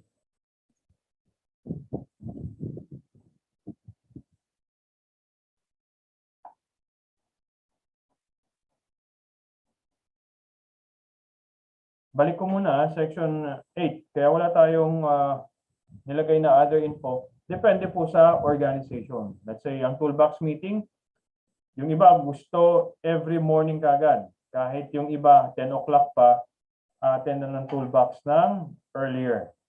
Okay? Why not? Pwede naman po yun.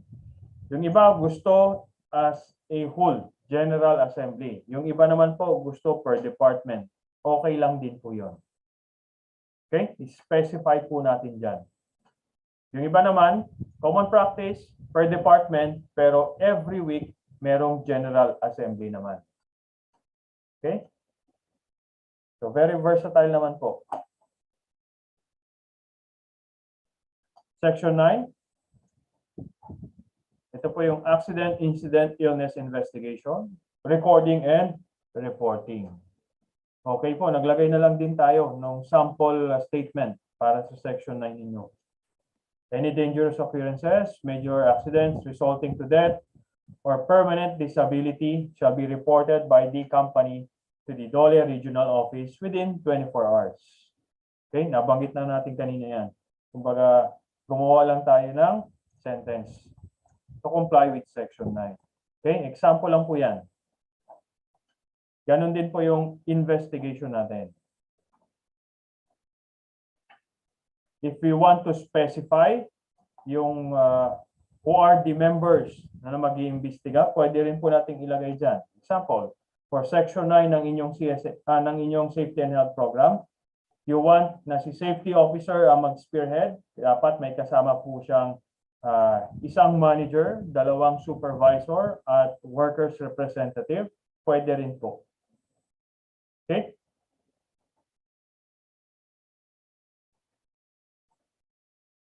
Section 10. What are the required personal protective sa ating job site? Section 11, safety signage. Mag-attach po tayo ng sample design ng ating safety signage. From the reminders kung ano yung mga PPEs, high voltage, yan. Working at heights, dangerous substance. Mag-attach po tayo ng sample signage design.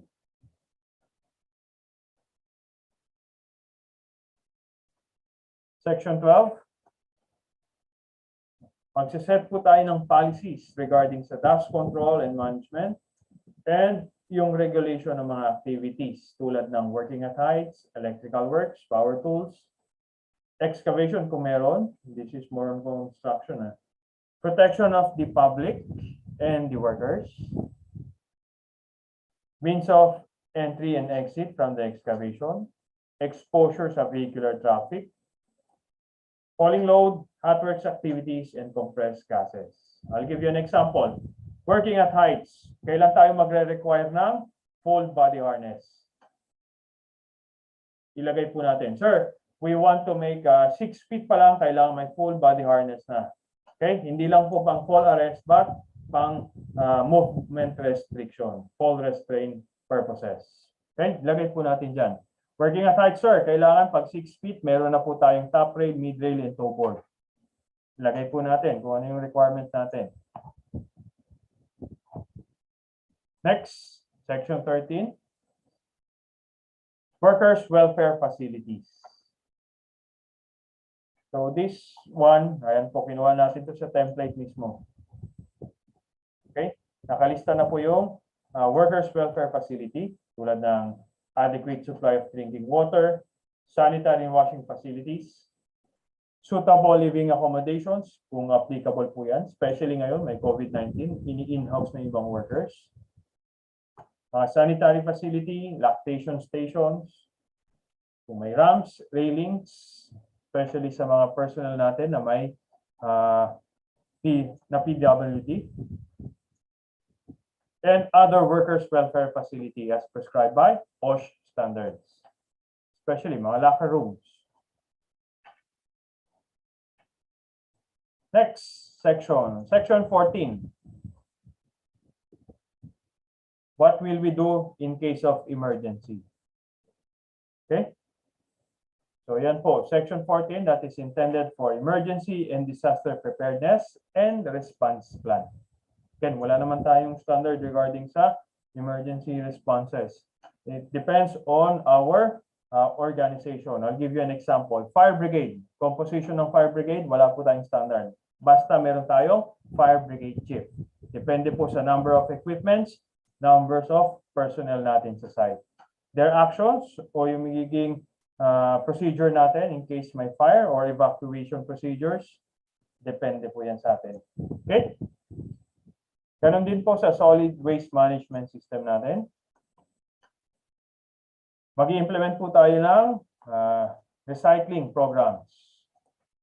So, paano? Color-coded po ba yung ating mga trash cans? Yan. We could include sa section 15. What if kung merong hindi sumunod sa recycling policy natin, what will be the penalties? Pwede pong ilagay din dyan. Next, compliance with the reportorial government requirements. State po natin, ano po ba yung mga isasubmit nating reports? We mentioned earlier yung Work Accident Illness Report, AEDR, Annual Exposure Data Report, AMR, Annual Medical Report, and other government reportings. Tulad po sa amin, sa power plant. So required din po kami mag-submit kay DOE under yung contract namin. So lalagay din po namin dyan. Other controls and management ng hazards na pwedeng mag-arise during our operations. And state po natin, section 18 naman, prohibited acts and penalties. Dapat po merong penalty yung bawat violation.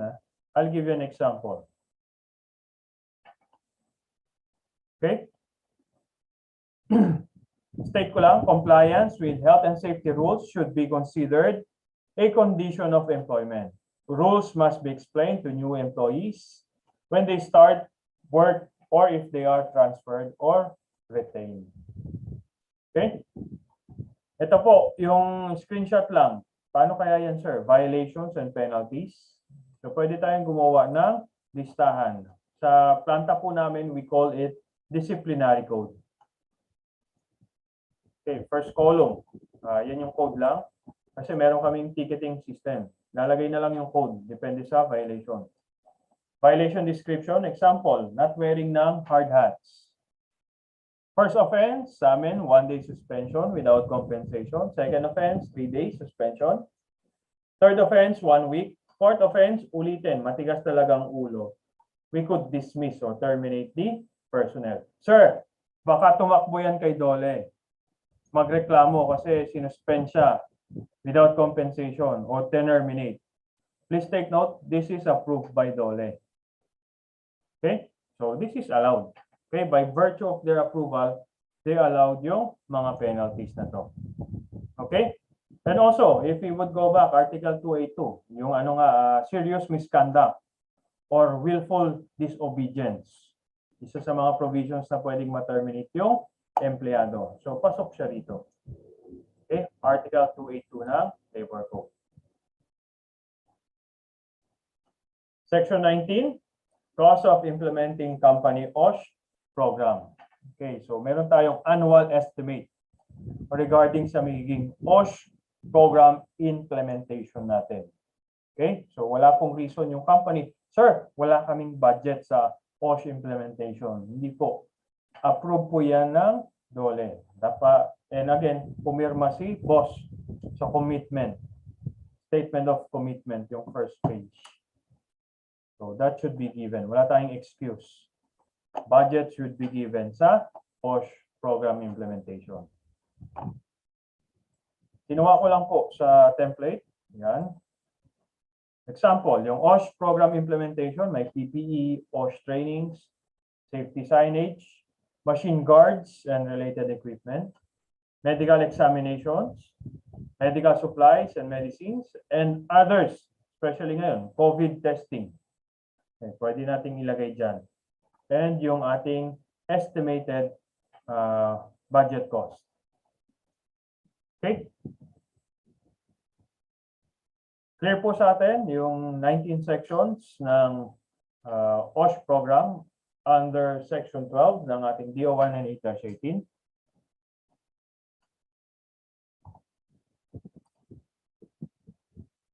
Sige. Next, core elements. Patapos na rin. Core elements of an effective safety and health program.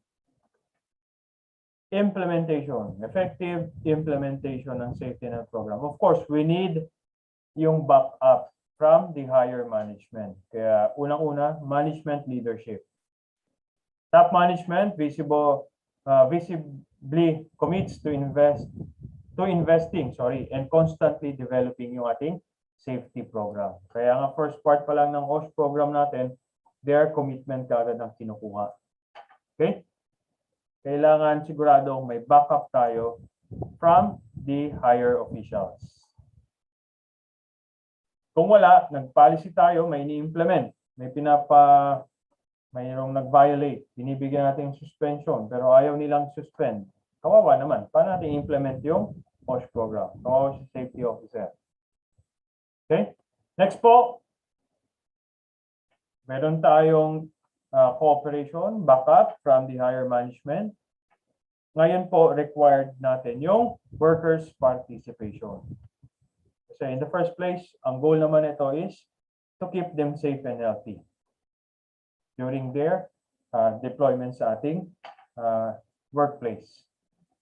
Workers are included and empowered while building and implementing safety and health programs and must fully understand their safety rights and responsibility. Hindi lang yung rights, including their obligations. Okay? Obligations, that is, complying sa ating policies.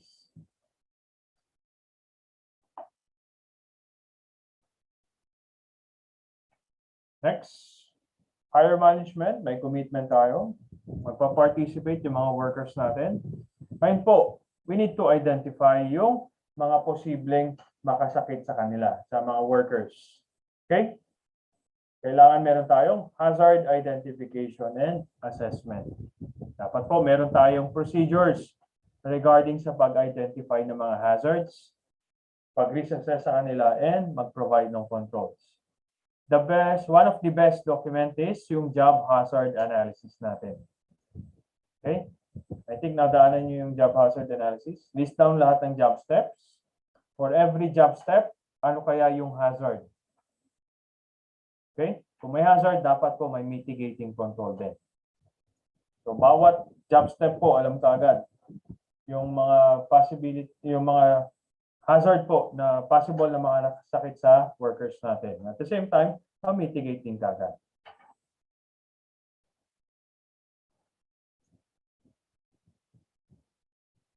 Next, hazard prevention and control. Okay, dito naman po, dapat po yung management and yung mga employees. Management kasi kailangan din natin ng resources, budget, equipment, so yan. And employees, sila naman po yung mag-utilize ng mga equipment na yon. Dapat po magkaroon tayo ng common understanding. Ano ba yung best methods on how to prevent those accidents. Chat box nga po, ano yung hierarchy of controls? Hierarchy of controls. We have 5. At tapos na rin po, review na lang. Ano po yung hierarchy of controls? Talagay dyan, best method. The best method, of course, yung unang-una sa hierarchy. Hindi po pwedeng laging huli na lang. Yung PPE na lang yung control natin. Chat box po, ano yung pagkasunod-sunod sa hierarchy of controls natin? We have 5. Yan, si ma'am sumagot. Elimination. What's next? If we could not eliminate the hazard, we substitute. Okay? Ngayon, substitute requires budget din or availability no ipang sa substitute natin. Sir, harmful yung chemical na yan. I-substitute natin sa ganito. Ang tanong, meron po ba? May available po ba? Sir, wala. So, ano yung next po natin na hierarchy of control? The third one. Engineering control. Very good po. Okay? So, any means, may physical barriers, isolations, that is engineering control. Sir, meron na po engineering control, pero may kulang pa rin. Hindi natin na-mitigate totally yung hazard. So, what's next? Yan, we have administrative controls. Mag-conduct tayo ng training sa mga workers, magkaroon tayo ng standard operating procedures. We put infographics, information materials. Okay? Just to be sure na protected yung mga workers natin, ma-prevent natin yung accident. We give the 5th one, the last line of defense, we have the PPEs. Bakit last line, sir? Wala kasi siyang ginawa sa hazard. Wala rin siyang ginawa dun sa length of exposure. But it provides a thin barrier of protection. The hazard, between the hazard and the worker. Okay? Very good. Next. Education and training. Management and employees should all be properly and effectively trained to understand why and how safety and health program works, as well as how to implement them effectively. Baka may safety program po tayo, makapal yung document na yan, pero yung mga workers hindi naman yan naiintindihan. Okay? So we could conduct yung mga in-house trainings to explain yung ating safety and health programs. Kung di nga naman nila alam yan, most likely they would be violating. Next po, last part, last core element, program evaluation and improvement. Okay? So safety program, nandyan po yan to prevent yung mga accidents. And probably, may mga needs for revisions. Example lang po, I'll share, maaga pa naman. Nung nag-onboard po ako sa solar, dito po sa Subic, 2016, I came from geothermal muna, yung sister company namin. Before, mayroong mga grass fires sa aming solar facility. Wala kaming no smoking policy pag onboard ko. So meron kaming average na grass fire na 6 per month. 6 grass fire incidents. Nung nagkaroon po tayo ng safety and health program, nakalagay doon yung no smoking policy. Yung 6 po, naging 14. Paano nangyari yun, sir? Yung walang safety program, 6 lang per month. Yung may safety program ngayon, naging 14. So we need to evaluate and kung kailangan natin mag-revise to improve, why not? Okay? Bakit kaya, sir? Ang naging assessment namin po doon, yung walang no smoking policy, dito sinanigarilyo, para patayin, binabagsak lang po nila sa ground, then tatapakan. Yung nagkaroon po ng no smoking policy, yung stated sa aming OSH program, pag nandyan si safety officer, security officer, basta lang po nila tinatapon. Okay? Para lang hindi sila mahuli. May violation kasi na suspension. So much dangerous yun kasi bigla lang itatapon. Okay? So mas dumami yung grass fire. So we need to evaluate and revise. So instead of no smoking, nagkaroon po kami ng smoking area na. Okay? Wherein we provided a controlled environment para po dun sa maninigarilyo. Okay? Meron pa pala. Last, meron pa po, which is communication and coordination for host employers, contractors, and staffing agencies. Especially pag malaking establishments natin. Baka okay po yung ating establishment, yung ating mga workers, pero meron tayong mga contractors. Baka mamaya iba naman yung policy nila. So dapat po na-communicate kung ano yung policy natin. Okay? Kasi in the first place, kung tayo yung principal employer, agency lang po sila, dapat tayo masusunod. Bakit? Magiging liable pa rin po tayo just in case magkaroon ng aksidente dun sa kanilang mga workers. We should communicate our BOSH policies, programs. Okay? As part, program evaluation. Bakit kailangan? Kahit approved na po yan ni DOLE. Baka po yung OSH program natin needs revisions. Tulad nga ng example ko, from no smoking policy, baka kailangan lang mag-designate tayo. Okay? Next, to check areas that have to be prioritized. Although maganda po yung implementation natin sa site, baka po merong certain area sa ating establishment na mataas po ang accident o kaya yung mga near misses. Kahit wala pong nasasaktan sa near misses, we need to correct kagad. Bakit? Kasi baka near misses yan, baka bukas, accident na mismo. Okay? To monitor the performance of the program din. Malalaman natin kung yung performance, pag nagsasubmit tayo kay DOLE, we have the severity rate and severity rate. Na-mention po natin yan. Internally, ayan. Pwede nating maging parameters naman to kung effective ba yung OSH program natin. Number of na mga accidents, injuries, illnesses, or near misses po, pababa. Cause of accidents and injuries is trending downward. Of course, that is directly proportional in the first bullet. Pumunti po yung aksidente, bumababa din po yung nagiging gastos natin dyan. By the way, for the cause of accident, we have the direct cost and indirect cost. Direct cost, yan po yung may mga hospital bills. Diba? And how do we know yung indirect cost naman? Indirect cost, loss of yung reputation ng company.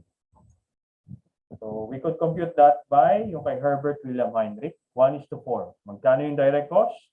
That is 1. We multiply it by 4. That is our indirect cost. Time lost due to work-related injuries or illnesses ay nare-reduce din po. Okay. Kung may safety program tayo, pababa po yun. Yung mga time loss natin, effective. Pero kung pataas po yan, aba, baka hindi po compatible yung BOSH programs natin. We need to revise.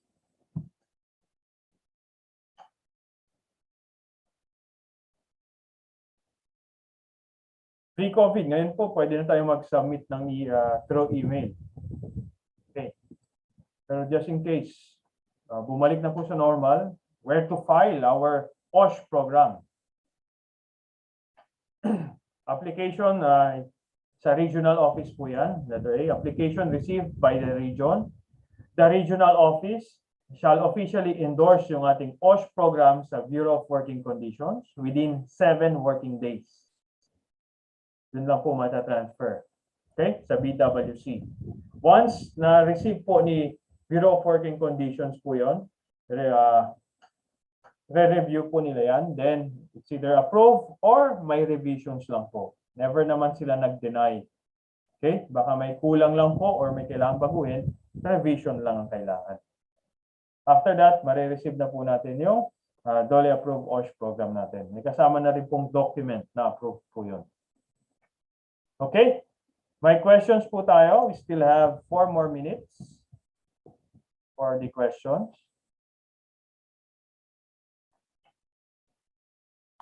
Question po. Penalty natin, as per discussion natin, ang DO 198-18, that is 40,000 per day. If we need to secure safety program dahil meron tayong notice of result or violation kay DOLE, sabi nga kanina, it would take 7 days for the regional office to endorse it kay Bureau of Working Conditions. Yun pa lang. 7 times 40,000. Okay? May questions pa po tayo?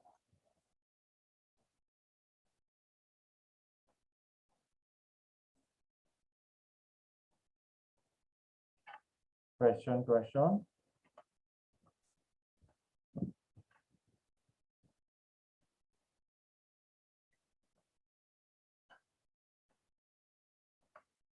If none, I still have a few more minutes. Let's have an icebreaker na lang para pagdating ni Sir, next lecture po natin ni Sir Ian, lively na ulit tayo. Okay? Sir Ian, we still have 4 more minutes. Energize ko muna sila before I could turn. No problem, Sir Dominic. Okay, thank you, sir. Okay, Okay, let's have an icebreaker. Dito ko ba nagamit to? I think sa ibang batch naman.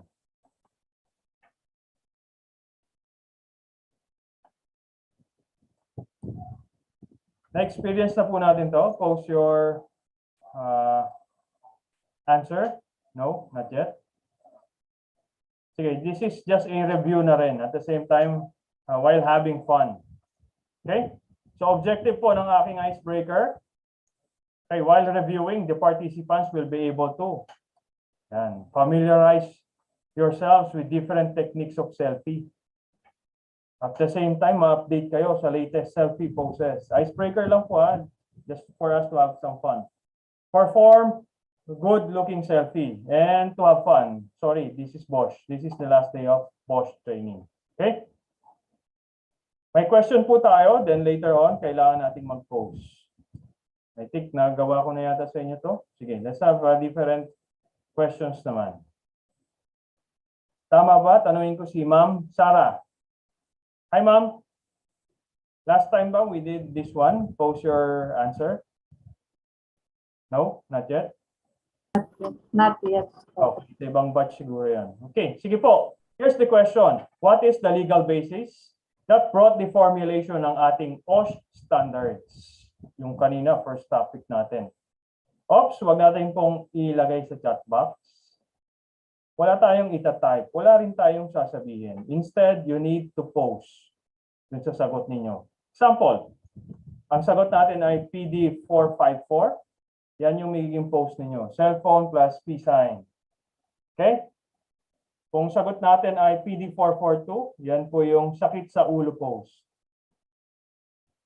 Okay? And yung kung PD224 naman, yung pout your lip pose. Okay?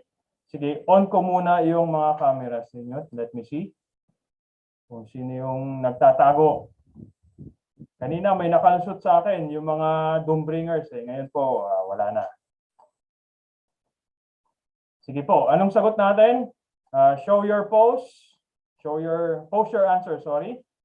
In 5, 4, 3, 2. How about sa Mets Logistics? Wala akong nakikita nagpo-post sa inyo, sir. What is your pose? Sakit sa ulo pose. Ayan, si Ma'am Angeline, nakita ko na. Ayan. Okay. PD 442 po. Okay? Ayan po yung paumpisa lang. Next one. What causes 88% of accident? As per Herbert William Heinrich to, ha? You have 88, 10, and 2%, di ba? Ano yung 88 dyan? Is it unsafe act? Acts of nature, unsafe condition, or unsafe act? Okay? So, post your answer. Ayan. Very good. Okay, halos lahat. Yung sakit sa ngipin pose. Unsafe act po, 88%. Next question. How about yung 10% naman po?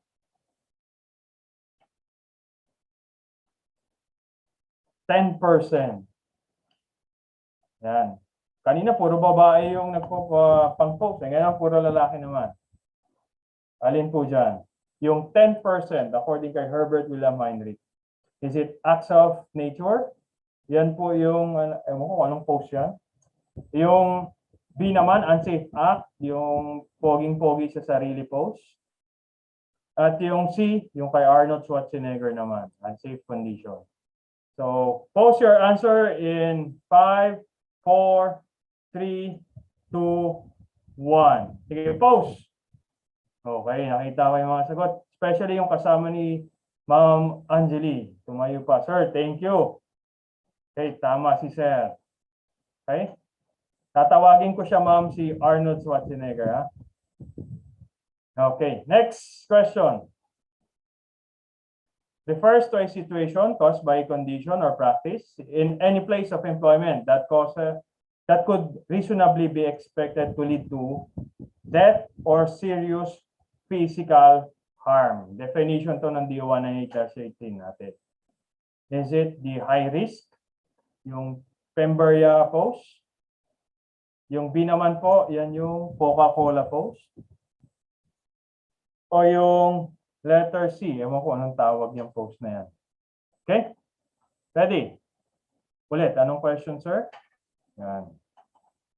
Situation, keyword siguro, situation, reasonably be expected to lead sa death or serious physical harm. Ano daw po yun? Post your answer in 5, 4, 3, 2, 1. Nasaan yung iba? Ba't di nagpo-post? Si Ma'am Lara, anong post natin, Ma'am? Okay, we have the Coca-Cola sexy post. Sige, last two siguro. Ewan ko kung ma-recall po ninyo, yung third day natin, overload device, na nagbo-burst po, okay, or magme-melt para ma-disconnect nga naman sa power source yung equipment. Okay, naalala pa ba? Overprotection device that burst or melt. Yan. Si Mr. B naman ang gagayahin natin. A, we have diffuse, yung nakakasilaw pose. B, is it the Johnny English circuit breaker pose? Or the high pose lang, ground fault circuit interrupter? Post your answer in 5, 4, 3, 2, 1. Ano pong post natin? Yan. Yung nakakasilaw pose. Last one siguro.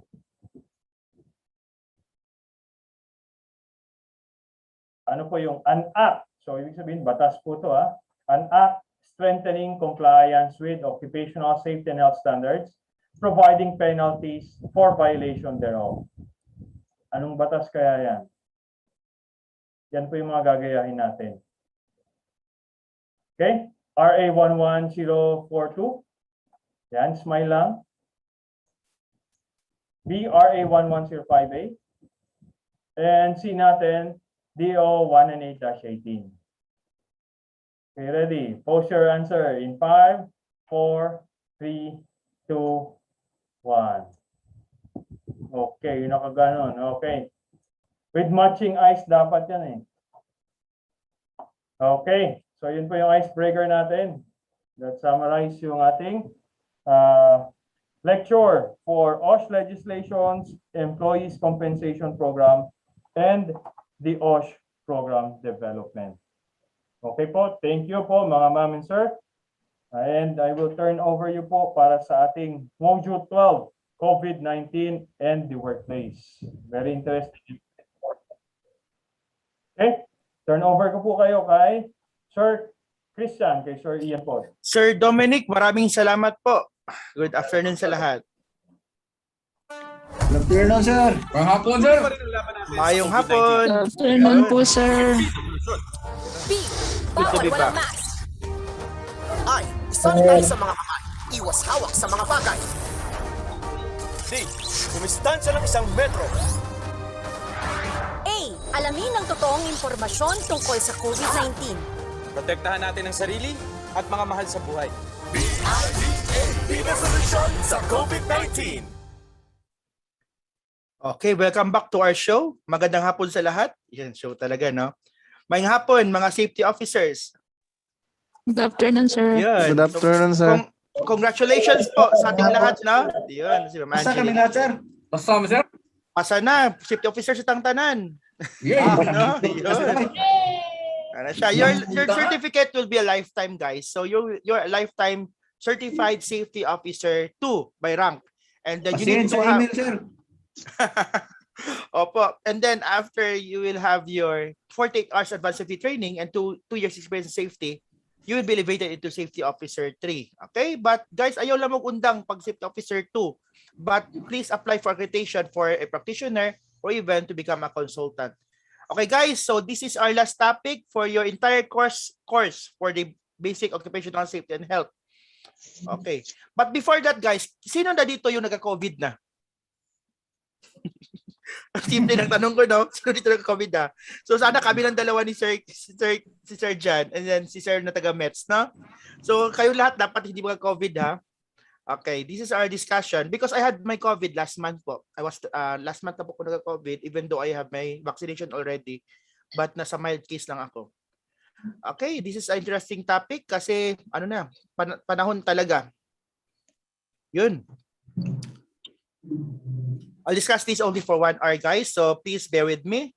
COVID-19 prevention and control in workplaces. Dati po kasi mga safety officer, no, ang target lang po natin is tapusin ang buong shift, buong araw na walang maaksidente, walang mapasok, walang makuryentihan, walang matusok, walang mahulog. But right now, it is our task guys na tapusin ang buong shift, buong araw, no, na walang makapasok na COVID-19 infection sa ating workplace, walang hawaan na mangyari or magdala po ng SARS-CoV-2 sa ating pamilya. Okay? So, it is our prime responsibility safety officer that we should be the lead implementer of our COVID control and program in our workplaces po. So, I'm encouraging all our safety officers no, na sana po mag-participate po sa ating vaccination campaign. This is our only hope as of now in order for us to battle to end this COVID pandemic. According pa sa isang doctor sa Singapore, si SARS-CoV-2 daw, si coronavirus, forever na to siya sa ating environment. Hindi na siya mawawala, but we can only have to control it by having the herd immunity or majority of our people mabakunahan na po. And then we should rely po dun sa mga facts, scientific facts lang po or data introduced to us by the scientists. Huwag maniwala sa mga fallacy, fake news, sabi-sabi ng kapitbahay o sino man. Kasi itong mga doktor mismo, mga dalubhasa, they have a series of research test para po magkaroon po ng perfect na vaccine. And then sila mismo nagpatusok. That's why bakit sila maniniwala na after 2 years magiging zombies? No, after 2 years mamamatay tayo sa vaccine. So, ang totoo lang po talaga is konti lang ang merong complication after vaccination, but majority, almost 99.82% na nabakunahan na po is walang complication na na-experience or walang serious na complication na na-experience. Only 0.017% lang po ang na-report na grabe ang complication nila after vaccination. A little portion lang sa lahat. There's also a research, guys, no? Itong data po galing to sa isang hospital sa US, no? So, among daw sa mga na-hospitalized due to COVID, malaking porsyento doon ay yung mga taong hindi pa po nabakunahan, no? Example of this is in a certain hospital with 63 patients, almost 92% doon na nagpupunta ng hospital is not vaccinated. And only 6% yung na fully vaccinated. Maybe they have other factors or immunocompromised talaga sila. Sa ICU naman, only 3% doon ang pasyente na vaccinated, but majority, 97%, unvaccinated people. It doesn't mean, guys, no, na once you are vaccinated, delete na mo or hindi na kayo magka-COVID. No, even me, vaccinated ako ng May, bakit ako nagka-COVID pa rin? You can have still the infection, but once you are fully vaccinated, you have a greater chance, no, that you are protected na mapupunta po kayo sa hospital because of a moderate to severe to critical cases. There's a big chance po na hindi na kayo pupunta sa ICU or ikamamatay po ninyo. But still, you can have the infection, you can carry it, do isolation sa bahay, home medication, home remedy, mild symptoms, or even asymptomatic po. Yun po nangyayari. Example of this, I will cite you, may time pa tayo eh. I will cite you an example. Si father ko po is, kasi last month, nag-COVID ako, my mother, my father, my sister in US, sabay-sabay kami nag-COVID for the month of August. So nangyari nito, because si mother tsaka si father ko is, they have already their first dose AstraZeneca. Hindi pa sila nag-second dose. Ngayon, nag-COVID sila. Si father ko is because meron po siyang sakit na diabetes, nag-complicate po siya. Bumagsak immune system niya, ayun, pumunta sa ICU. Na-ventilator po siya for 2 weeks. Si mother ko, siya po yung nagbabantay doon sa hospital kay Papa. Asymptomatic po siya. Hindi, according to the doctor, alam mo ba sir, malaking tulong po yung natusukan kayo ng first dose na AstraZeneca. Kasi yung mga kabatch nyo po, yung mga sa kabilang room, na same case sa inyo, most of them, patay na po sila. Kayo po nakasurvive because of vaccination siguro. Yun ang sagot sabi ng doktor, no? So if there's a chance guys na for vaccination, please take that opportunity, no, to protect your health, to protect also your family at home, especially yung mga matatanda, mga bata, at saka mga immunocompromised na andyan po sa iyong bahay. Okay? Moving forward, mga safety officer, kilalanin po natin sino itong si COVID-19. Ano po itong virus na mag-cause po ng COVID-19? Okay? COVID-19 is a type or belong po siya sa biological hazard. Okay? It came from, or the factor or the causative agent causing this COVID-19 is from a virus. Ang tawag po sa virus na mag-cause ng COVID-19 is SARS-CoV-2. Came from a family of coronavirus. Okay? Ang pangalan niya po is SARS-CoV-2 because it is severe acute respiratory syndrome coronavirus 2. It came from a large family of a virus which may cause illness in animals or humans, causing common colds or even respiratory serious infection. Okay? So that's why, kung magpapatest po tayo, ang titingnan po sa laboratory result, RT-PCR or even the antigen test is the presence of SARS-CoV-2 or ang virus na tawag sa kanya or SARS-CoV-2. This virus is a new strain. This is a novel coronavirus. Bakit novel? Sensational, kakaiba, bagong-bago. Kaka-discover lang po nito noong December 2019. Doon pa talaga sa Wuhan, China. And there's a story na galing daw doon sa isang bat and then sa market, kinain ng tao, na-transfer from one person to another and then spreading all over the world. But until now, guys, continue pa rin ang research natin and study kung saan talaga nanggaling itong virus na ito causing COVID-19. Okay, nag-start po siya sa Wuhan, China. Na-discover po siya doon, December 2019. Ngayon, noong February 2020, bininyagan po ni World Health Organization na once magkasakit po kayo ng SARS-CoV-2 virus, ang tawag po sa sakit is COVID-19 or coronavirus disease 19 because of the year 2019. According to the data guys, as of yesterday po, no, September 23, as of in the whole world, meron na pong 230 million ang nagkasakit po ng coronavirus or COVID-19. Okay? And then, ang namatay na po sa buong mundo, umabot na sa 4.7 million people. Top 1 pa rin po si US ngayon. Top 2 si India, Next, UK, Iran, Turkey, and Brazil. So huwag magkumpiyansa na dapat sa Pilipinas hindi po mabilong dito. In the Philippine setting po, as of yesterday, September 23, meron tayong new case na umabot sa 17,411. Nagdagdagan po ang ating kaso, that's why umabot na tayo ng 2.4 million ang nagkasakit ng COVID-19. Okay? Ang namatay na po sa atin is nasa 37,000. Okay? And then ang gumaling na nasa 2.2 million. Pero as of yesterday, we have an active case of 165,790. Active case is ongoing pa po infection. Hindi pa sila graduate sa COVID-19 quarantine, isolation. But guys, wag magkumpiyansa. Bakit? There are people pa rin na alam nila they are manifesting symptoms pero hindi sila nagpa-undergo ng test. Once there is no testing to happen, considered ka as you are not marked as COVID-19. But you have the virus, you can spread it to other people. That's why po, may mga tao pa rin gumagala na carrier of the SARS-CoV-2 but they are not marked as COVID positive. Yun ang delikado. Wala tayong assurance na once pupunta tayo ng pharmacy, pupunta ng mall, pupunta ng grocery, yung katabi pala natin is COVID positive. Okay? So why? Because right now guys, even those people that are asymptomatic or not manifesting any symptoms such as cold, cough, fever can still have the virus and they're carrying it. And if they will talk or sneeze and we don't have any protection, we can inhale that microorganism going to our body and then we can be a carrier also. Especially po if that we are not vaccinated and we can bring that to our home. So, ito pa mga kasama. As of yesterday po, no, the positivity rate reaches 24.6%. The acceptable positivity rate for COVID-19 testing is not beyond 5%. The meaning of positivity rate is among 100% po na napatest ng RT-PCR, dapat po hindi magsobra sa 5% yung nagpa-positive. Pero as of now, because of a surging of cases, there are exploding of this new variant, the Delta variant. Ang bilis pong makahawa, no? Umaabot tayo ng beyond 25 or even 30 ang positivity rate. And then it's good po sa NCR ngayon kasi medyo na-control na. Ang delikado po, ang outside NCR. Medyo tumataas po ang kaso natin sa Cebu, Cagayan de Oro, Davao Region, Sorsogon, okay? Calabarzon and other provinces also, no? As of September 22 guys na data. Okay. Ito po. Kung titingnan po ninyo sa lahat po na nagkasakit ng COVID-19, malaking porsyento pa rin yung mga mild cases, na yung mga konting ubo lang, konting sipon, but they have the virus and they can have the home recovery lang or sa bahay lang sila magpagaling.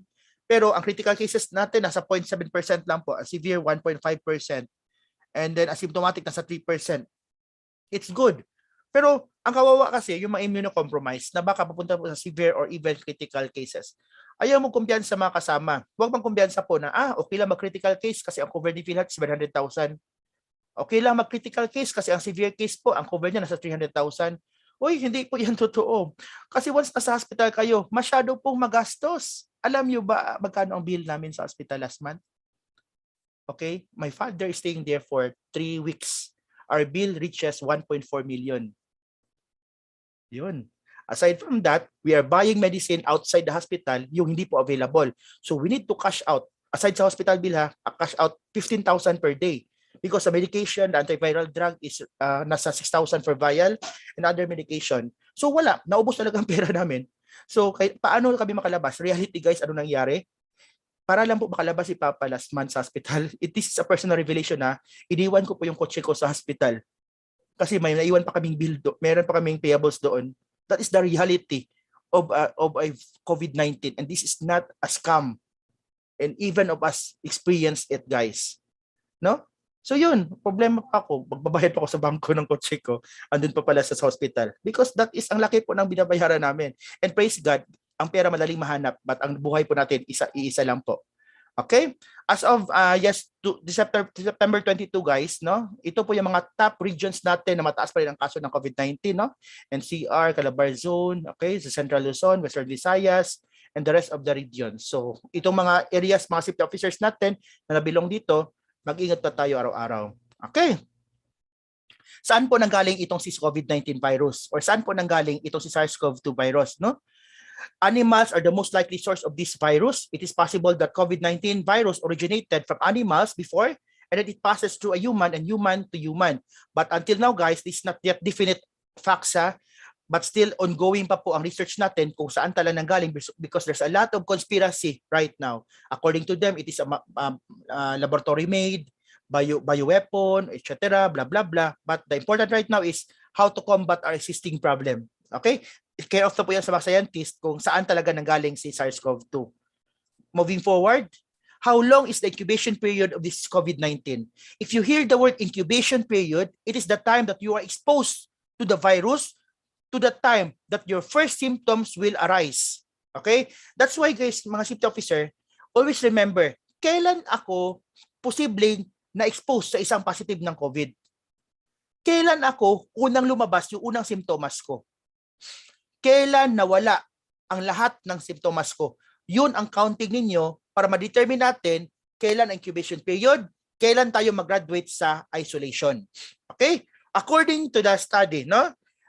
The time from exposure to COVID-19 to the moment when symptoms begin is an average of 5 to 6 days. It depends on your immunity, but sometimes it reaches up to 14 days. Kung malakas na malakas ang iyong immune system, posible matagal pa lalabas ang inyong unang simptomas. Pero once you are weak, you are unhealthy, possible after 2 days, after 3 days, lalabas na ang inyong simptomas. And if that time, if you have your symptoms manifesting on you, you are very contagious.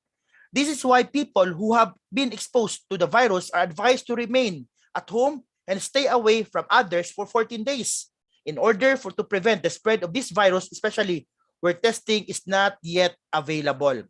Okay, what are the common symptoms of this COVID-19? Ito po talaga, my experience. I tried na ang unang simptomas na naranasan ko po is dry cough talaga. Grabe yung ubo ko.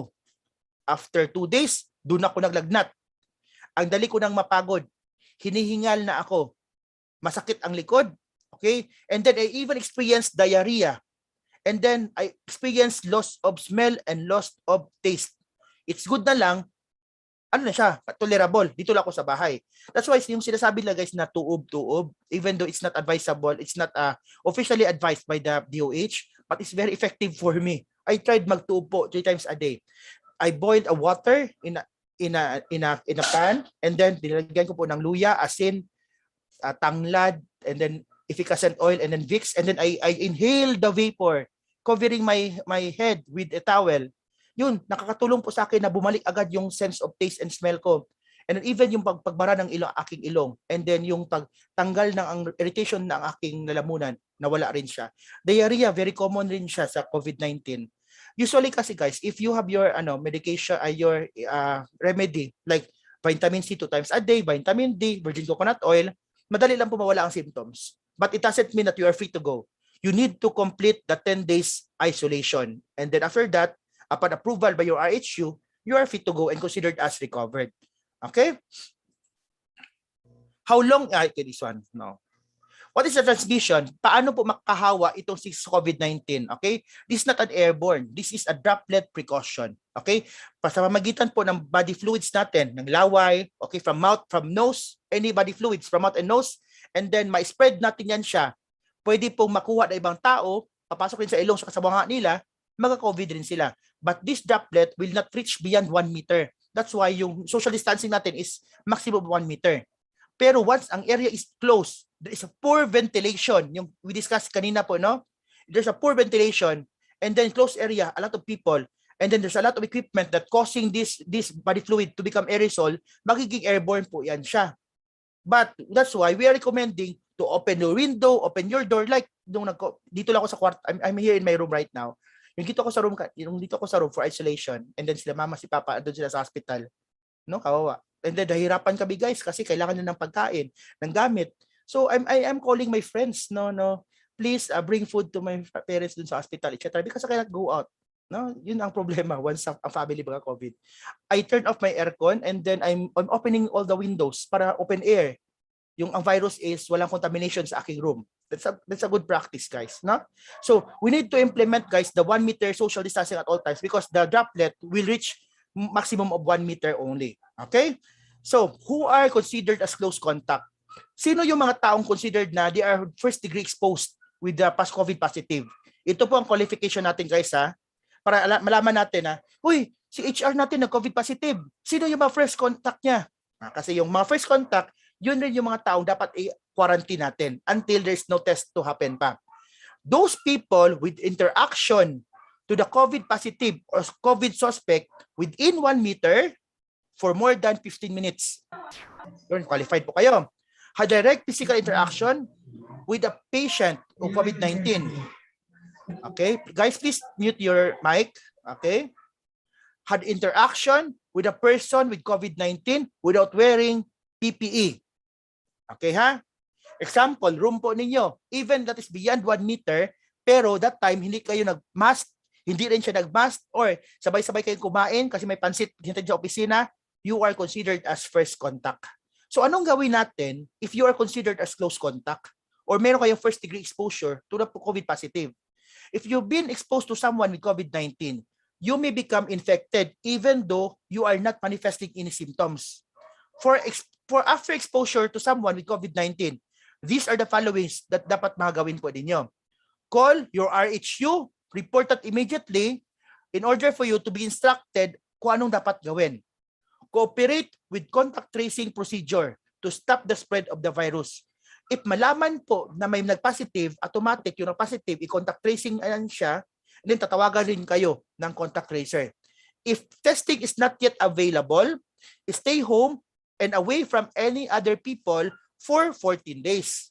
While you are in quarantine, do not go to work, to school, or public places. Ask someone to bring your supplies.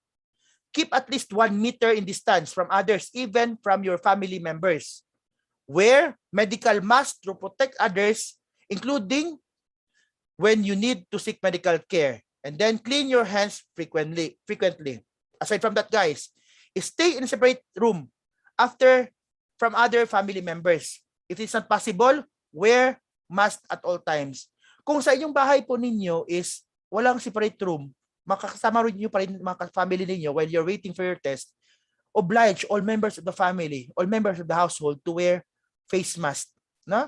And then do not do for a communal eating. Huwag mo na magsabay-sabay kumain. Kasi they're considered also as infected. They're considered also exposed. You don't know if you're exposed and then kasama mo yung parents mo sa bahay, they are also considered exposed to you. Keep your room well ventilated. Open your windows, guys. If you share room, no, may kasama ka sa kwarto mo, place beds at least 1 meter apart. Social distancing pa rin yung mga katre natin. Monitor yourself for any symptoms for 14 days and then stay positive by keeping in touch. Okay? Mag-communicate sa family, manood po ng video, okay, maglibang. Because COVID is not only physical warfare. It will affect the entire aspect of your life. No, you are depressed. Okay? Spiritually also, you are affected. Mentally, you are affected. Financially, you are affected also. No? You need to buy medications also. That's why everything of you will be affected. So, please get in touch with other people from outsiders. Kausapin, mag-usap-usap kayo para hindi rin kayo ma-depress. Guys, ano pong testing na gamitin natin para we are considered as positive or not? The gold standard pa rin or the most reliable test and accurate right now is the RT-PCR, the real-time polymerase chain reaction. It is a test to detect genetic material from a specific organism such as a virus. The test detects the presence of virus existing currently.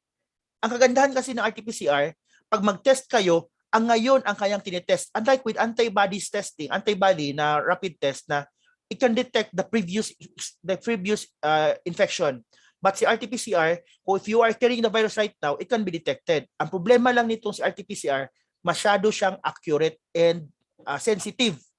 Even the remnants of the virus, remnants means yung mga dead body ng virus, fragments ng virus, kahit hindi not active na, madidetect pa rin niya. That's why after 14 days of quarantine, guys, after 14 days na you are COVID positive, it is not advisable na magparetest po kayo ng RT-PCR.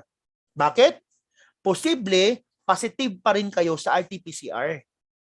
Sir, positive po ako, sabi ng manager ninyo. Okay, after your 14 days, mag-repeat RT-PCR kayo. It is not advisable by the DOH because of the high sensitivity of the test. And then still the remnants will be detected. But kung kailangan talaga magpa-test in order to be detected if you're infectious or not, yes, okay, you may go on. mayaman kayo eh. But please request for the CT value. Okay, usually yung mga doctor nag-ask CT value. The CT value of the RT-PCR test should be beyond 35. If your CT value of that test is beyond 35, you are not considered infectious. Even the result of the RT-PCR is positive. Okay ha? Huwag matakot. Uy, positive pa rin ako. May sakit pa rin ako. Pero pagtingin sa CT value is 40. Uy, you are recovered already. That is only a remnants. Ano lang yan siya? Skeleton lang yan siya ng virus. Okay, pwede na. Meron ako nagtanong sa akin, yung engineer namin, positive, sir. Tapos na po yung ano ko, sir, COVID ko, sir, 14th day. Birthday ko kasi sa 15th day, sir. Pwede na ako mapag-sex sa asawa ko? Ano ko, kinabahan ako. Sa akin nagtanong, pwede na ba doon siya makipag-sex sa asawa niya pag uwi niya sa Davao? So ang ginawa ko, nagtanong ako doon sa aming doktor. Dok, pwede na ba siya mag-gel-gel sa asawa niya, Dok? Baka mahawa, Dok. Sabi ni doktor is, ay, pwede na. Basta ito ang parameter. I will tell you mamaya ha, kasi paano naman naman natin if you are not infectious or not. Ito mga boys natin, no, kung ganyan ang topic, ang buhay na buhay. No? Mawaw po tas mababae diri oy. No? Anyway, luksot ta mga kahigala. Okay. Sige guys. Ang next test po natin itong si antigen. This is considered rapid testing po. If you are a positive with antigen, there's a great possibility po na you are also positive to RT-PCR. No? Itong antigen is mas mura talaga siya. Considered rapid testing. But if you are positive of this, there should be a record confirmatory test, the RT-PCR. But guys, wag magkumpiyansa ha. Kasi sometimes po, if you are negative with antigen, may chance rin po na positive kayo sa RT-PCR. It depends on the situation of the body. Aside from that, if you have exposure to a COVID-19 patient and then ngayong kaninang umaga is nag-expose kayo with COVID positive and then this afternoon magpa-antigen kayo and then negative, wag magkumpiyansa. That is false negative. If you are having antigen, it's better to quarantine for 7 days and wait for 7 days bago magpa-test in order for us to have sufficient viral load. Because early testing will result into insufficient viral load in our body, resulting to false negative. Okay? So yun po ang ating basihan. What is the difference between quarantine and isolation, guys? Unsa man ang quarantine? Ano man yung isolation? Both isolation and quarantine are methods of preventing the spread of the virus. Quarantine is used, okay? Okay. For anyone who is contact of someone that is infected with SARS-CoV-2. Ginagamit po itong quarantine sa mga taong may contact po sa mga tao or na-expose sa taong positive with COVID-19, which cause or whether the infected person has a symptoms or not. Either may simptomas siya o wala, basta may close contact ka sa taong COVID positive, you should be quarantined. Quarantine means that you remain separated from other people because you have been exposed to the virus and you may be infected and can take place in a designated facility or at home lang po. For COVID-19, this means staying in the facility or home for 14 days. Those people under quarantine are those people with close contact of positive patient that are waiting for their testing, na hindi pa sila na-test, waiting for the result or waiting when the symptoms will come out. Yan po ang quarantine. Usually, ginagawa po yan siya sa bahay. If nakarinig po kayo ng isolation, yan ang ginagawa po sa mga taong, okay, na may sakit po na COVID-19 or they are positive already by the test of RT-PCR or may symptoms na po silang ini-experience. Usually po sa isolation, ginagawa po sa facility. Ginagawa po sa hospital. Pero once ang tao COVID positive and then doon lang siya in-isolate lang po sa facility, that's mean posible hindi na siya papunta sa critical stage. Okay. So quarantine intended for those people waiting for the result, waiting for their symptoms to come out. But isolation is those are already positive with COVID. Those people manifesting symptoms already. Okay. What is the treatment of this COVID-19? The World Health Organization and the DOH do not recommend self-medication for any medicine, including antibiotics, as a prevention or cure of COVID-19. Scientists nowadays, all around the world, are working to find and develop the treatment for COVID-19. Wala pa tayo treatment for COVID-19. Kanang madugan ninyo, yung marinig po ninyo na sulisimab, no? Yung masyadong mahal, nasa 25,000 and then reaching beyond 100,000, in-smuggle na po nila. That is only for anti-inflammatory of the lungs, for the severe people. but that is not antiviral drug. Okay?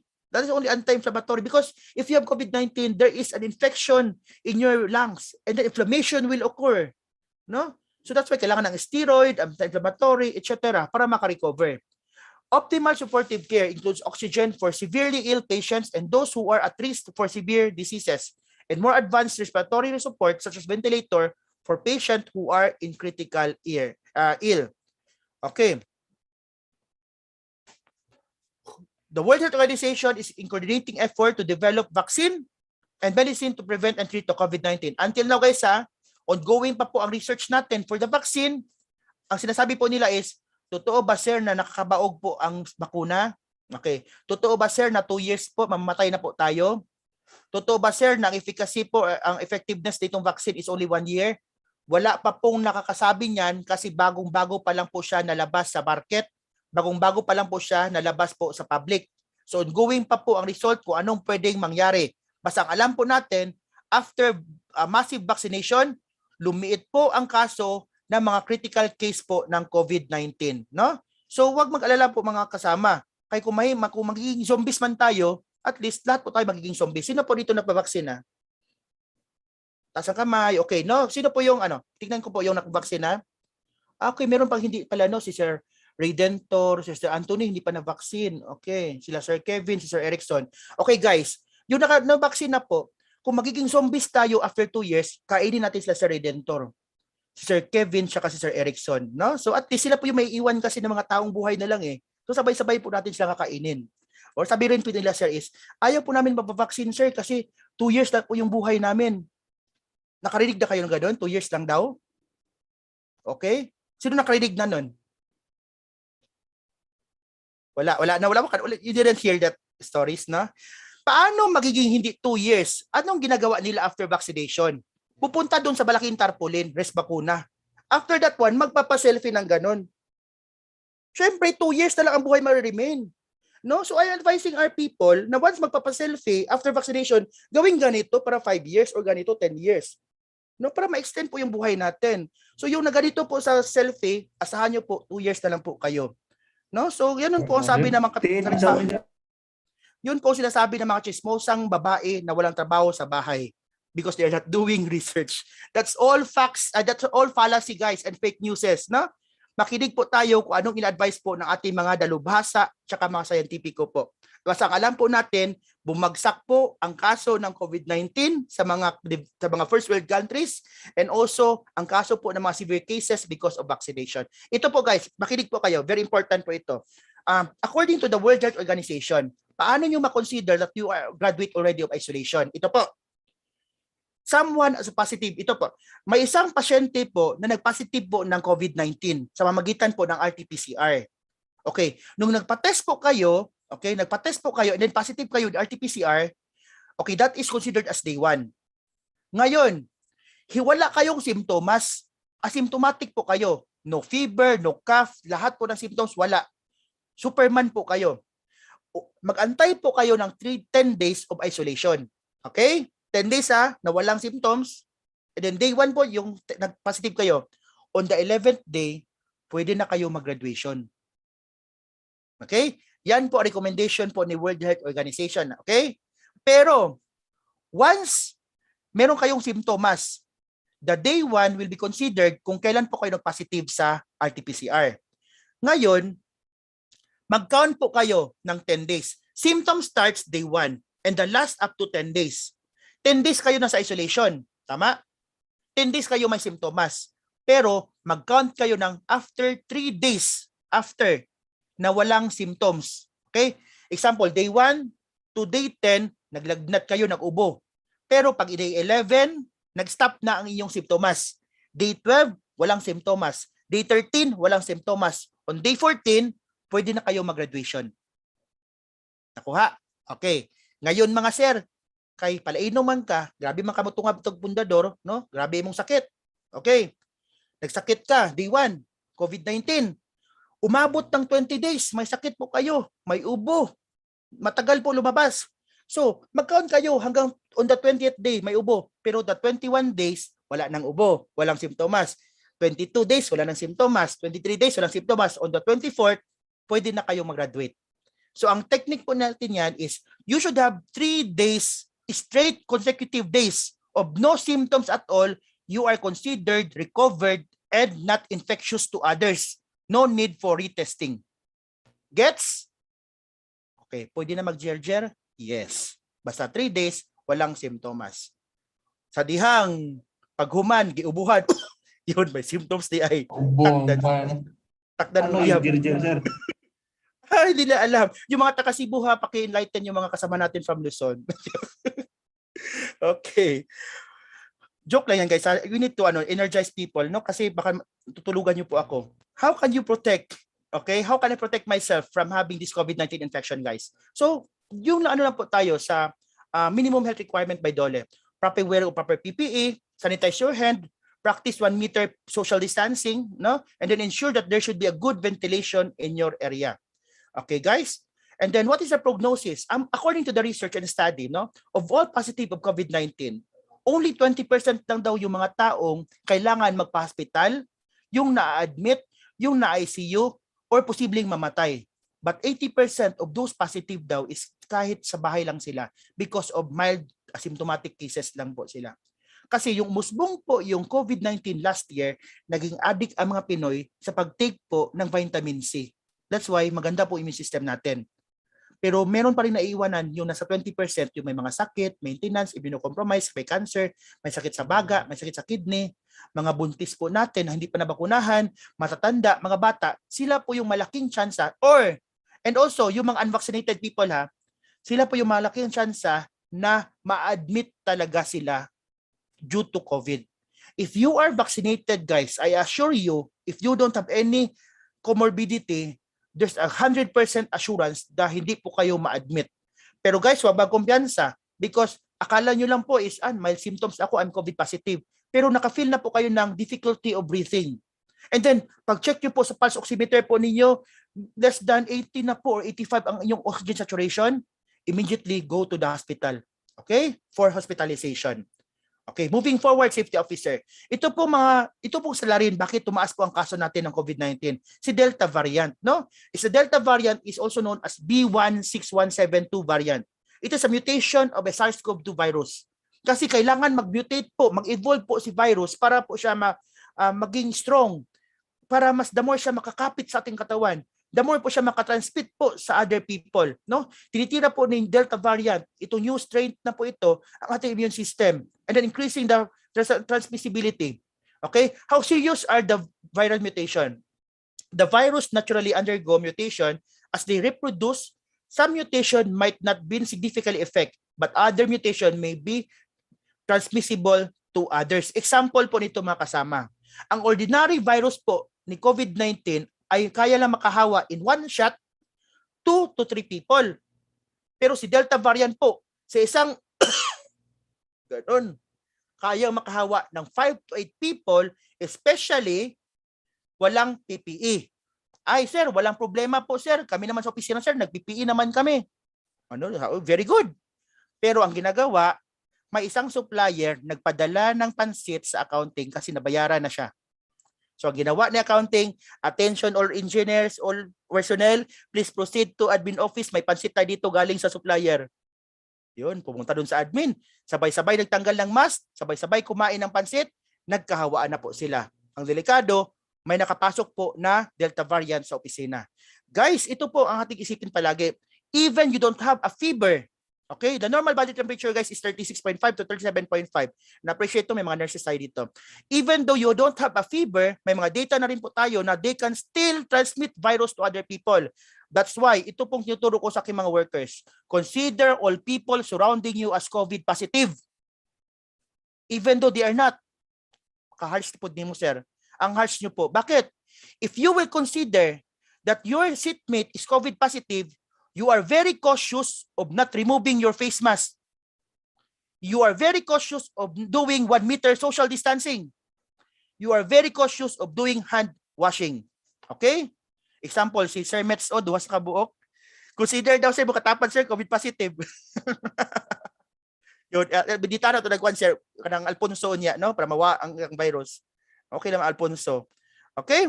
Guys, it is very important that our company should have an internal guidelines on COVID-19 prevention and control. No? Bawat kumpanya po, dapat meron tayong internal policy how to combat COVID-19. Dapat rin po tayo, itong internal guidelines natin should be parallel to the DTI and DOLE interim guidelines. This was issued last year. Kung gagawa tayo ng internal policy, guys, kailangan updated ito. Okay?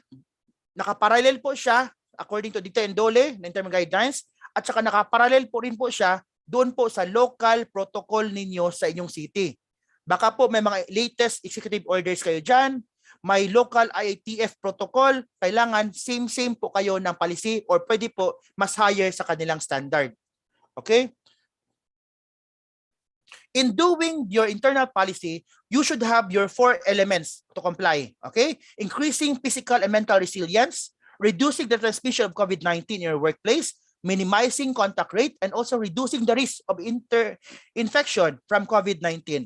Ito po guys, ang kapital natin ngayon po is to make our body healthy and fit in all aspect. Mentally, physical, okay, spiritual, whatever. Kasi po, sakit po ito. Labanan po ng kalusugan. If we are healthy and fit, even though mapasukan tayo ng COVID-19, we can easily combat it. Mabilis po ang ating recovery. Therefore, encourage our people to eat nutritious food and well-cooked food. A lot of fluids. Iwasan po natin yung mga alcoholic drinks or even vices, no? Nag-vape, nag-yoyosi, whatever.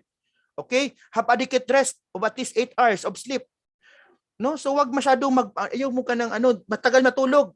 Nagtitingin-tingin diyan sa mga TikTok ninyo, no? Tapos mahuli kayo ng asawa ninyo, hala ka. Mas grabe pa yan siya sa COVID-19. Exercise regularly.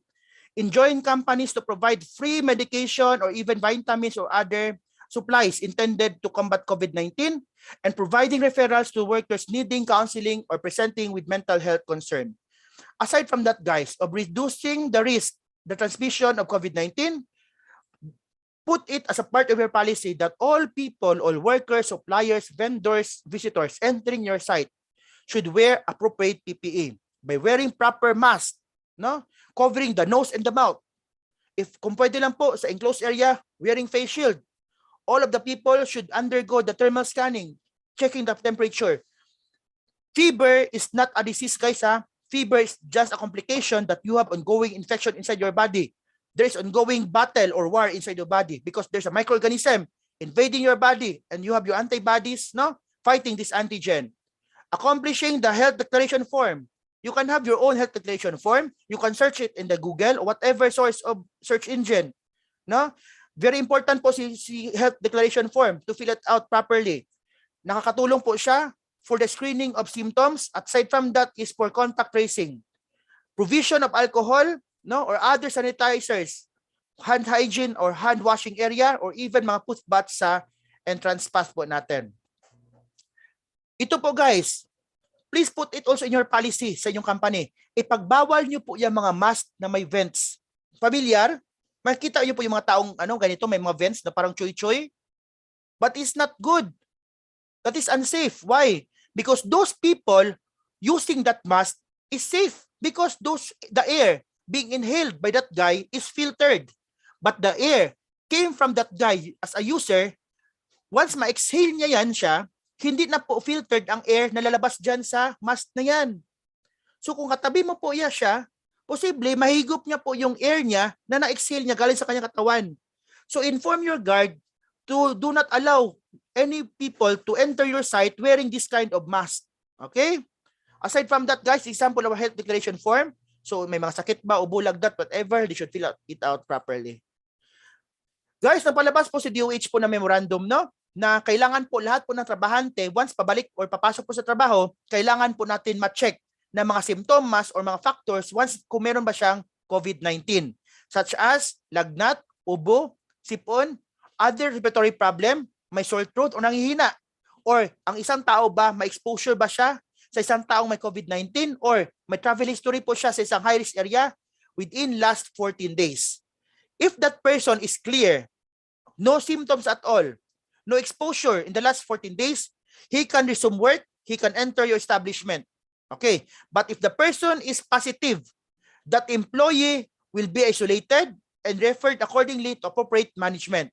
All close contact of that person should be isolated and to be tested. If found negative, that employee can continue work but still should follow the minimum health requirement. Okay. Guys, aside from that, yung mga kasamahan rin po ng tao na may first contact po ng COVID-19 worker po ninyo, kailangan mapalabas din sa worksite para po sila ma-quarantine.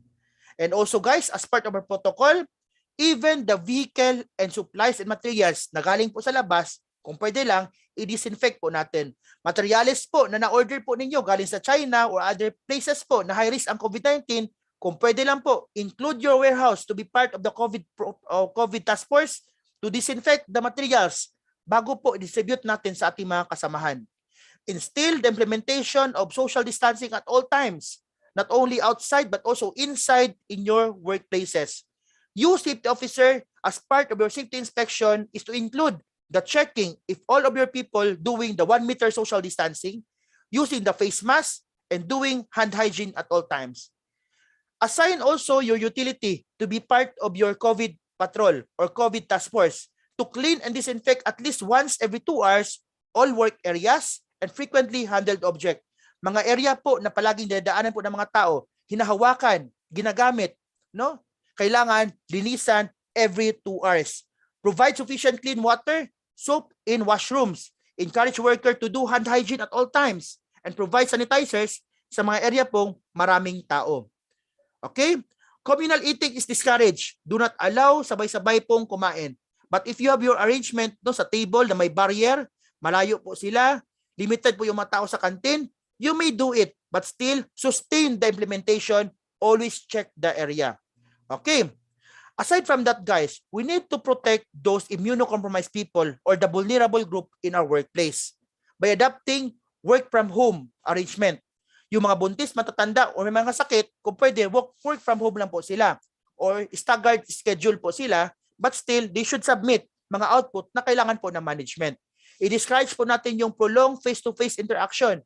Kung pwede lang po, kung mag-meeting sa conference room, okay, or sa boardroom, 30 to 50% lang po ang maximum occupancy po natin. Ang iba, they can have or use the technology, Zoom, Viber, or whatever, or mga Tinder, or may mga Tinder ba? Joke lang.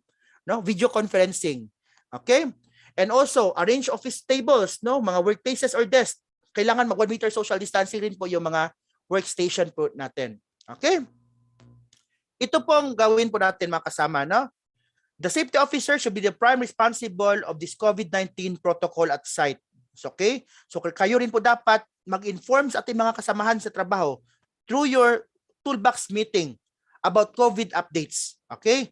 The new COVID protocol in our establishment, especially if there's a surge in your locality, magkaroon po yan siya ng immediate issuance of new executive order by your mayor. Kailangan kayo rin po mga safety officer to update your people about it. Okay? How about if you have a worker that is suspect of COVID-19? Okay, that worker should immediately remove from the workplace, be quarantined or isolated, and then kailangan may test po na magkaroon. Okay? Yung mga tao po magresponde na ma-member po ng safety department, kailangan naka-proper PPE rin po sila. Okay? Ito pong gawin natin mga kasama. Sa isang opisina or kwarto, may nag-positive po na kasama natin sa trabaho. Immediately dapat makalabas po yung tao, ma-isolate na po siya sa facility. Pangalawa, yung mga close contact po niya na mention ko kanina, kailangan mapalabas din sa kwarto, ma-isolate rin sila. Anong gawin natin doon sa kwarto or sa building na yon? Kung saan po siya exposed? First 24 hours, lock down the area. On the second 24 hours, conduct disinfection. You can do your internal disinfection or you can ask services by third party. Open all windows and doors to have open air, free-flowing air. On the third day, lock down again the room. Therefore, you have 3 days lockdown. Tama? On the fourth day, resume the operation on that area. Provided yung mga tao pong nagtatrabaho doon is mga bago na po sila. Hindi po yung mga taong may close contact or exposure sa positive patient. Okay? That's why po mapansin niyo may bangko na nag-lockdown ng 3 days, may police station na nag-lockdown ng 3 days, or opisina, insurance, That means may nag-positive po sa kanilang mga opisina. No need to lock down the entire office, but only the area kung saan po na nangyari yung contamination. Okay? But kailangan po manguna ating mga nurses natin ha, yung mga makikisig natin ng mga nurses dito ngayon ng mga nag-BOSH training, kayo po manguna to make that policy and present that to your OSH committee to be approved by the management and to be applied or implemented in your organization. Okay? So, what are the duties of your employer in relation to COVID-19 prevention and control? It is the responsibility of your employer to provide safe and healthy working environment to all people by means of formulating a policy in relation to this COVID pandemic, providing supplies and materials needed for this program, okay? Educating people, okay? Assigning people to do the implementation of this program, especially leading to be led by the safety officer. How about our workers, our employees? It is the prime responsibility of our employers or our workers rather, or employees to follow all safety rules and regulation in our establishment. Kung sinabi po ni safety, kung sinabi po ni management na ito pong polisiya natin in relation to COVID, dapat sundin po natin. Kung sinabi po ni nurse sa ni safety officer that hand washing is important, all workers entering our site before they proceed to the building should do hand washing, they should comply to that procedure. Because yun lang po ang trabaho nila. Follow safety rules and regulation para po sa kayusan ng buong kumpanya. Guys, the vulnerable group should be protected. They belong to the 20%. High risk po for exposure. And also, maapektuhan po ang ating company nito.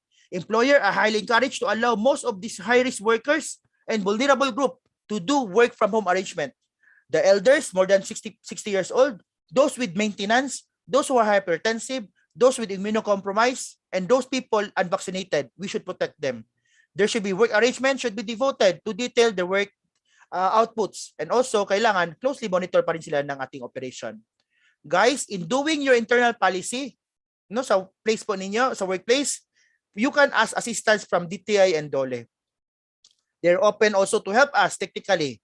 Kung may bago silang guidelines, they will give us a template. Okay? They will give us the policy. Para yun po ang ating gawin o mga tools natin on how to revise time to time our internal policy. And also, safety officer, it is mandated that we will submit the monthly report to DOLE. Dapat alam po natin saan po ang pinakamalapit na DOLE office ng ating company.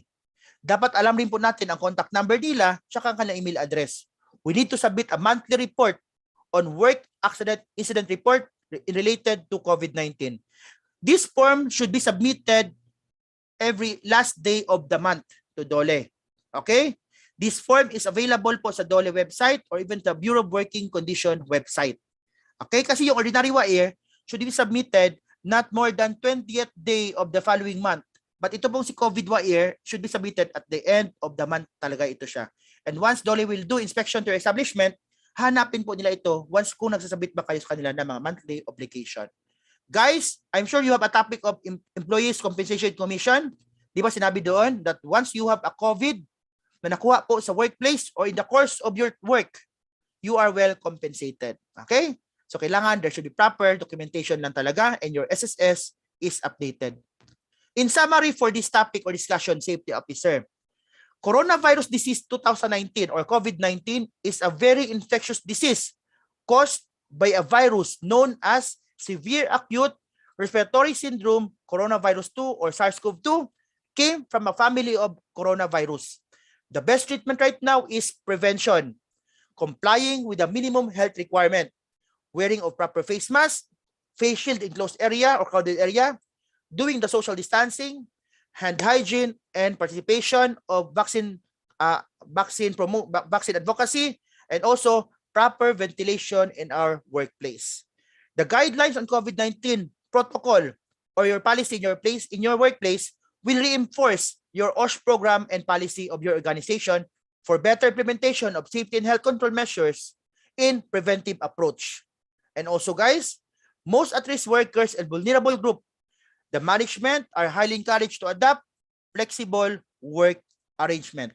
Guys, hindi po natin kaya ito na tayo-tayo lang po.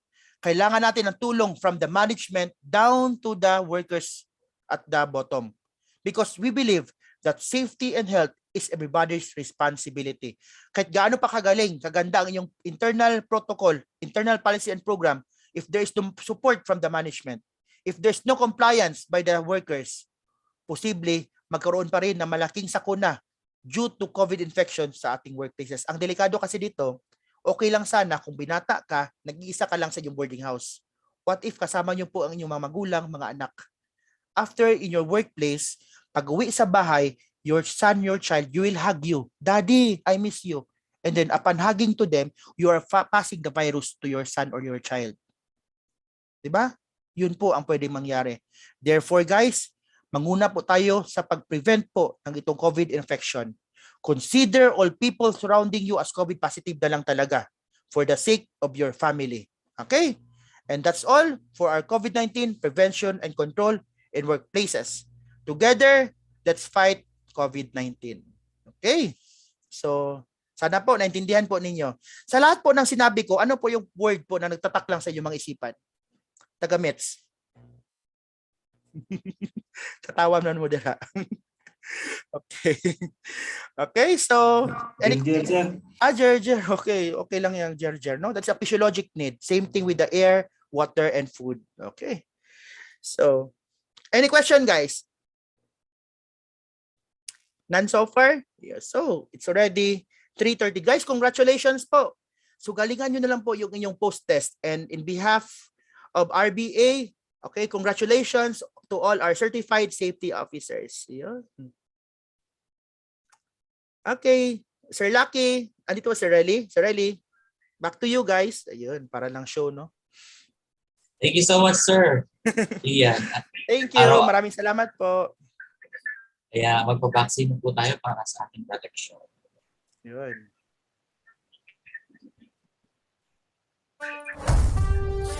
Patuloy pa rin ang laban natin sa COVID-19. And together, we can beat the solusyon. B. Bawal walang mask.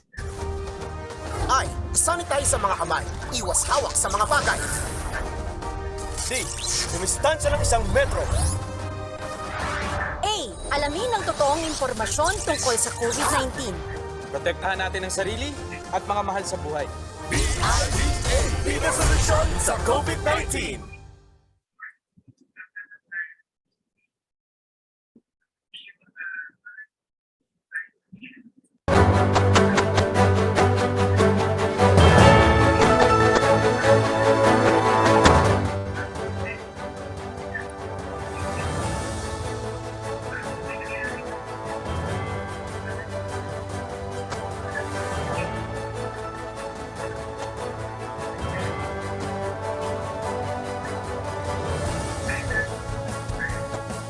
Okay po, you may have your break for 10 to 15 minutes and balik po tayo para sa ating closing program for that night and sa ating post-test and evaluation. Thank you po. Thank you, sir.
Patuloy pa rin ang laban natin sa COVID-19.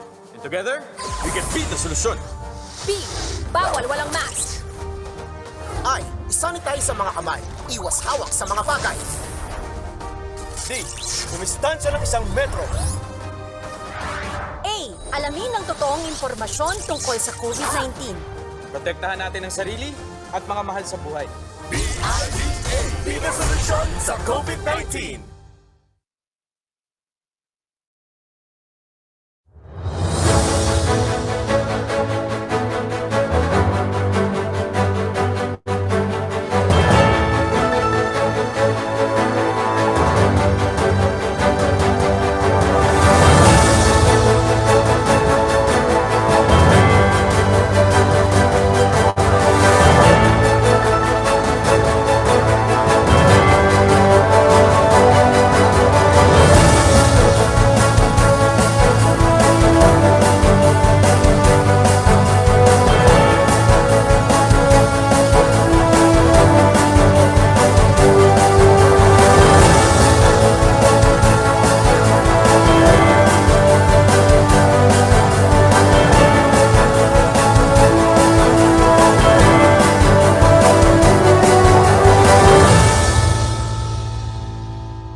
Patuloy pa rin ang laban natin sa COVID-19.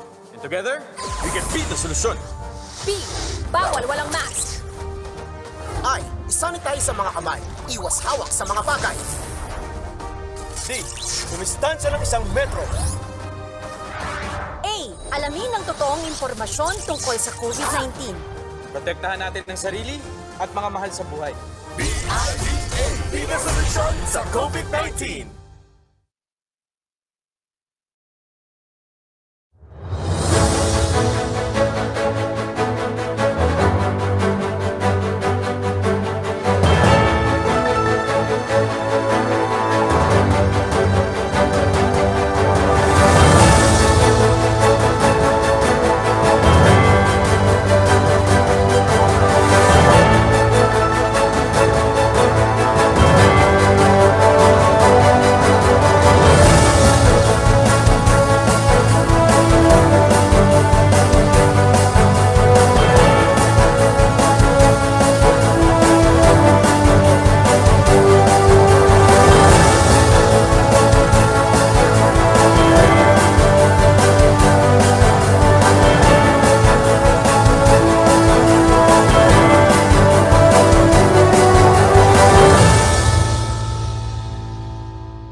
Patuloy pa rin ang laban natin sa COVID-19.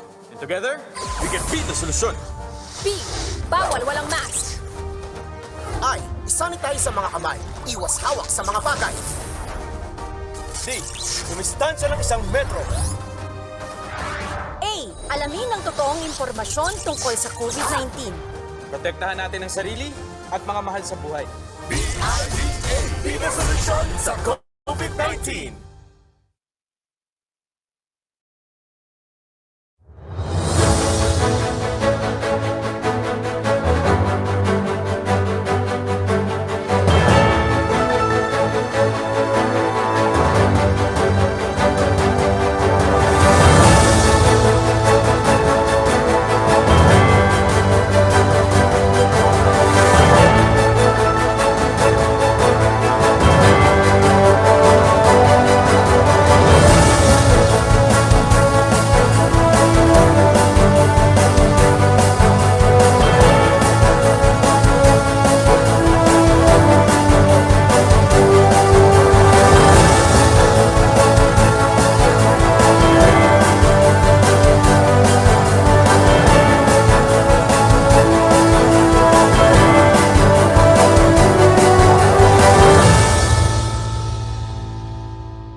Patuloy pa rin ang laban natin sa COVID-19.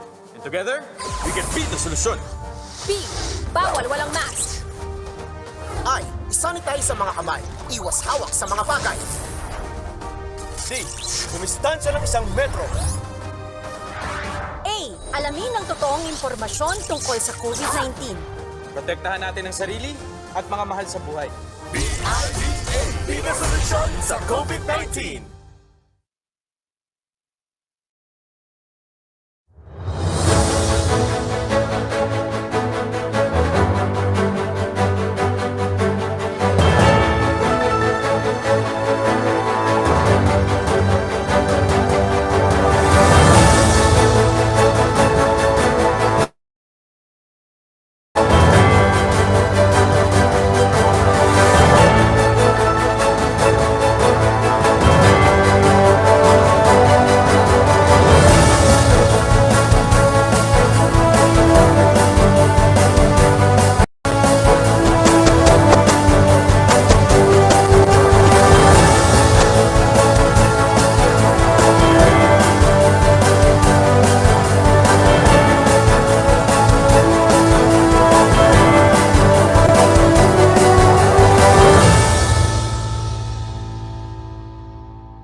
Patuloy pa rin ang laban natin sa COVID-19. And together, we can beat the solusyon. B. Bawal walang mask. I. Isanitize sa mga kamay. Iwas hawak sa mga bagay. D. Dumistansya ng 1 metro. A. Alamin ang totoong impormasyon tungkol sa COVID-19. Protektahan natin ang sarili at mga mahal sa buhay. Be the solusyon sa COVID-19.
Patuloy pa rin ang laban natin sa COVID-19.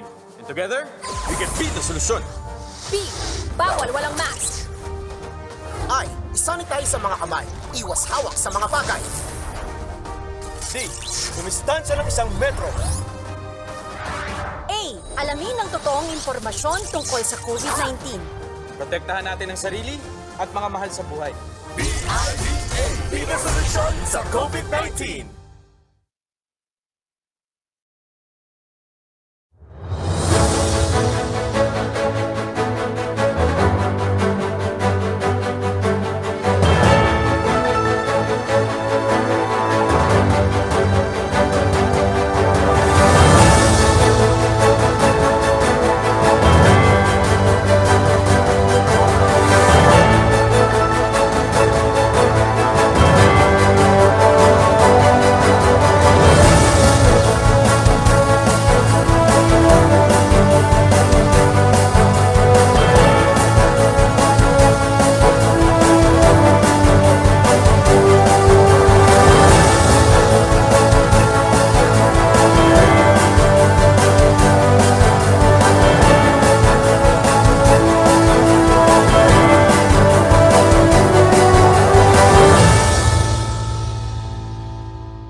Patuloy pa rin ang laban natin sa COVID-19.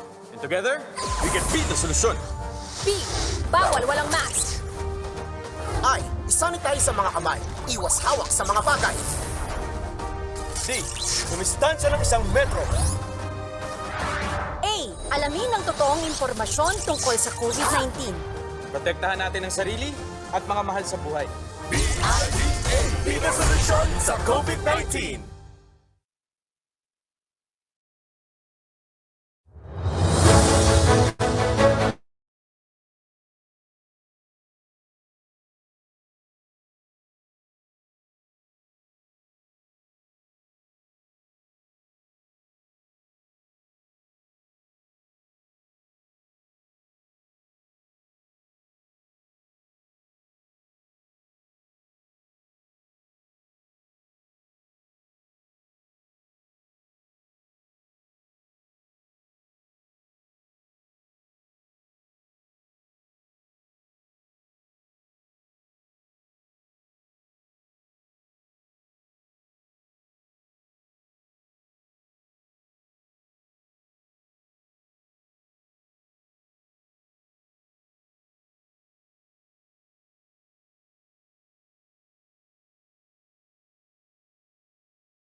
sa COVID-19.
Once again po, in behalf of RBA Environment Health and RBA Environment and Health Consultancy and Training Services, congratulations po, you are now a certified safety officer 2. Thank you, sir. Sir, thank you. Thank you po, sir. Thank you po, sir. Congratulations po. And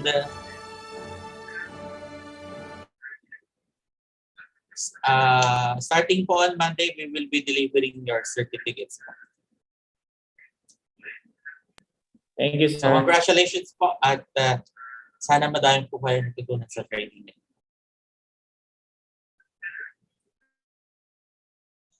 Thank you, sir. Congrats, guys. Congrats guys, Team Tolala, congrats. Congrats ka, Team Tulala. Congratulations po. Ang taba ko dyan. Tatawa ko dyan.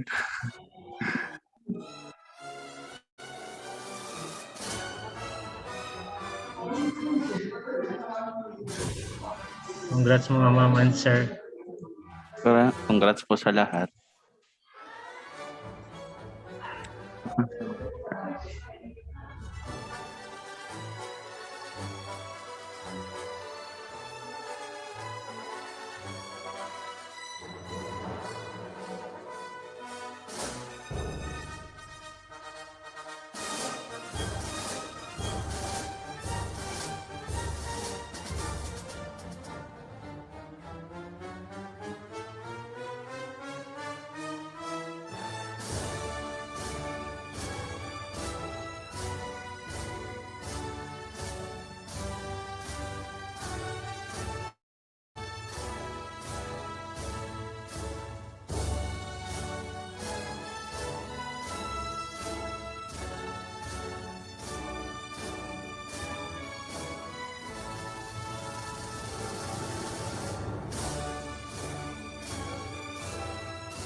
Once again, congratulations po mga ma'am and sir. And that ends our training for basic occupational safety and health for safety officer. So once again, congratulations po from RPAP. Thank you. We will be sending you the certificate starting on Monday. Thank you. Thank you. Bye. Sir. Thank you po. Congrats. Bye, congrats. Thank you guys. po. Thank you sa lahat. Congrats, guys. Thank you po. Congrats everyone. Thank you. Congrats. Congrats sa lahat. Congrats, Ma'am Angele. Wait lang. Hi, Ma'am Angele. Ano yun? Congrats. Sana single ka pa. Married na. Married na. Iba yun. Grabe talaga yung tagamit. Sarah, hi Go, daw Sir sabi ni Sir Kenneth. May Kenneth. sasabihin ka? Wala naman. Wala. Wala naman, guys. Hi daw sabi ni Sir Kenneth.